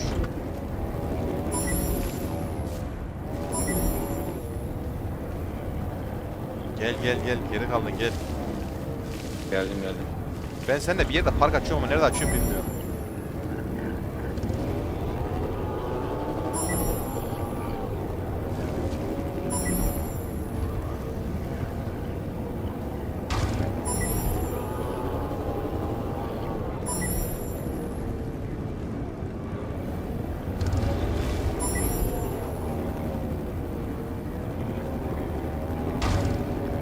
Anam az daha kapıyı alamıyordum.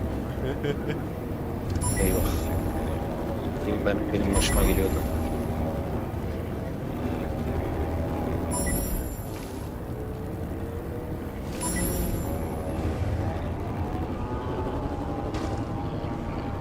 Yo, 11. 12, 13, 11. 14, 15, 40. 15-40 güzel. Bir geliştirme oldu. Evet Aa, Baybird de gelmiş. Hoş geldin. hoş geldin Baybird. Gel gel. Baybird'ın Krev Legendary mi? Bakayım bir o Puna. Bilmem. Yeni gördüm bir dakika. Tam şey yapamadım. Nerede? Puna'ya bakayım mı?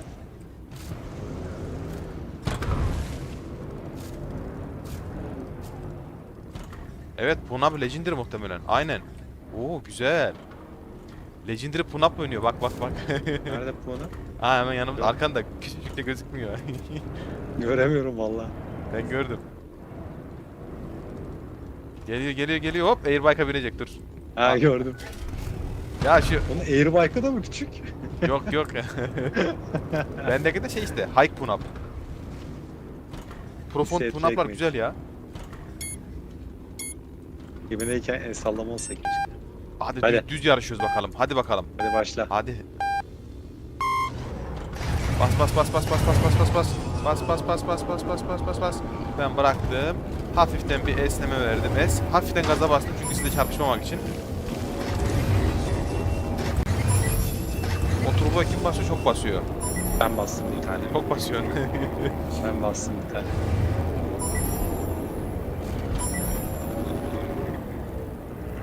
Lan ilk defa buraya alamadım.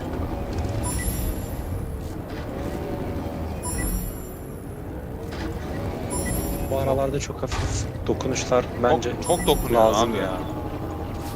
Lazım ya. Bence lazım değil. Hafif dokunuşlar. Bitirmeden şeyini. Bak bak neler nasıl gidiyor bak. Çözüyorum seni, bekle. Gel gel.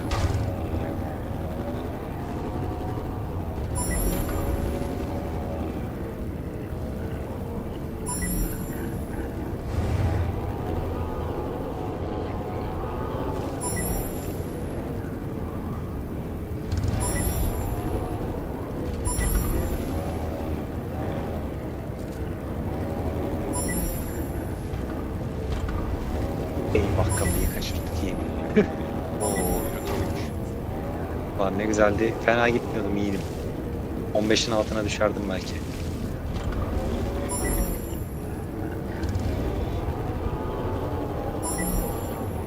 Aybert geliyor. Oyunda biri daha mı var?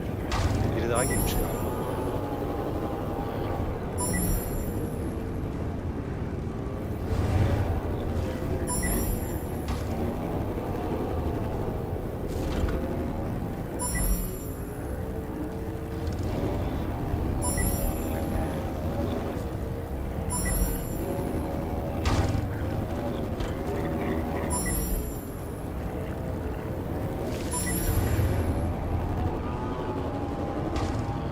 Hadi oğlum.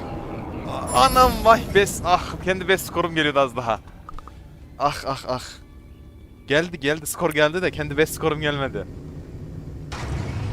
Bunun ekran görüntüsünü almam lazım dur şeyini. Tamam. 11.30'da bitirdim galiba. 11.30 güzel. Az daha bitirsem ona düşüyordum. Orada kaç kişi paylaşmış gördün mü? Baktın mı hiç ya? Çok kimse paylaşmamış ben anlamadım. Millet niye paylaşmıyor? Ya da son dakikayı mı bekliyor? Ben anlamadım bu işi. Olabilir. Ben şimdi bunun bir ekran görüntüsünü alayım. Hemen aldım. Bu arada... Heh. Ha şey Nagashi şey. Mikro Nagashi sen misin? Ben de Yok, girdim ben demiş. değilim. Değilim. Mikro'nun ismi ne peki? İsmi ne hocam? Nagash başka birisi ya. Başka birisi galiba. Yabancı. Yabancı. Aybert bizden. Nagash yabancı ya. Biliyorum ben bunu.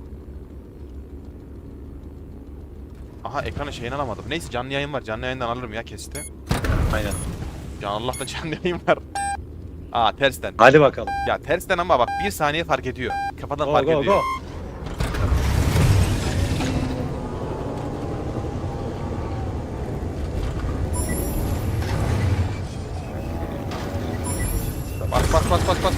Bas nasıl yarışıyorlar bak arkamdalar bak.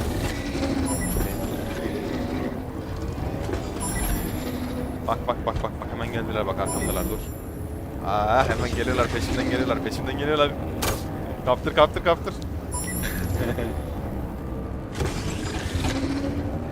Aha çarptım geçmiş olsun. Geçmiş olsun. Atlayamadım. Hadi kazamız mübarek olsun ben gittim. Ya var ya tersten Bagajda gitmekten kapışayım. nefret ediyorum ya. Neyden? Şu haritayı tersten oynamaktan nefret ediyorum ya.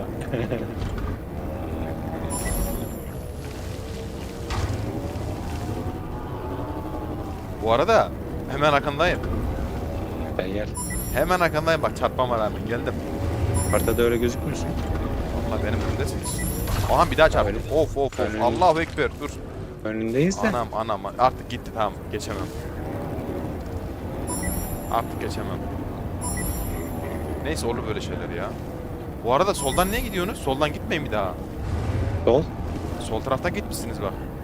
Ha yok Olduğun tamam. yerler. O uçtuğumuz yer var ya orası sağdan gittiniz değil mi? Ben görmedim o zaman tamam. Sağdan gittik ben galiba.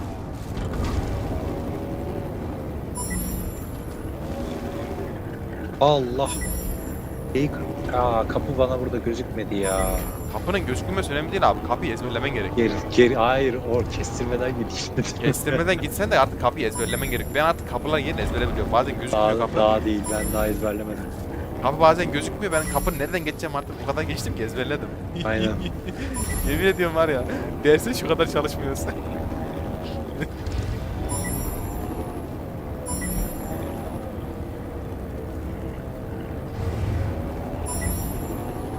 İki sefer hata yaptım. Bak yine ikinciyim bak ha. Ben de büyük hata yaptım kapıyı kaçıraraktan. Geri mere döndüm. Bence kapıda çok büyük bir hata. Aha Lakota da geldi buraya. Ya Lakota niye gelir ki ya?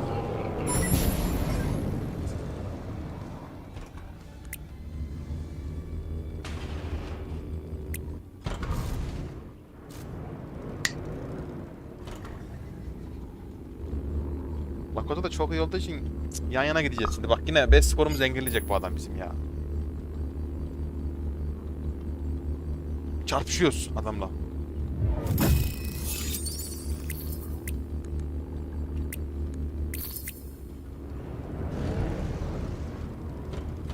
Bak kostüm nasıl yanıyor senin. Bak afilli bak. Bu arada şey. Bayburt nerede? Ha burada.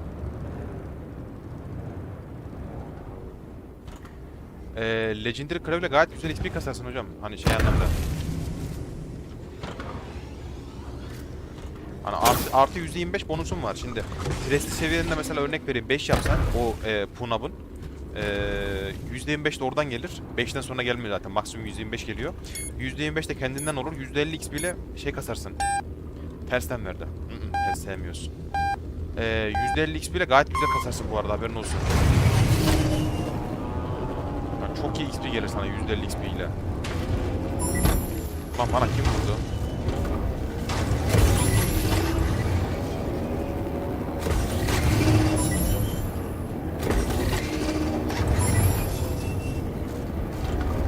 Biri hemen dibimde. Kim o? Sen misin? Vallahi bilmiyorum da biri bana oyunun başında çok iyi vurdu bu arada. Sen misin? Ben dağıldım. Hemen yanındasın. Ben yine çıkamadım. Allah. Ya abi yemin ediyorum başlarım Bu böyle sefer şey de ha. ben takıldım oraya ya. Of. Ya bu ne kadar dağlar adaşlara şimdi ha söyleyeceğim. Neyse oynamaya da. Ya Ben GG. ben de GG de. Hersten nefret ediyorum ya.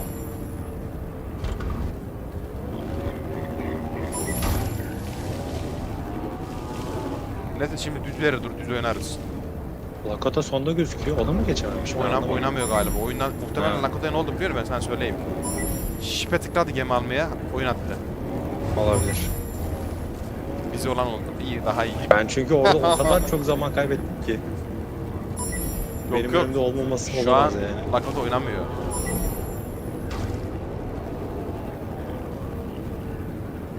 Şey diyor bazen. Hop! Bastır Müsel.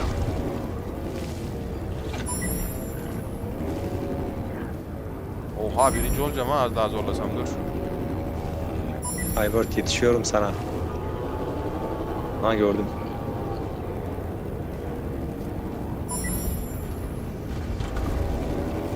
Bu Nagashi ben geçmek üzereyim bu arada. Geç. Yok şey anlamda yani. Abi çarptım ben, ona rağmen adam geçeceğim ya.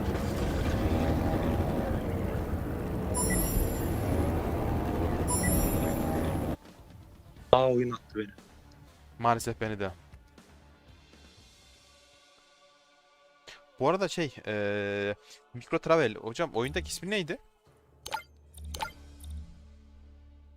İşte Baybert. Ha Micro Travel Bayburt mü? Evet. Ha pardon yukarıda yazdı zaten Bayburt ben diye. Ben kafam karıştı ya. Ya gitti kafam. Aa bir şey diyeceğim. Payzular Arena'da şey var. Ne var? Roket var. Ya ödüllü etkinlik diyoruz. Daha Payzül diyorsun. Dur 2 gün sonra gelelim. Girdim. Vallahi girdim. Kaç kişi var? Şu an yükleniyor. 3 kişi var. Oo benle beraber 4 kişi oldu. Dur bir roket atalım ya. Roket Bir mi? mola oraya. İyi hadi bir roket atalım o zaman ya abi. Ama şu Buran Station'da bak oynayalım. Ya bak birinci olsan. Baybert gel. Tamam oynarız. Haritalara yeni alışıyorum diye. Aa Tamam. şey var ya. Şöyle Bayburt hocam. Zaten az çok yayına bakarsan veya izliyorsan beni şeyi görmüşsündür hani az çok trikleri, dönüşleri, turboyu nerede kullandığım, nasıl yaptım. Ben olmadı sana şey yaparım yine.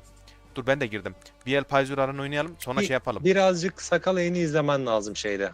Nasıl dönüyor? Birkaç turu görmen lazım. Hatta biraz şey yaparım ya bilhassa şu Payzur Aran'a da bir şunlara vuralım. Şey yapalım. Şunları bir roketleyelim gel. Roketleyelim aynen. Nedir onun ismi? Şey, ben bilhassa şey yaparım. Eğer sen oynuyorsan, oynayacaksan bu şekilde, ben senin için özel şey yaparım yani. Yarışarak oynarım. Yani sana göstererek. O konuda şey yaparım yani, desteklerim elimden geldiği kadar. Sakal eğin başladı roketlere. Rokette de ne yapıyoruz? Şöyle izah edeyim ben sana. Of lan ne oluyor? Ben sana direkt yöntemi söylüyorum. Adamın koşu yolunu atıyorsun. Asla yerinde durmayacaksın. He, Durursan genelde direkt öldürür. uçmaya çalış, yerinde durma. Ama onun dışında koşu yolunu attığında yalnız benim sıkıntım ne biliyor musun? Çok vakit bulamıyorum demiş. Şöyle ya biraz şey oynamak istiyor. Yalan yok hani. Yarış olsun, FPS olsun. Çünkü biraz pratik istiyor. Praksiz olmuyor. Hani o konuda şey var. Ama bu açığı şöyle kapatabiliriz. Yayınlarda falan veya ben senin için özel bir şey yaparım hani. Mesela oynarken şuraya dikkat et, şuraya bak dediğim yerler olur. Hani göstere göstere de oynarım. O konuda şey yaparız yani. Yardımcı olurum.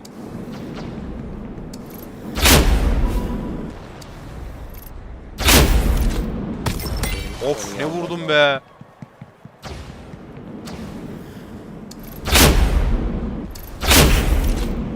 Tamamen koşu yoluna atacaksın roketi ya.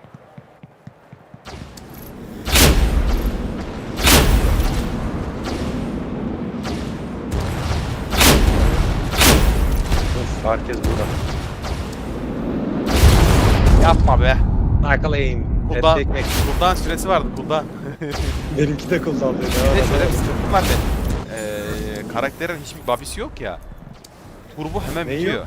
Enerjisi. Şeylerin Ha, hiçbiri evet. ilgili değil. Havaya zıplıyor. Daha Birini kırdım. Kimdi acaba o? Çok iyiydi.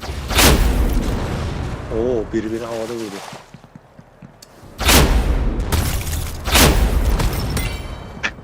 Roket çok iyi ya. çatı çatır acımak yok. Yok. Bu arada roket gelmesi iyi olmuş oyuna ya. Bir değişiklik olmuş. Evet.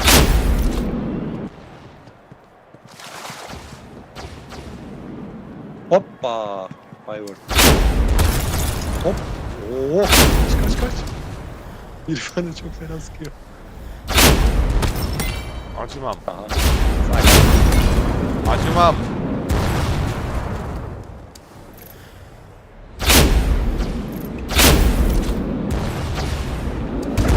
Ulan var ya.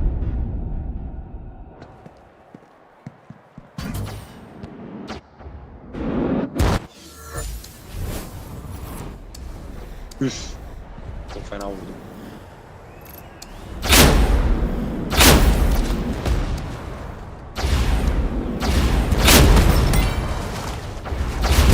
Ah ah ah ah gördüm. Arkalayın. Gördüm de ah istemedim ah. Onu da aldım. Takka. Yetiştim sana, bekle geliyorum. Ben krev değiştireyim mi? Ben de onu iyi alırım bak.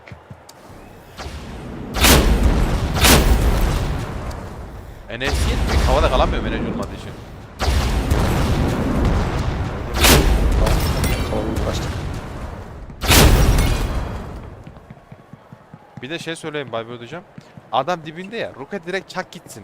Adamı öldürsen bile senin hanene skor yazıyor. Şimdi ikinize de ölüm skoru yazıyor. Ama sana bir de artı öldürme skoru yazıyor bu arada.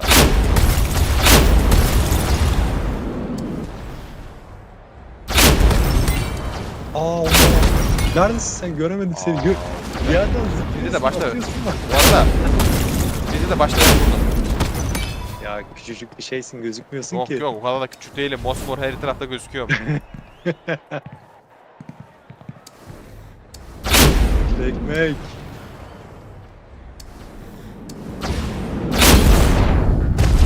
Enerjim yetmiyor ki. Enerji yetse ben daha neler yapacağım da. Roket çok keyifli ya bu arada. Evet.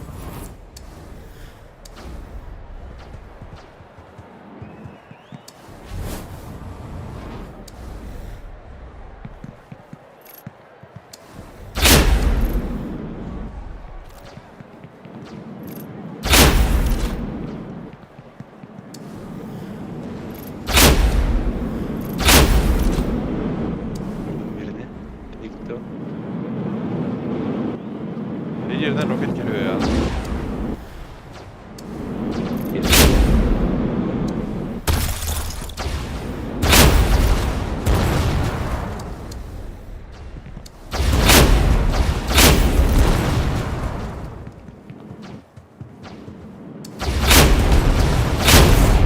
Vallahi iyi aldım bu sefer. Vallahi iyi aldın. Gerçekten iyi aldın.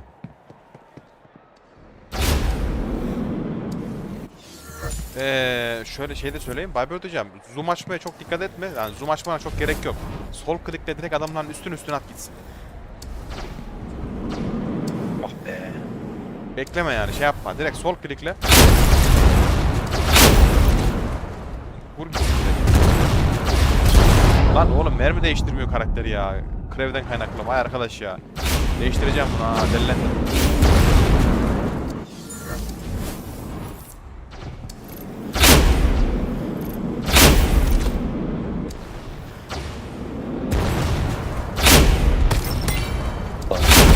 Sen Oh de oh vurdun. oh oh oh. Ben Allah, başkasıyla kapışıyordum. Nereden Allah geldin sen? bereket versin.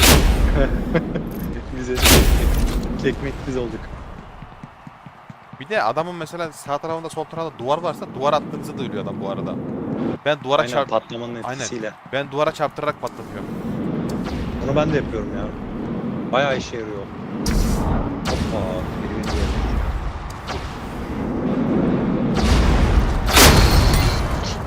Aa, Kimi aldı? Birini ben almışım ha. ben acımadım. Bir de şey hocam, şey de söyleyeyim. Sol alt taraftaki harita bu oyunda hayati önem taşıyor. Bu arada.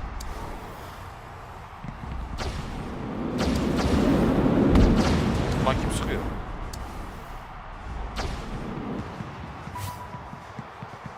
Sakalayın geliyorum sakalayın. Az kaldı.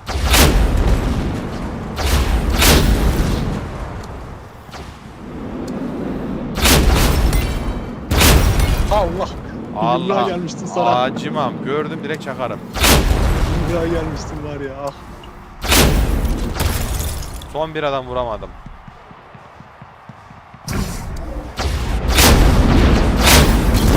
Ah be, ah be. Roket bu arada çok keyifli ha. Çok Aynen. eğlenceli. Lan aldım.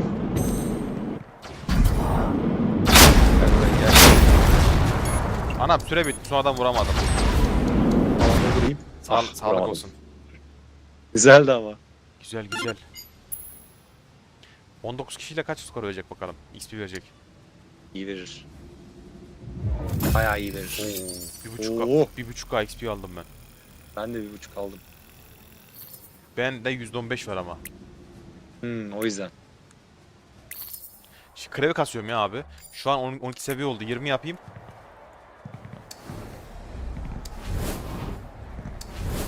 İsterseniz şey yarışa geçebiliriz. Elde atak ya. Ben özlemişim ya şu tarafı. Sen kaç gibi çıkarsın? Abi 4 saat olmuş. Canlı yayın 4 saat olmuş. Çıkacaksan Yok. Bir yerde atar da şey yapalım burada. Sonra bir yarış deneyelim. Maksat Tamam, yarışlarda şey denemek ya. Best skor yapmak. Benim hedefim o şu an. tamam. Abi şu $120 aldım. Kafama çaldın. Wow. Kafama çaldın yemin ediyorum kafama. Evet. Niye benim skorlarımı yazmıyor? Ben daha skor aldım. Ha şimdi Lan. göster. Ulan öyle.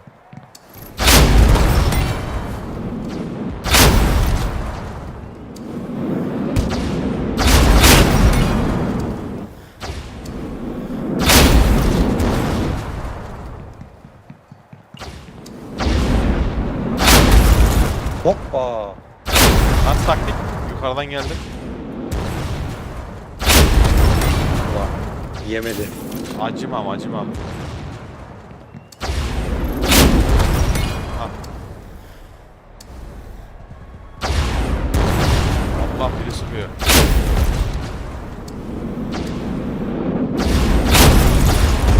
Yapma be. Ya karakterin şey yetmiyor ya.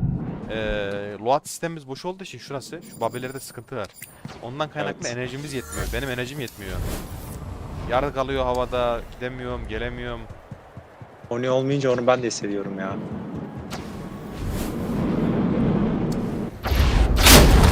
Allah ben Allah. başka birine atayım. Vallahi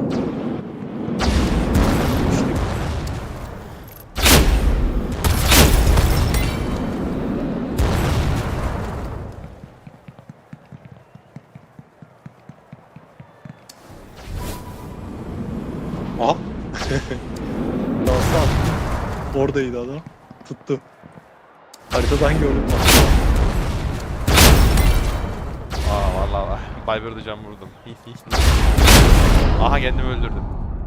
Ben nasıl kendimi öldürdüm Sana ya? sıkıyorum diye kendime sıktım.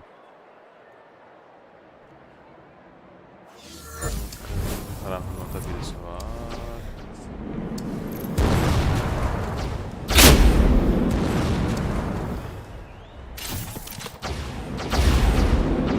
Ama keyifli ha.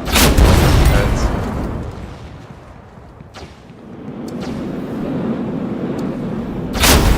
Kolay değil bu arada arkadaş. Biraz şeyine alışman lazım. Taktiklerine.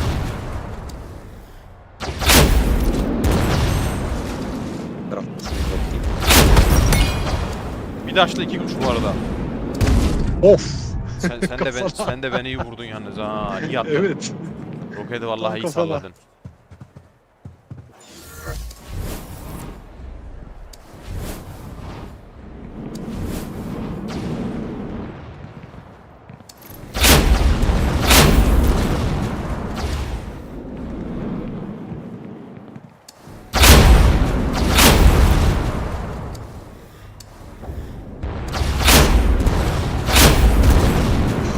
Benim attım değil mi?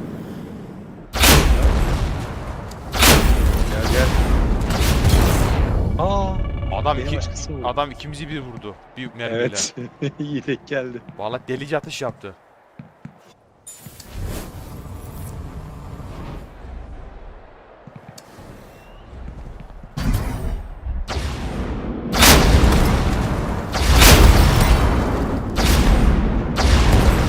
Lan nasıl kırılmadı? Allah. Açmam.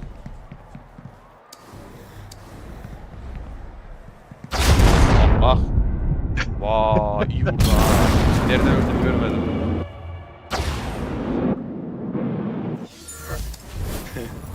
İyi öldük ha.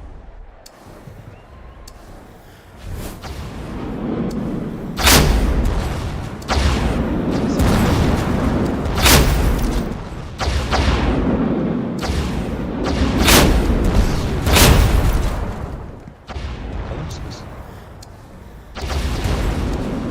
Hoppa abi gitti.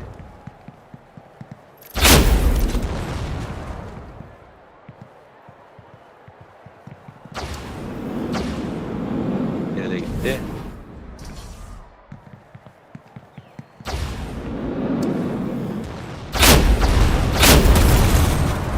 Ulan çok fazla canavar.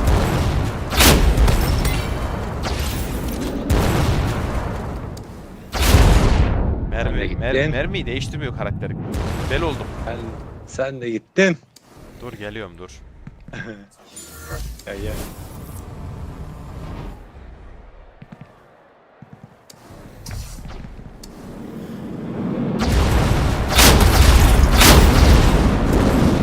Bu gitti. O Senin benim aklım. gitmeyin. Değil mi? Aynen. Sen de gittin. Bes. Bak ya. O benim, Beş kill strike yaptım. O benim Dur, ekmeğimdi dur. ama dur. Geliyorum bekle. Dur neyse biraz daha dikkatli oynayayım da.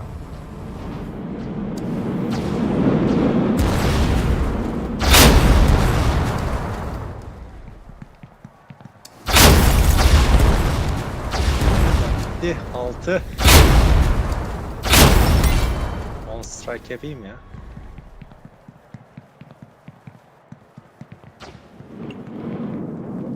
Nerede? Oo bir dakika. Birbirini görmüş. İyi öldüm ha yalan yok. Az canım vardı biri vurdu iyi vurdu. Allah. Highbird'le kapışıyoruz.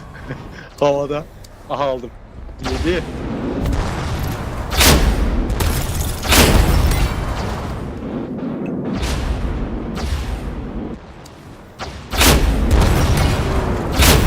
Havada denk geldi uçarken.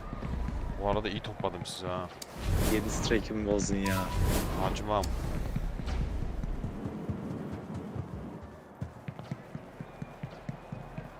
Vallahi iyi aldım bu sefer.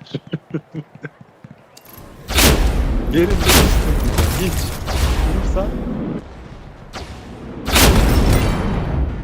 direkt gitti. Vallahi ben adam aldım, adam beni aldı.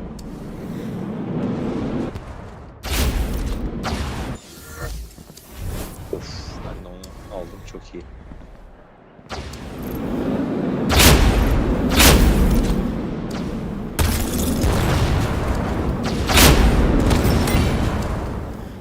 Etlek gel buraya. Allah! Patlattım, oyun bitti vallahi. Ne patlattım ama.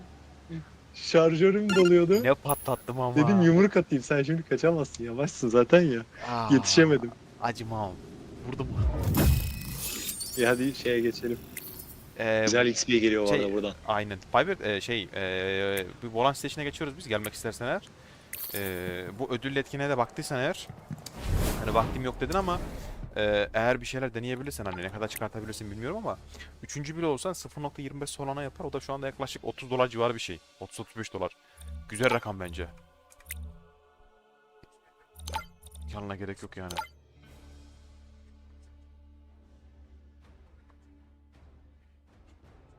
Şu an odayı kurmaya çalışıyorum. Tamam, bekliyorum seni.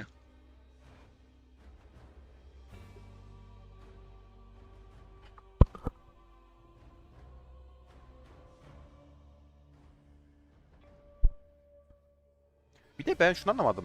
İnsanlar niye katılmıyor da son günü mü bekliyor acaba? Bence öyle. Bana da geliyor, son günü bekliyorlar diye.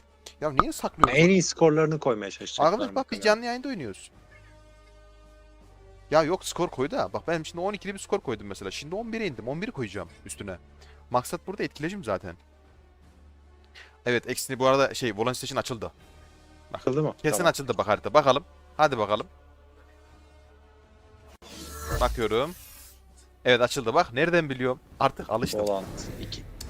İlk bir var, bir de 0 gösteriyor. Sıfırla bir deneyeyim bakayım. Sıfır değildir ya.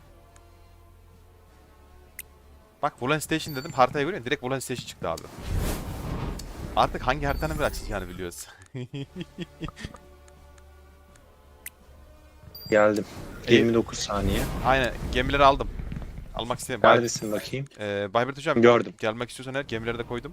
Size şöyle 10 seviye legendary bir gemi vereyim. Sen de gözüküyor değil mi kostüm abi?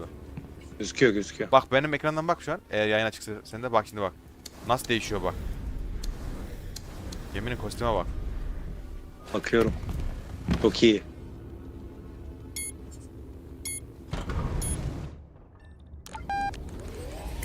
Ne başlıyoruz? Tersten başlattık biz ya. Abi tersten skor olmuyor ki. Bak burada hemen 2'yi geçince hafiften sağa dönüyorsun. Oo, uçtum. Yalnız ben Allah. farenin dipyanı ayarlamamışım. Evet, ben de. Neyse, ilk oyunun günahı olmaz. Neyse, şimdi ayarladım biraz geride kalmayı. Ne yaparaktan, göze alaraktan. Lan. Ya bütün şeyimi bozdu ya. İpay bu arada benim de tüm düzenimi bozdu. Bu arada Yine istersen takıldım ya. şey de yapabiliriz Yine bu arada. takıldım ya. Ha, onu diyecektim. Mesela şimdi üçümüz varız ya oyunda, mesela örnek vereyim. Tersten harita başlarsa mesela oyunu bitirebiliriz komple. Hani herkes Ha, onu yapabiliriz. U'ya evet. bastığında herkes yaparsa. tersten oynamayız. Olur. Bir dahakine öyle yapalım isterseniz. Olur, olur. Eğer harita tersten başlarsa U'ya basıp tutalım, haritayı bitirelim direkt. Düz oynayalım. Her sıkıntı. Hem saniyesi uzun hem de bu atlı yolda geçemiyorsun ya, ben del oluyorum.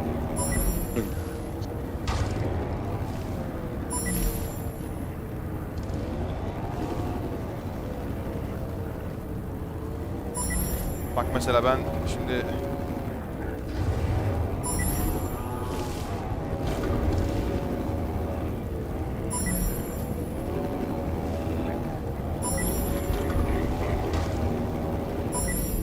az daha kapıdan geçemiyordum.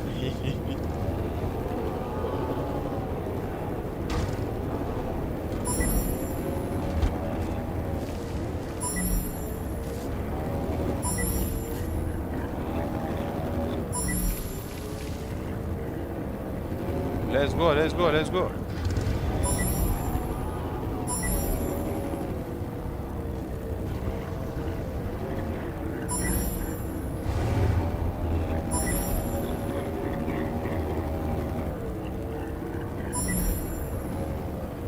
yaptım ha. Ben bu kadar da beklemiyordum.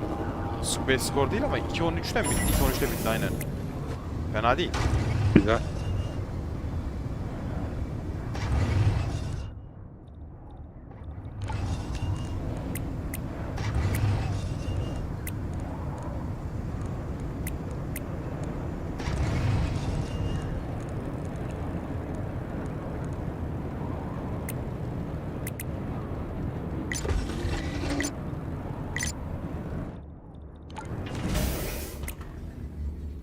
Bu haritaya biraz alışmak lazım. Şöyle.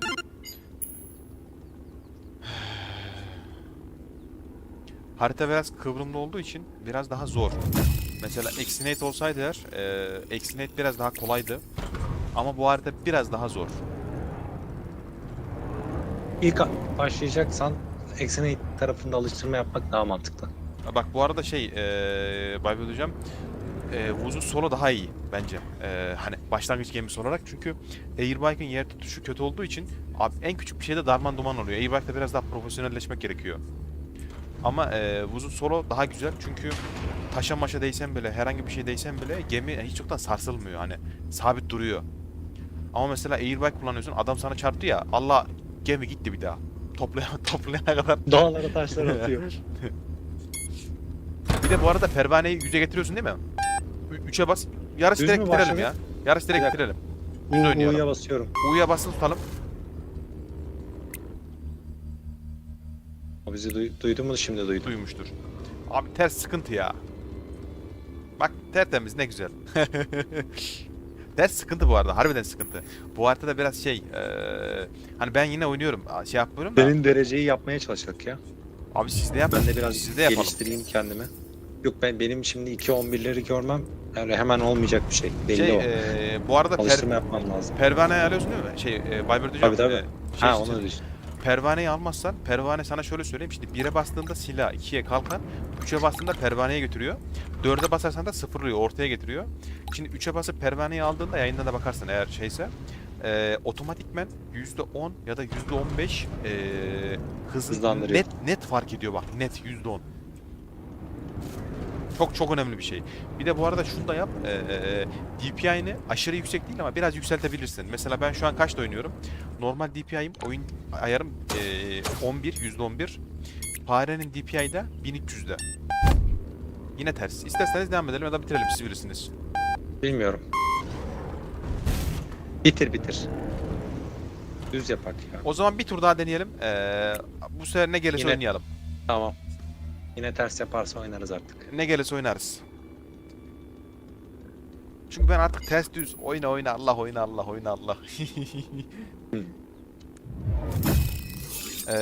DPI'ni yükseltirsen farenin dönüşlerde çok fark ediyor. Hele ki mesela mesela XX small gemilerde 1300 DPI benim için ideal, hani kendim için söylüyorum. Ama eğer X small gemiye geçersen mesela Vuzu Solo, Calico Scat ya da Opel Jet gibi gemiler kullanırsan DPI'ni ortalama 2500 hatta 3000'e çıkartman gerekiyor. Tamamen olay DPI'de bitiyor bu arada. DPI'ni yükselttiğin zaman geminin kontrolünü daha rahat ele alıyorsun. Ve tuşlarında Dönüşleri. aynen tuşlarına da basmayı unutmayın. Hepiniz için söylüyorum, herkes için. A ve D tuşlarını kullanın. Mesela küçük bir taş gördünüz ya, A ile D ile manevra geçmeye çalışın. Çok etkisi oluyor. Aşırı etkisi oluyor. Hani gemiyi savurmadan hemen küçük manevralarla geçilebiliyor. Oynayalım ya ters. Bir şey Hadi olmaz. oynayalım. Yeter ha, 3 tur ters veriyor. Haklı bu geriye. Bak turboyu basın. Turboyu çekmeyin. Buraya gelene kadar turboyu turboyu Allah kalkışta, taşlar aşkına. kırmızıyı görene kadar mümkün mertebe basın. Kırmızıyı görene kadar. Faydasını göreceksiniz. Şimdi oyun ilk başladığında turboyu mümkün mertebe kırmızıyı görüp de bırakırsanız etkisi oluyor. Burada da fareyi biraz yukarı kaldırın. Şöyle be. Azıcık bir şey turboya basıp fareyi öyle kaldırdım bu arada. Aynen. Hafiften turboya Büyük basarak etkisi oluyor bu arada. fareyi Büyük etki böyle yapıyor. bir 3 santim 5 santim ileri götürdüm. O zaman Evet. çok rahat bir şekilde geçiş oluyor.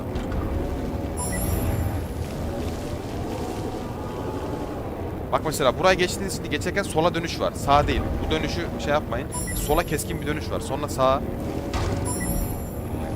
Yani burada sağ, sol, zigzag çiziyorsun. Daha sonra 14. kapıyı geçtiğinizde biraz turbonuzu biriktirin. Çünkü 15. kapıdan sonrası düz.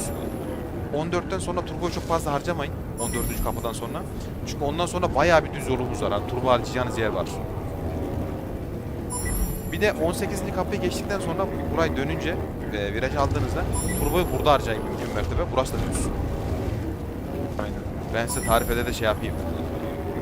Ayrıca 21. virajdan sonra kesinlikle turboya basmıyoruz. Kesinlikle. Çünkü 22. virajdan sonrası dümdüz. 21. viraj gördüğünüzde turboya kesinlikle basmıyorsunuz. Turbo dolsun. Geri saysın. Size birkaç tane şöyle küçük dokunuş tüyosu vereyim ya. Evet.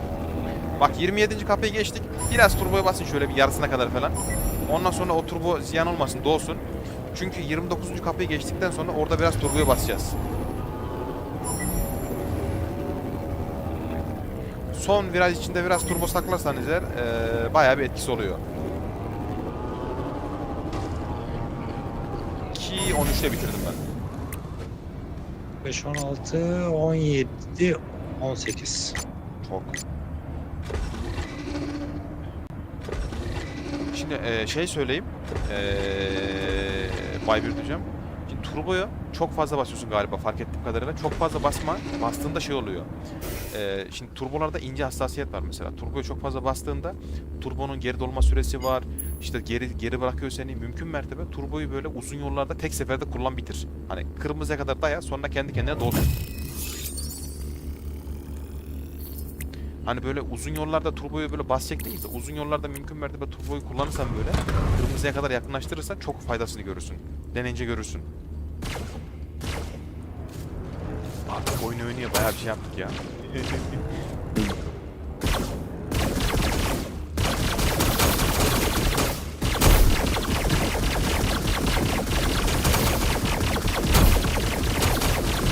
Başlıyor.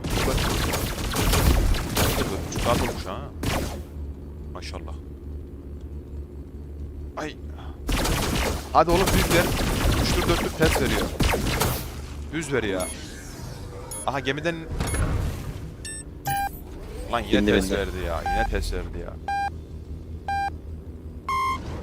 Bu arada şöyle bir ayar da var. Bak mesela şu an kırmızıyı görene kadar bırakmayın. Bak ben kırmızıyı gördüm bıraktım.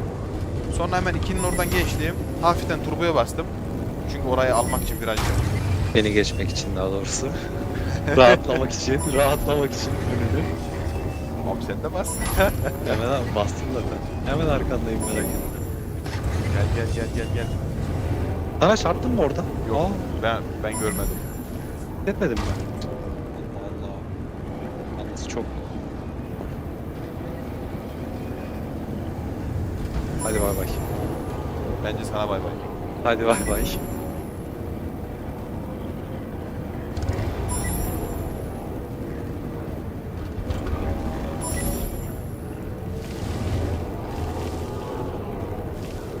Oyun ne test meraklısıymış be. Kaçta test veriyor.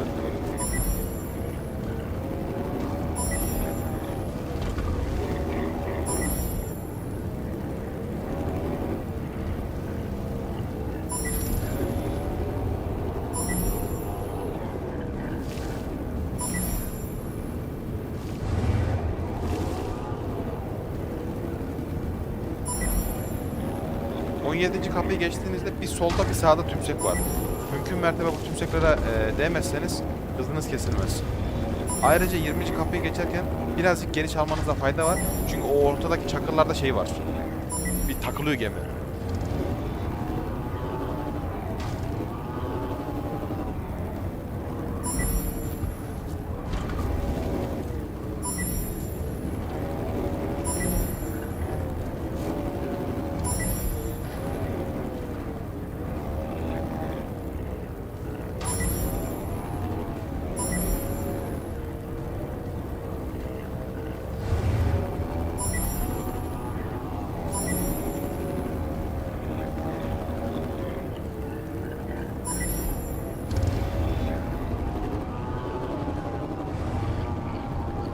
2.10, 2.13.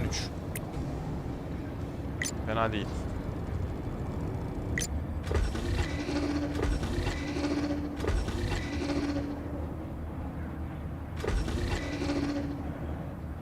Olacak olacak. Bu yarışını bakıyorum da fena değil. Hadi oğlum bir düz ver.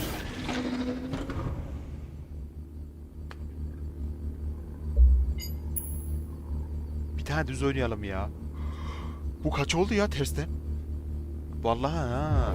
Şimdi normalde %50 şansımız yok mu? %50 düz, %50 ters. Abi bu nasıl şans böyle? %50'den bile alamıyoruz.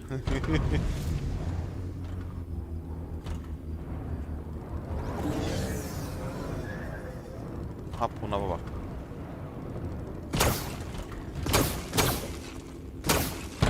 Bir de şey muhabbeti var. Mesela şimdi gemiye hiç binmediğinde biliyorum biliyor musun bilmiyorum ama mesela şimdi basic gemi seçme olayı var. Envanterden seçiyorsun mesela. Gemini sabitliyorsun, favori yapıyorsun. Favori gemi seçtiğinde mesela gemi almasan bile hangardan seçtiğin favori gemiyi oyun otomatikman sana veriyor. Onunla başlıyorsun. Sadece kostüm gelmiyor. Hani favori gemiyle başlarsan ne kastın önemli değil. Kostüm gelmiyor ama o gemiyi oyun sana veriyor. Böyle bir şey de var oyunda, bilginiz olsun. Allah. Aha düz. Hadi bakayım. Bir süre adept oluyorum ben.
Yapma be, kırmızıya fulledim.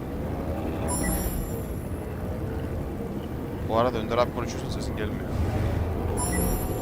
Bayağı da sesin yok senin.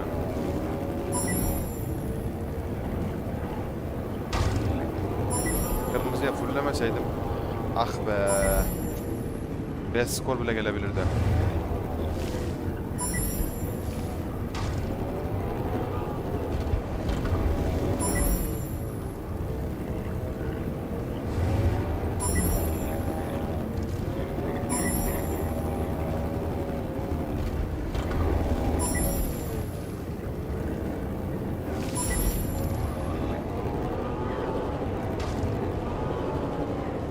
Yapma be.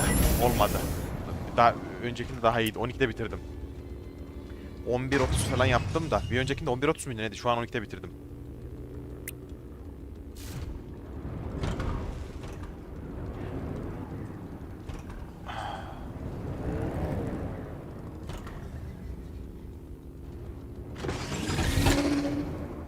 S1-2. Hah şimdi geliyor. Tamam. Ya kulaklığımın şarjı bitmişti. Baya bayağıdır yok bu Baştayken. arada.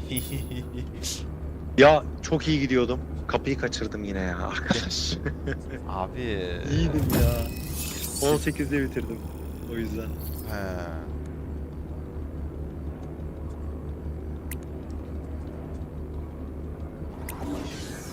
...15 altında 14'lerde bitirebilirmişim gibi geldi yani. Bu iyiydi çünkü fena gitmiyordum. Orada bana çok zaman kaybettirdi. Buna bak hele. Minnacık. Şuna bak hele.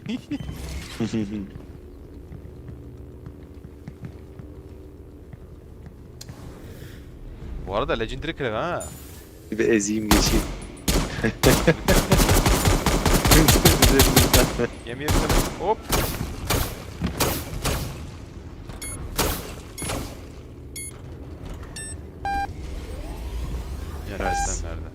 sıkıntı yok. Devam ya. Ters İstersen yüzüne. çıkalım. Yok abi devam et ya. Evet devam. Alışın. Oo hepimiz iç içe gittik. Olması gereken bu. Ha hep şey diyor ya. Hepinizi alıştıracağım. Abi uzayan şey diyor. Uzayan gol bizden olsun ya. Oho hani viraj döndüm ben. Neredesin kız? Neredeyim? Geçtim hatta seni. Yok geçemedim. Aa iyi bak. Yok. O pinkten merak ettim.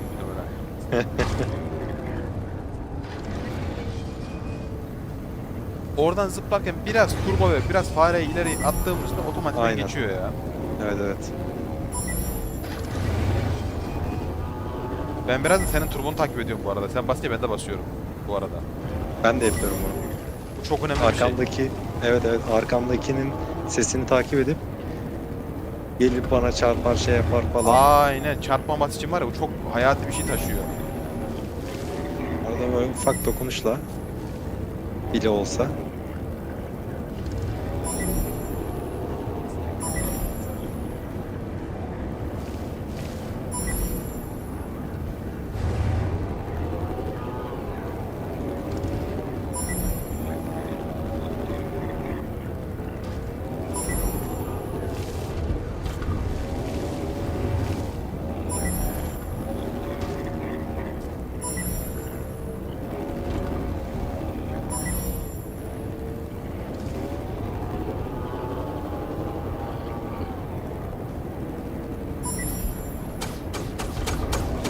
Bana mı sıkıyorsunuz?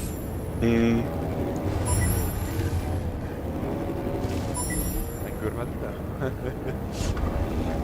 Ses gelmedi mi sana? Ses geldi zaten.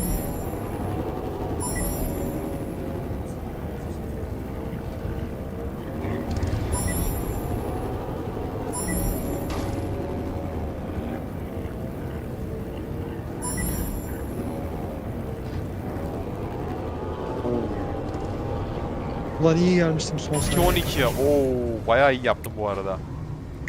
2.12 güzel bir 16. rakam bu arada. 16.4.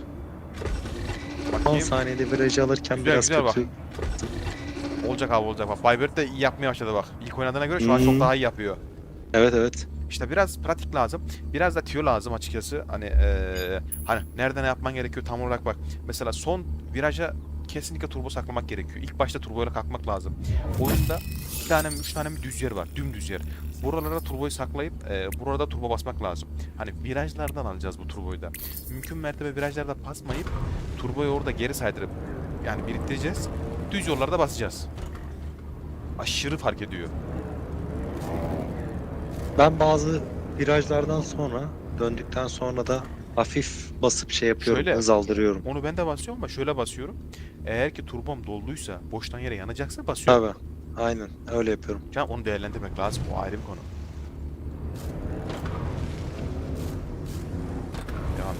Devam. Bu arada Bayburt hocam sen Zinc'le ilgileniyor musun? Hani Legendary Craven falan var. Ulan yine mi ters be? Bunu bozalım ya. Bunu Hadi bozalım, kapatalım tamam. ya. Bozdum. Abi yeter ya. Test şey diyor içimiz kurudu ya. şey diyordum. Viber hocam sen Zinc'le ilgileniyor musun? Zink hesabın var mı? Yok diyor. Oho çok şey kaybediyorsun o zaman. Peki Senin acilen açman lazım. Bak acil. Unreal Engine 5'teki şu an XP'lerin boşa gitti. şimdi sen eğer oyunda bir de Legendary Craven varsa senin kesinlikle kaçırmaman lazım. Yani şöyle Zinc'le ilgili derinlemesine bir video çektik. Yaklaşık 40 dakika mı 1 saat mi ne? A'dan Z'ye her şeyden bahsettik, anlattık. Zaten StarTas'la ilgileniyorsan bilirsin, görürsün. Kesinlikle takip et, kaçırma. Hani çünkü bu bir airdrop olarak dağıtılacak XP oranında. Hani çok fazla bir şey kaçırmadın. Hani belki tamam başlarda bir şey oldu ama daha hala önümüzde belli bir süre var, belli bir zaman var. 3 aya yakın süre var önümüzde.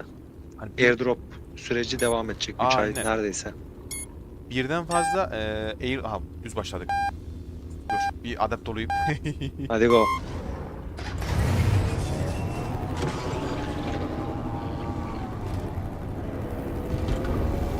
Biraz fazla güçlü gittim ben orada ya.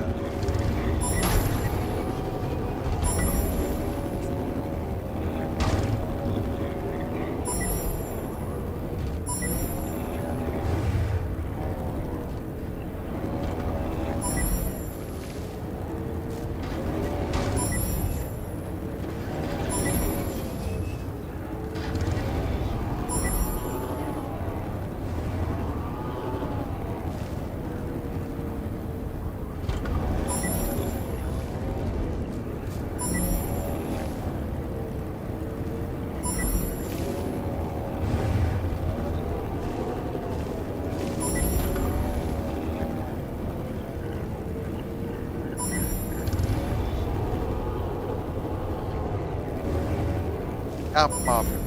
İyi diyememiş, tamam. Tam kırmızıya değdi dedim. Kırmızının ucunda bitirmişim.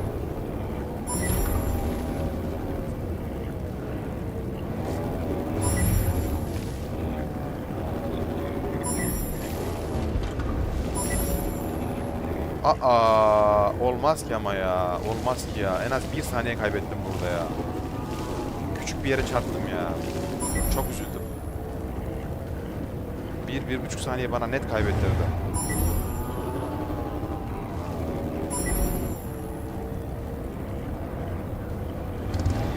Evet, kaybetmişim. Şu an burayı 1.39, 1.40'da geçmem lazımdı. Sağlık olsun.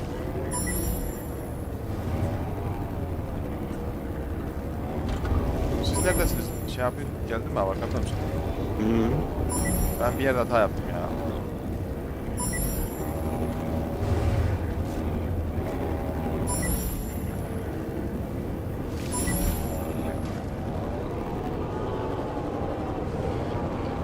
Hatayı yapmasaydım belki 5 skor olabilirdi. Şöyle 16. 2-13 yaptım ben de. Hata yaptım ama. Şey diyordum ha. Baybird hocam, Sync dediğimiz olay Layer 1 projesi dediğimiz şey. Solana ağına benzer, aynısı neredeyse. Bu zaten Stratos tarafına getirilen bir şey. Yani bu Stratos'un iyileştirilmesi ve Sage denen ekonomi sistemindeki burada bir pi kesintisi var. Atlas ve Solana kesintisi. Bunların önüne geçebilmek için getirilmiş bir şey. Solana aynen. Aynen. Yani airdrop yapılacak. Yani airdrop adı üstünde. Şu an UE5 tarafından geliyor. Holosim sezon açılacak. Eğer oynarsam Holosim sezonunda da beklerim. Holosim sezonunda da bayağı bir X kasacağımızı düşünüyorum ben. Holosim sezonundan buradan, işte ondan sonra Macima, Sage'de yatırımım varsa Sage'den, Atlas veya Polis kilitlediysen buradan. Ya illa hani para yatırmana gerektirecek bir durum yok totalde. Eğer varsa halihazırdaki yatırımın, onu değerlendirirsin. Yoksa da UE5 tarafından, Holosim tarafından bayağı güzel kasılıyor emek verdiğinde. Hani ne gelir ne getirir bilemem, getirisini götürüsünü. Hani biz tabii bunlar sadece airdrop, hani ihtimal. Evet, düz. İkiniz de Sen bugün önündesiniz. var ya oynayarak rahat 15-20 bin arası XP kasmışsındır Unreal'da. Tabii. Şimdi Unreal Engine 5 oynamak şöyle bir avantajı var. Bir, burada ink kasıyorsun, siyah madde. Bunu markette dönüştürebiliyorsun. İkincisi, XP kasıyorsun, Kraven XP kasıyorsun. Birden fazla şey var.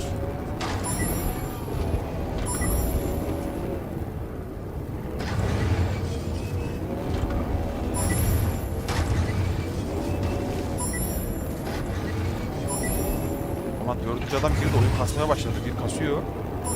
Sizde kasıyor mu? Yani tam anlayamadım. Ben de bayağı Dönüşlerle kastı. uğraşıyordum. Bug var oyunda, anlamadım. Dördüncü adam girince.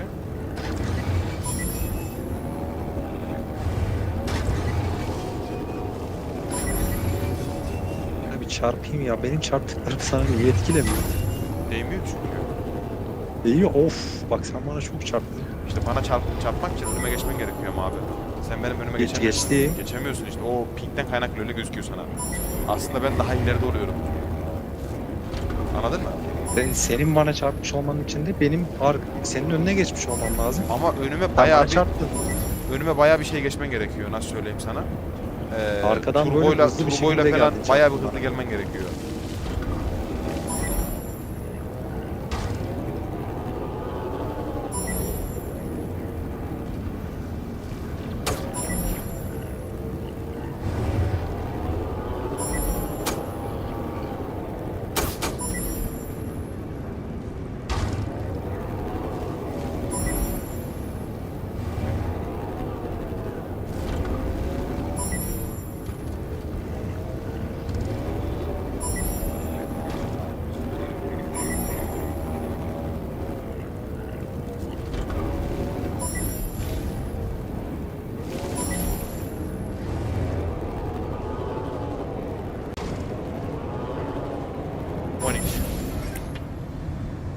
On 15. Tam 15.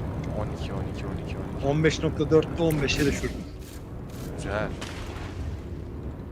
Bu arada güzel güzel güzel.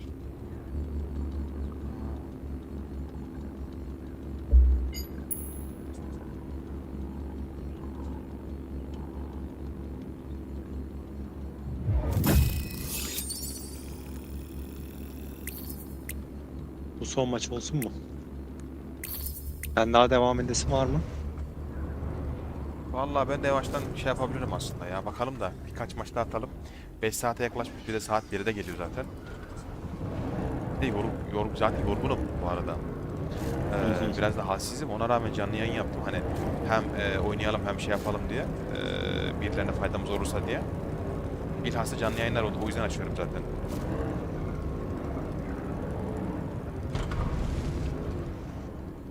Hadi bakalım. Hadi bitirelim bu işi.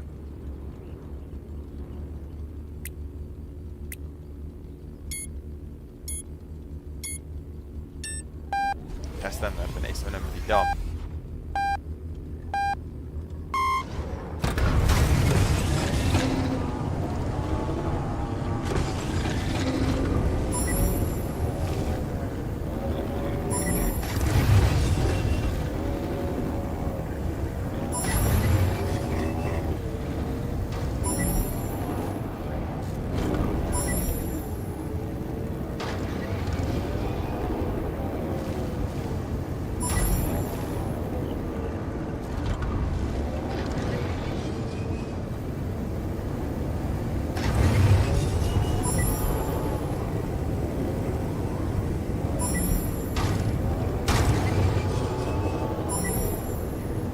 Senin sesi duyuyorum, ben de basıyorum. Burada ben genelde gemi oturmaca basmıyorum çünkü çok fazla taş var. Evet. Sıkıntı oluyor. Dengil dengil oluyor.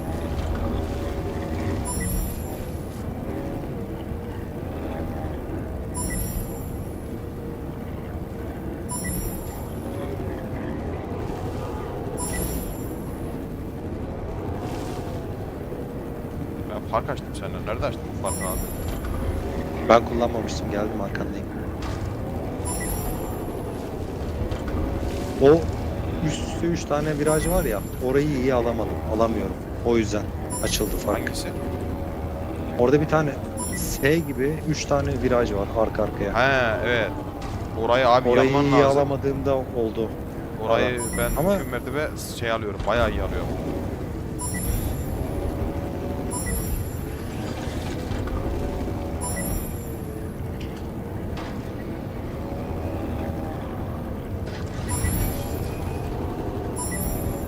Geldim bu arada. Baktım ha. sana mesela. Sana Ya- işledi mi çarpma? Bana işlemedi çarpman da. Ben de bazen oyun takılıyor. Takıldığında acaba sen bana yaklaşıyor musun? Takıldığı için. Yaklaştım ya da bence çarptı. Tam o ana denk gelmiş olabilir. Takılması ona bağlı olabilir. Hadi en iyi skorum geliyor. 14.9. Güzel. Benim için en iyi skor. Güzel Şu an. güzel.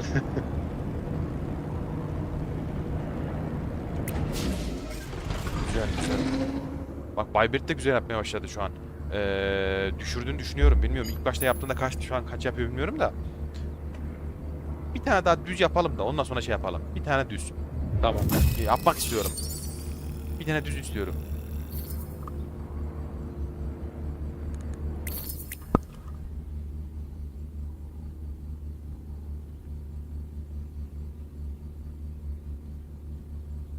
Abi şey diyeceğim. Ben senin Airbike'la oynuyorum diye benim Airbike'ın ödülleri vermiyor olmasın bu? Ben de Airbike'ımla oynamak durumunda olmayayım. Sanmıyorum abi şöyle. 8 saniye falan gelişti diyor. O hay maşallah. Bak 8 saniye çok ciddi rakam bu arada. Şöyle oyuna biri daha girdi. Nedir onun ismi? Oyun bittiğinde orada +1 diye Airbike'ına yazıyor mu? Bak bu oyun bak mesela. Bittiğinde hemen SC ile çıkma. İleri de orada yazıyor abi. Bakacağım bir dahakine. Geçmişti o.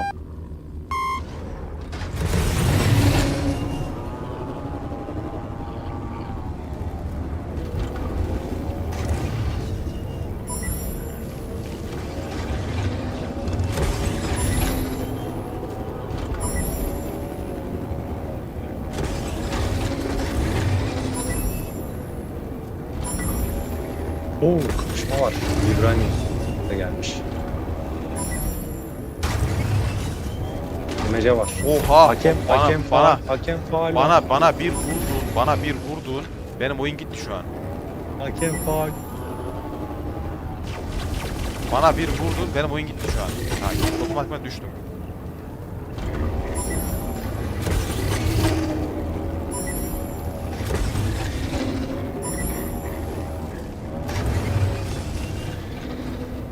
Ulan.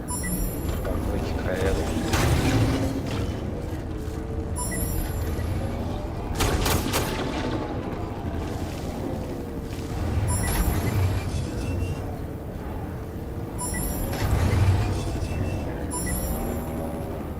Şimdi sen geçerken her seferinde beni zıplatıyorsun, dürtüklüyorsun. Ben geçerken sende niye aynı şey oldu? Oo, beni bu sefer çok ciddi dağıttı. Aşırı Ben mi? hem de. Beni bu sefer 2 sefer yoldan çıkardın, 2 sefer. Ben mi? Ona rağmen tabii. Ben ona rağmen geldim şeyim şu anda. Öne geçtim. Yayını izle. Vibranium vurmuştur sana ya. Yok Ben yok, sen vurmadım vurdun galiba. direkt. Direkt sen vurdun. Ha. Allah Allah. Bak beni şu an kaç saniye geri düşürmüşsün? Yaklaşık 4 saniye geri düşürmüşsün bundan dolayı. Normal skorumdan. Doğrudur. Yok yaparım arada.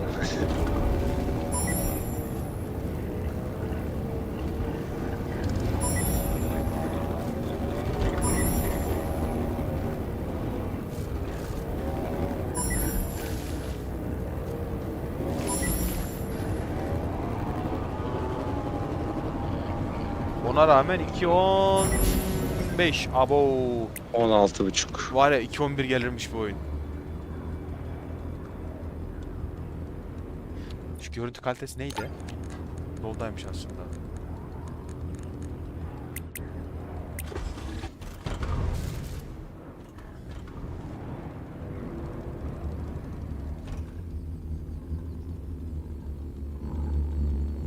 Bakacağım bakayım vermiş mi ödülü. Şimdi bir kere ileri bak abi. Bakacağım.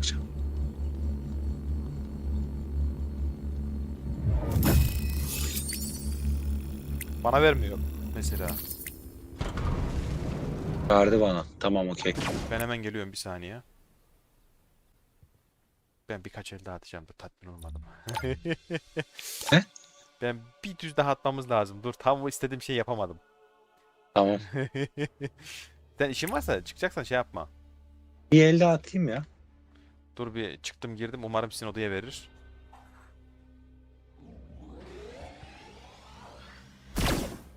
Sizin oda mı? 10 saniyem var. 11. Tamam, 10, aynı 9. odadayız. Tamam. Hızlı gel. Geldim. Solos'la oynayacağım bu sefer. O yüzden çıkıp girdim. Haydi bakalım. Ben geldim mi? Sakalayın. Aynen geldim.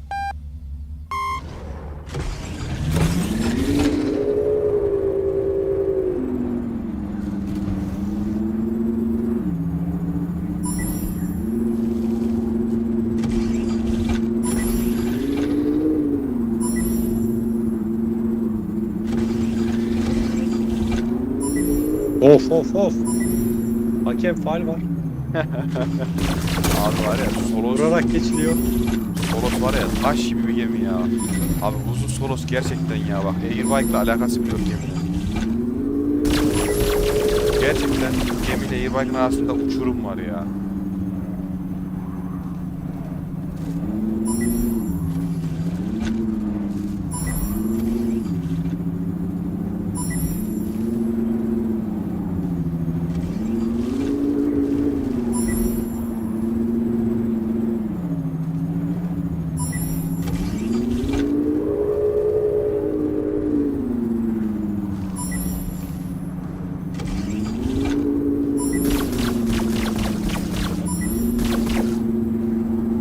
Tutturamam abi, çok zor ya bence.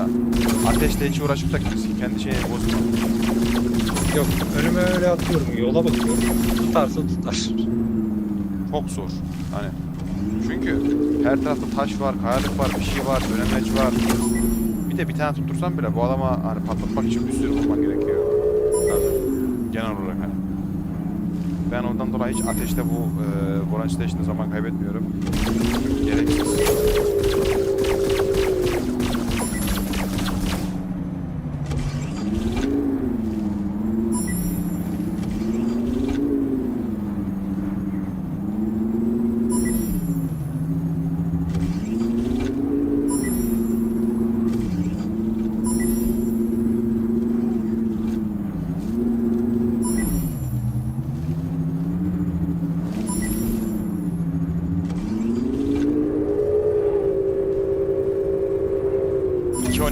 Ah lan Benim abi. skorum geldi. Kaç geldi? 13.95. Kaç? 13.95. 13.95. 14'ünü alır Güzel. demiştim. Güzel. Baybel hocam tekrardan memnun olduk geldiğine de. Oynadığına Görüşürüz. da. Yine oynamak istersen veya şey yapmak istersen her zaman bekleriz, oynarız da aynı şekilde. Ayrıca kanalda Zinc diye oynatma listesi var. Oraya girdiğinde orada Zinc'le ilgili tüm her şeye erişebilirsin. Yine bir bakarsın. Aklına takılan bir şey olursa da bize her yerden sorabilirsin. Teşekkür ederiz. Hayırlı geceler olsun. Kolay gelsin. Güzel güzel işte düşürüyorsun abi skoru böyle böyle. 14'e düşürdüm valla. 14'ün altına geldim. Atacağım mı daha? Bir gidek bir daha o zaman dur. O kadar düşürmüşsün. Ne? O kadar düşürmüşsün diyorum. Bir oyun daha oynayalım. Bak 3 kişi de şu an bizim solos var. Neyse. Seninle yayında yapmak bunun da güzel oluyor. Direkt yayını ve zamanını verip gerçi senin yayında bir şey gözüküyor. Abi ben ya şu bir şey diyeceğim olmayacak. Gerizekalının yüzünden ateş edenin neyse şey yapmak da istemiyorum. Adama da bir şey demiyorum da. Ateş edenin yüzünden hiçbir şey anlamadım. Dur. Başlıyor oyun. Şey diyordum ya.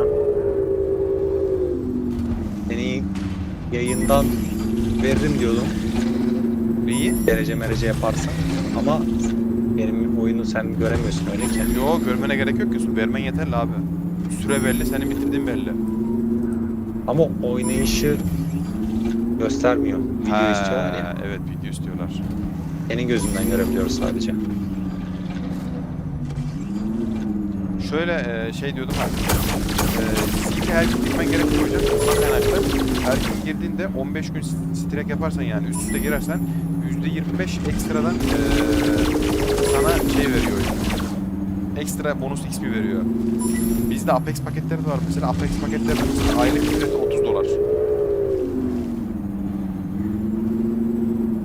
Apex paketi de 2 katı daha fazla XP getiriyor.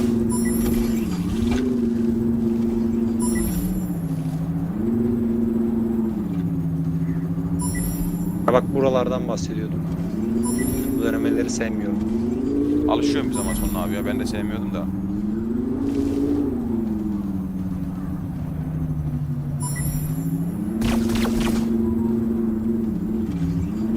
Şu ateş sesini kısacağım ya.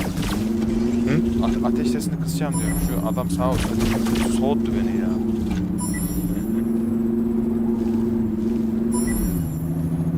İyi kapat oyunu. Oyun sesini kapatacağım şimdi. Daha yeter ya. O Daha sana geliyor mu mesela sesler? deli gibi geliyor. Ben bir de yüksekte oynuyorum biraz şeyden kaynaklı. Turbo sesini duymak için onu yükselttim. He. Ateş sesiyle turbo sesi aynı yerde. Aynı şu ikinci var ya ses o. Ya hadi beni de geçtim yayındayız ya sesi duyulmuyor rahatsız ediyor. Var ya arkadaş adam bizi bu. Ya normal ateş etmesi ayrı bir şey. Sürekli basıyor ya böyle. Çok rahatsız edici bir ses çıkıyor.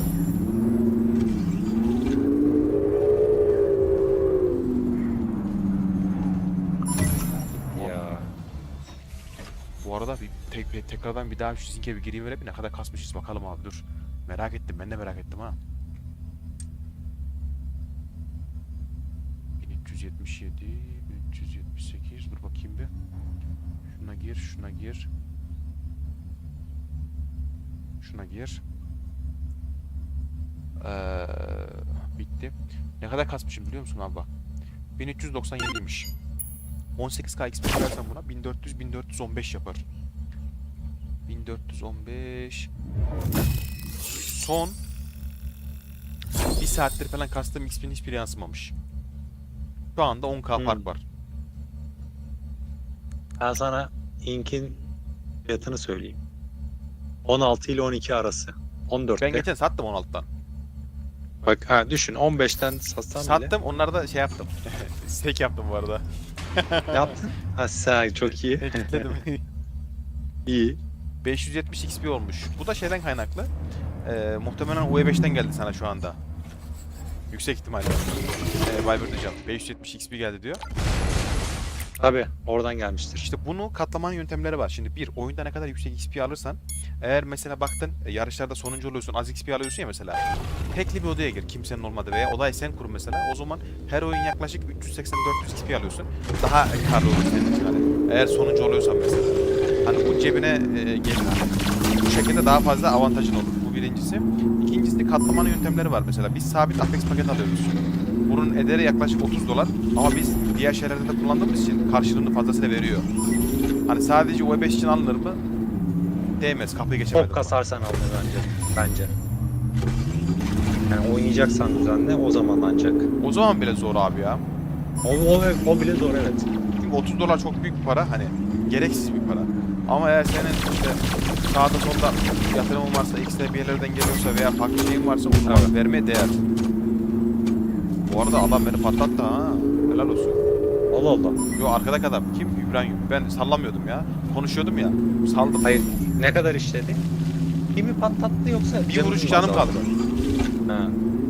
Önüme geçersen o işi ben tamamlayayım o zaman. Kasmadım bu oyun ya. Tersten ya. Tersten kasmıyorum ya ama tersten skor yapmak daha zor. Bir de bir saniye fark ediyor zaten. Benim de canım azalmış.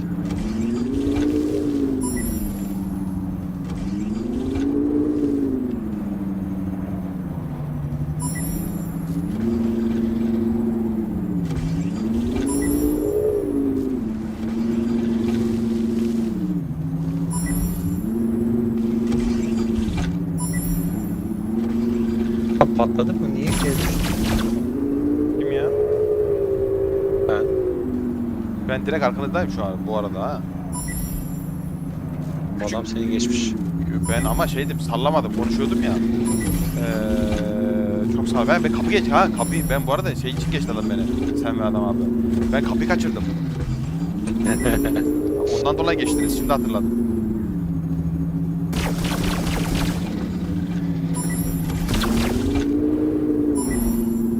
Çok o dönemeçli yer var ya. Çok silme aldım.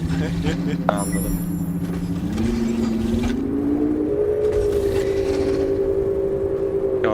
Bu arada ikinci bitirdim. Güzel. Vermedim adama. Turbom fulldü ya. Sonunda turboyu kökleyince ikinci bitti. Ya elinden alırlar böyle ikinciliği. Hı hı.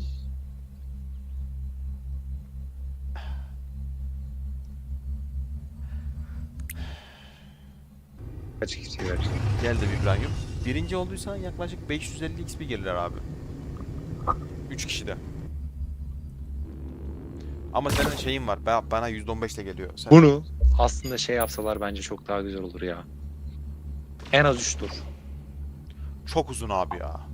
Ay, Bitmez. uzun ama şöyle hani oynayacaksın ona göre de XP'si de fazla Ya gelecek. fazla tabii, gelecek 3 de tura göre. bir tur ideal abi. Vallahi bir tur ideal. Adamın birinin yavaş yaptığını düşünsene. Biter Ya mi sence? o O oyun biter beklemeyecek mi? o kadar ya. O kadar bekletmeyecek. Ama her oyun sonunda 2-3 dakikadan bekleyeceğim. Kafadan durduk yere. Bir tur ideal. Bir turda da daha kötü. Çok yavaş Aa, birisi gelse sürekli bunu yaşıyorsun. Öteki türlü 3 turluk bir şeyi bitirdiğinde en fazla bekleme süren belli. Bir dakika sonra direkt restart atıyor. Öyle daha zaman kazanırsın. hı hı. Hadi bir düz atalım da çıkak. Geliyor. Oyun gitti. Ben de şu an bir kere düz atalım sonra bitirelim. Tamam. Son bir düz. Oyun düştü mü sende de? Bende düştü. Geri sayım durdu değil mi? Son bir düz atalım sonra bitiriyoruz. Çıkıyoruz. Tamam.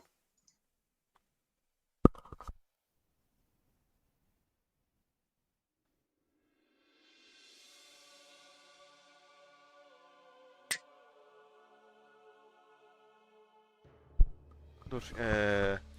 Şu ekranı kapı kaldırayım bir. Bir oyun şey yapmıştı da.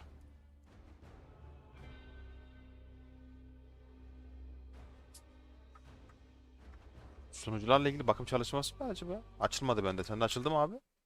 Dur bakayım bir. Bir dakika, bir saniye. Bu arada şu ekrana şunu da koyayım. Görmek isteyen, bakmak isteyen varsa o sırada da ona baksın. Da bu niye küçük geldi ekrana? Dur bakayım.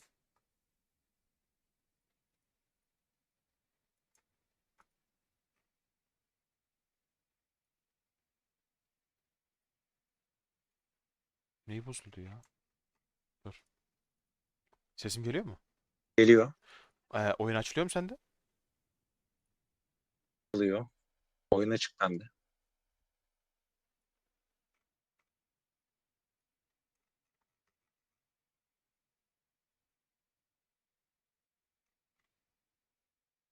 Kurma anlamına mı diyorsun? Dur Oyun abi. açılıyor mu Kurma. derken? Ha, bende bir oyun açılmadı da. Tamam, şimdi oldu. Ben random'la bir tane kurayım mı?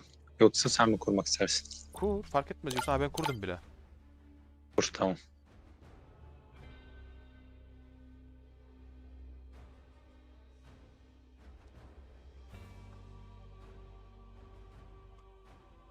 İyi yaptık canlı yayını ha, maşallah. Evet, evet. 5 saat olmuş. Arkadaşlar, izleyenler, sonradan izleyecek olanlar, beğenileriniz, yorumlarınız bizim için değerli. Desteklerseniz seviniriz. Burada Star Atlas'la alakalı her konuya değiniyoruz. Yani sadece Unreal Engine 5 içerikleri de olmuyor. Önemli güncellemeler, update'leri anlatıyoruz. Gelişmeler, haberleri paylaşıyoruz. Town hall'ları özetliyoruz. Review'ları özetliyoruz. Bunları aynı zamanda yakalayın altyazılı içerikler olacak şekilde de paylaşımlarını yapıyor. Review'ların, town hall'ların vesaire. O yüzden Star Atlas'ı takip etmeyi düşünüyorsanız, ediyorsanız halihazırda bizi takip edip bize destek olabilirseniz aynı zamanda bu tarz beğenilerinizi ve takiplerinizle çok seviniriz, mutlu oluruz. Teşekkür ederiz. Evet, çünkü yapılan bir beğeni ve yorum otomatikman algoritmada öne çıkmamıza yarıyor. Daha fazla kişiye ulaşmaya, daha fazla şeye. Senin oyunun Muhtemelen kurulu mu şu an? şu anda yüksek ihtimalle oyun kuruldu, bakayım. Tamam, okey. Aynen, şu an Volan Station kuruldu. Geliyor. Bak, bilirim. Bakayım ben Volan Station mı? Bak Volan Station. Hihi. Evet, geldi. Çözdüm ya.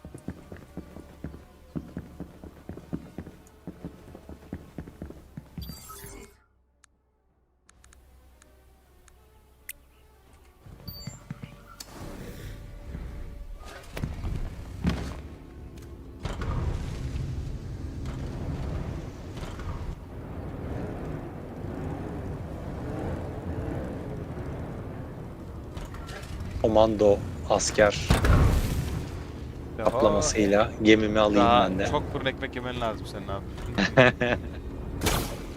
Ben solosu 9 yapacağım bu arada, az kaldı.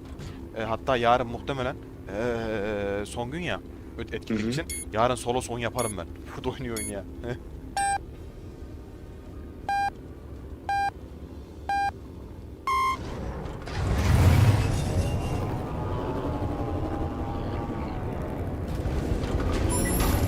Oha. Bir çarptın bana, bir çarptın bana. Ben mi? Evet. Hiç öyle hissetmedim. Bazen de böyle oluyor işte ben.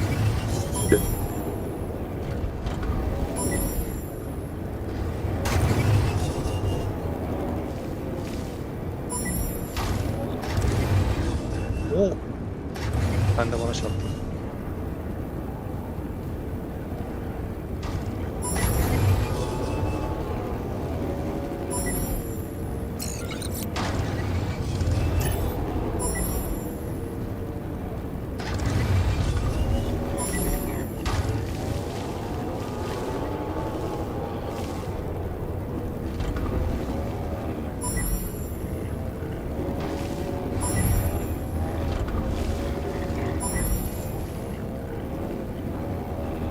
Turboyu çok kullandım ya, gereksiz yere, neyse.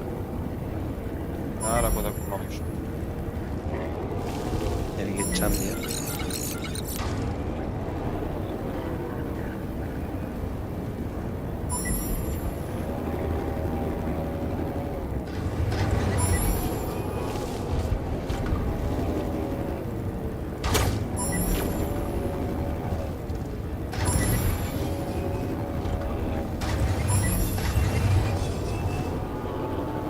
Aha da geçtim ama beni fırlattın.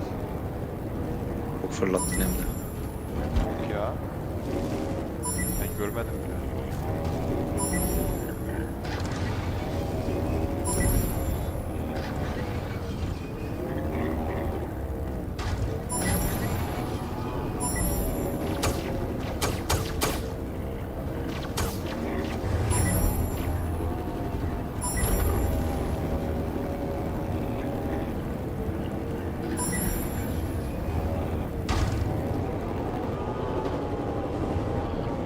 iyi görmüşüm ya. 3.11'de oradaydım ama neyin bitti 3.15. Devam. Bir tane düz atamadık ya. Bir tane düz ya. Abi niye test ediyor bu oyun ya?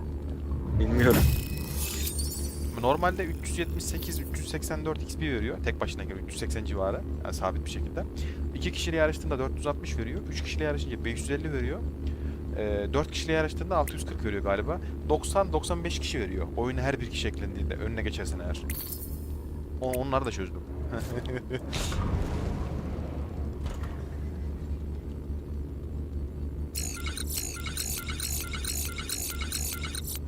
Bu arada T'ye basıp radarla işaretlediğinizde gemiyi tekrardan lan adam çıktı şansa bak. Lan oğlum insan çıkmaz da bir oyun atarız lan.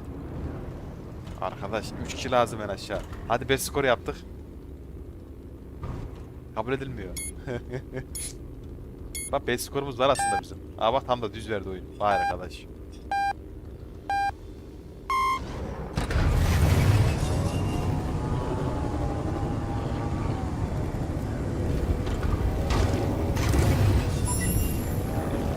Lan lan lan.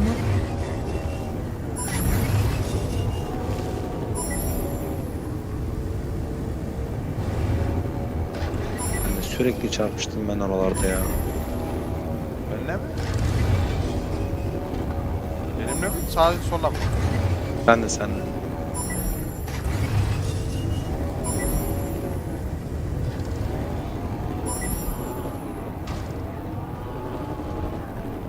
Yapma be. Kırmızıya dayadım yanlışlıkla.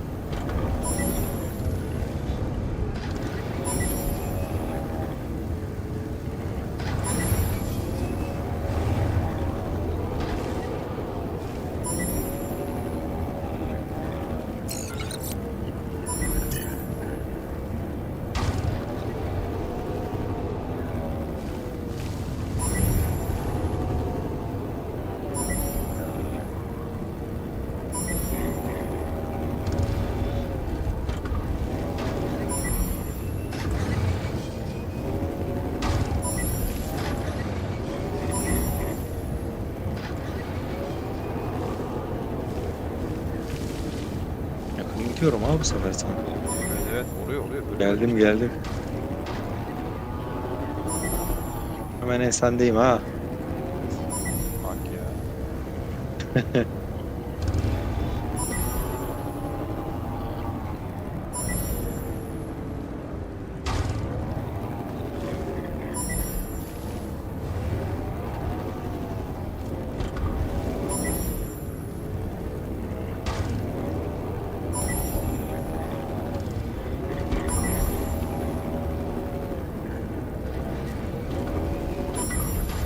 Ulan şuradaki dönemede biraz hata yaptım. Geçiyorum seni. 3, 12. Allah Allah bir takılma oldu. 14. 3.14'te bitirdim. 2.14'te. Benim de 2.12. Aramızda 2 saniye var abi 2 saniye. Ay ya sen benim ya hayır öyle değil ya. Ekranda görseydin beni yani yanımdaydın hafif önümdeydin. Ben de yoktum bak Gibiydi. yayından izlersen görürsün. Ya bu pink oluyor ya. Linkten kaynaklı. Yeter Pink yani. oluyor neyse. yani hemen yanımdaymışsın gibi duruyor. Ha, azıcık çapraz önümdeydin. Neyse iyi 3-10 şey. Kaçtı ya? 2.14 2.14 de iyi fena değil abi. 2.14'ler falan görmeye başladım güzel.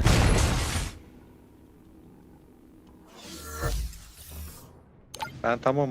Ben de tamamım. Hatta fazlasını şey yaptık. Güzel oldu. Arkadaşlar genel olarak hani bugün Volant Station haritasını oynadım. Ağırlıklı olarak %80 belki hatta daha fazla. Yani şu etkinlikten sonra bir yine Galya tarafına bakmayı düşünüyorum. Çünkü genel olarak önümüzde başka bir şey yok. Ayrıca training'tir, flight'tir hepsine şöyle bir değinip genel bir şey yapmayı düşünüyorum. Bir canlı yayın. Hem de bu canlı yayında da işte elimize kayıt olur diye. Bunların dışında sormak istediğiniz bir soru olursa yorumda yazabilirsiniz. Özelden ulaşabilirsiniz. Her konuda destek veririz yani cevap veririz. Eğer oyunla ilgilenirseniz, Sanattas'la ilgileniyorsanız da sizinki kesinlikle es geçmeyin. Kanalda var oynatma listesinde bakın derim. Bilakis çünkü önemli. Yani gerçekten önemli takip eden insanlar için. Onun dışında oynuyoruz, eğleniyoruz, bir şeyler kazanıyoruz. Bir önceki etkinlikte mesela 20 dolar kazandım. Daha öncekinden 170 dolar kazandım. Hani alıyoruz bir şeyler ya, yapmaya çalışıyoruz. Hani kovalarsanız, takip ederseniz bir şeyler oluyor hani. Onu da söyleyeyim. Onun dışında tekrardan beni izlediğiniz için teşekkür ederim. Uzun bir yayın oldu. Yayından sonra içerik tablosu ekleyeceğim. Daha sonra oradan da bakabilirsiniz. Gözünüze takılan bir şey olursa veya kestirdiğiniz bir şey olursa. Tekrardan izlediğiniz için teşekkür ederim. Bir sonraki yayında görüşmek üzere. Sağlıcakla kalın. Görüşmek üzere.